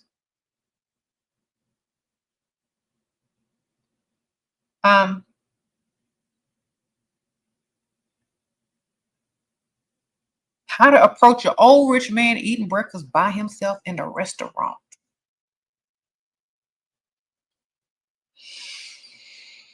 Okay. Usually, if you depending on the place that you go, there's a bar where single old men will sit and eat.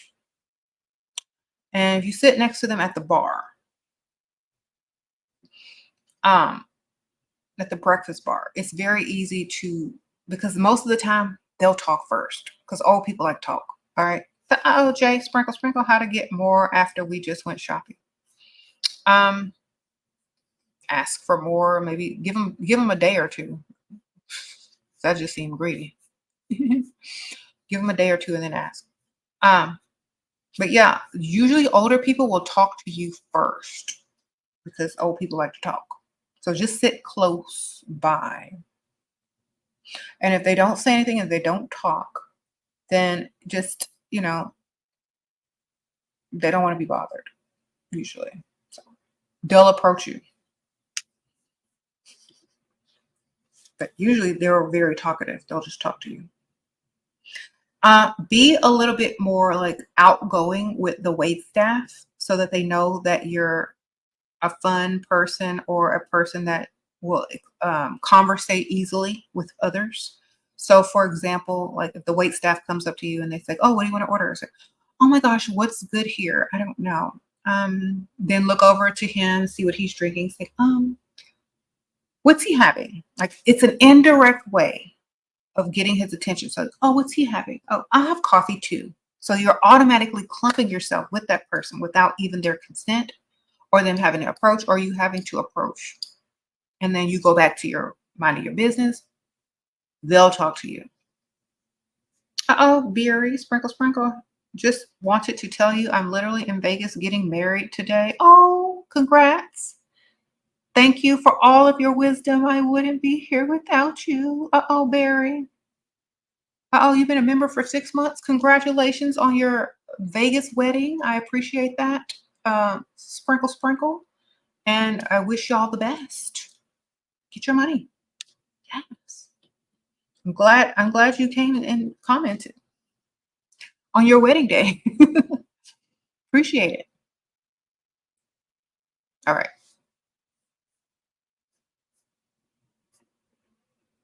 Yeah. So be very open with the wait staff.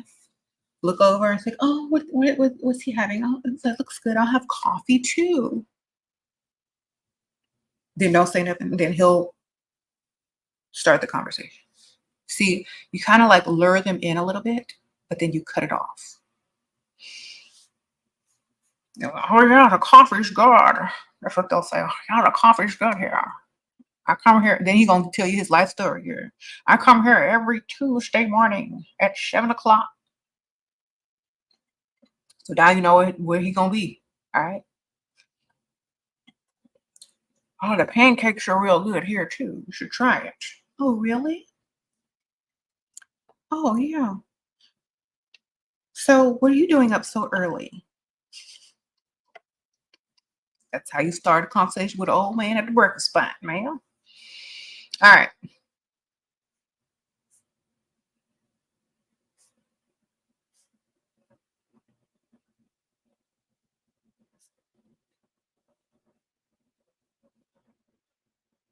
Best way to advise a friend on their dusty boyfriend. Tell them about your non-dusty boyfriend and all the things he does for you, all the things he pays for. Or if you don't have one, tell them about your friend's rich boyfriend who pays for everything. So you don't want to tell them what they're doing is wrong. You want to make an example of what they should be doing by using yourself as an example or a friend or a fictitious person. Like, oh my gosh, this girl at work, her boyfriend, he bought her a car. He sent her flowers. I'm like, dang, that's a good man. Da da da da da. And you look better than her. Girl, just start making up lies to get her to see that she can do better. And you look 10 times better than her. Oh my gosh. So anyway, so what did your boyfriend get you for your birthday? Oh, that's nice. Gift card to McDonald's? Okay. That's how you do that. You gotta let them see for themselves. You can't be the one telling them. They have to realize it on their own. And the best way to do that is to just put little scenarios here and there. Don't make it seem like that person is a dusty. Just make it seem like she could do better. You know? It's like, girl, we should go out tomorrow. There was this place where this girl told me she met that guy. There's a lot of rich guys hang out there. But I have a boyfriend. I know, but he won't care if you go out for girls' night. So you got to trick her a little bit. He won't care if you go out for girls' night, right? Then get her out. Then when she sees that she can do better, she'll start thinking about it. Okay? She got to be ready though. Yeah, just trick her and say it's a girls' night.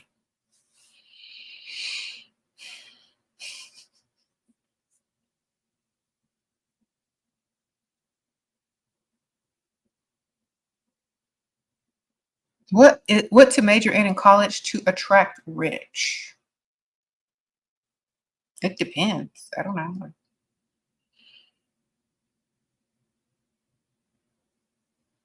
Mm, I don't think that has anything to do with it. I think you as a woman have everything to do with what attracts a man, rich or not. So you could do whatever, you can major in whatever you want to major in. They don't have to know about it.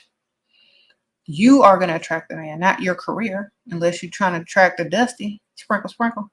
So art history, perhaps something they can use if they're rich. Art history. They're going to buy paintings and art. You know what's valuable. Art, art theory. You can understand, like, they want to invest in some type of art. You're the person to talk to. You can help them at the auctions and all that. Well, this piece is contemporary and it is from an up-and-coming artist that I think is probably going to be very popular in the future because I did some research and they sold pieces to such and such and such and such. So if you get one, it'll be worth a lot too. It's not too masculine. You're actually helping them if they're an art collector, or you can get them into art collecting. I'll say art if you plan to marry rich. What if they approach me at a bar, keep talking, but refuse to buy gifts? Like they look like they have money. Okay. If they approach you at a bar, they're talking to you on the phone, they're not buying gifts, tell them, I'm sorry, I can't stay on the phone all day. I have to go to dinner. I'll talk to you later. Then don't text back later. You know? And then when they text back, you say, oh my gosh, I just broke my favorite bottle of perfume. I'm so upset. It was expensive and I just bought it. ... If they don't ask you what perfume it was and if they can buy it for you again, it's time to cut them off, man, because they're just there to waste your time.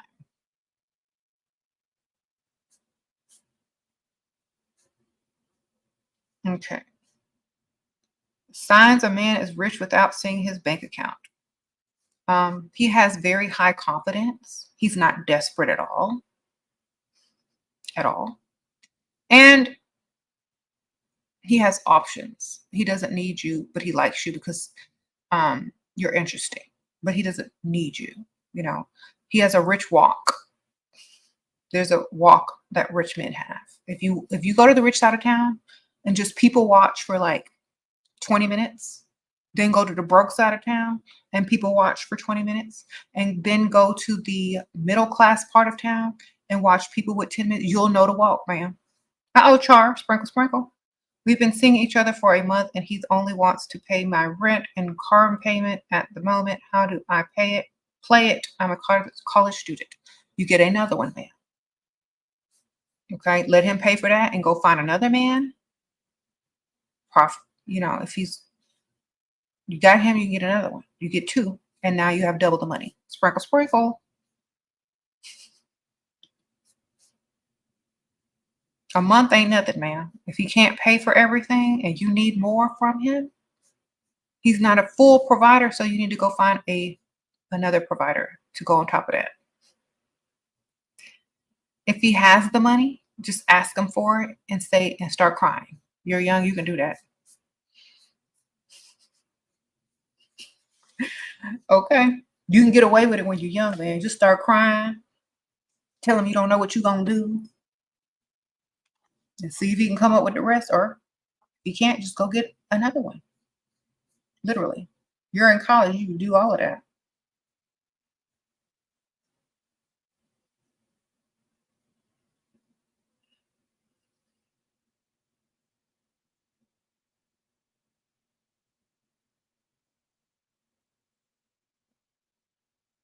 You said Houston nonprofits have plenty of rich board members. Okay.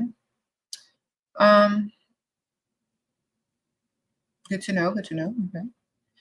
Business management or accounting. Oh, I would never tell nobody that I did that, only because like I'm not putting that field down. I'm just saying because then they're gonna want you to manage their business and do their accounting for free. Sound like work. I mean, yeah, I would go for something more creative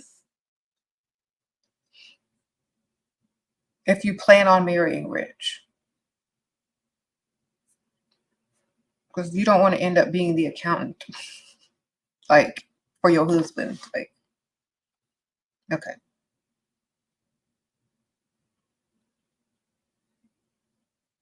If you buy my book, can you get my autograph? No. But if you buy something from Level Up Cosmetics, I write you a handwritten card that says thank you with my autograph. So the link is in the description bar, or you can go to levelupcosmetics.us and buy something from there. Uh-oh, Martiza, sprinkle, sprinkle.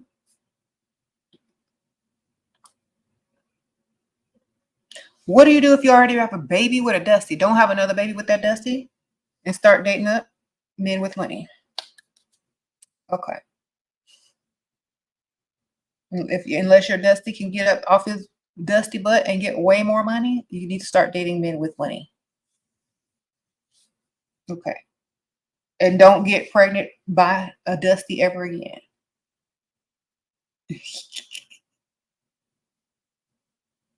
You know, we were watching the Elizabeth Taylor story, Lost Tapes. It's on HBO. Elizabeth Taylor, The Lost Tapes.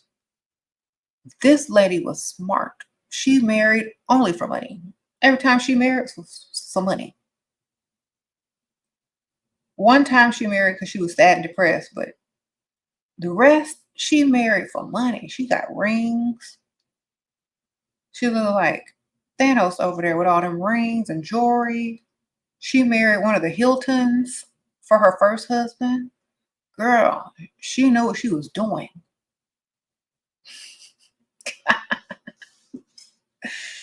And of course she was a Pisces, of course. They know how to get it. They about their money, man. She was the first woman actress, or she was the first actress to earn $1 million for a motion picture. She's about her money, I'm trying to tell you. If you're looking for a good documentary to watch, it's on HBO. It's called Elizabeth Taylor, The Lost Tapes. And it shows all of her, like, it's like the real her in films and her personal life, and shows all her outfits and stuff too from all the 50s and how she did her makeup. It's really good. I think y'all will all like it. I think y'all will appreciate it. It's called Elizabeth Taylor, The Lost Tapes. It's on HBO. I think it's like HBO Max or something like that. But maybe you can find it on YouTube. Yes. Oh, well, y'all can go watch that because I'm getting ready to go. But thank y'all, everybody who donated. I appreciate you guys. Thank you for everyone who sent me the cash apps. Thank you for everyone who asked good questions. Congratulations to, I forgot her name. I'm so sorry. But she just got married in Vegas. Congrats to you. Thank you, Boba Bear, Sprinkle Sprinkle. Thank you for teaching us how to show up for ourselves, SHERA. Thank you for listening. I appreciate that, Sprinkle Sprinkle. And remember, if you're going to be doing Richtivities, you got to get some Richtivities wardrobe. Make sure you're appropriately dressed. Make sure your vocabulary is appropriate for where, don't be cussing out there, you know. Prepare yourself, get ready, have fun, live your best life. Thank me later. I'll see y'all on the next one.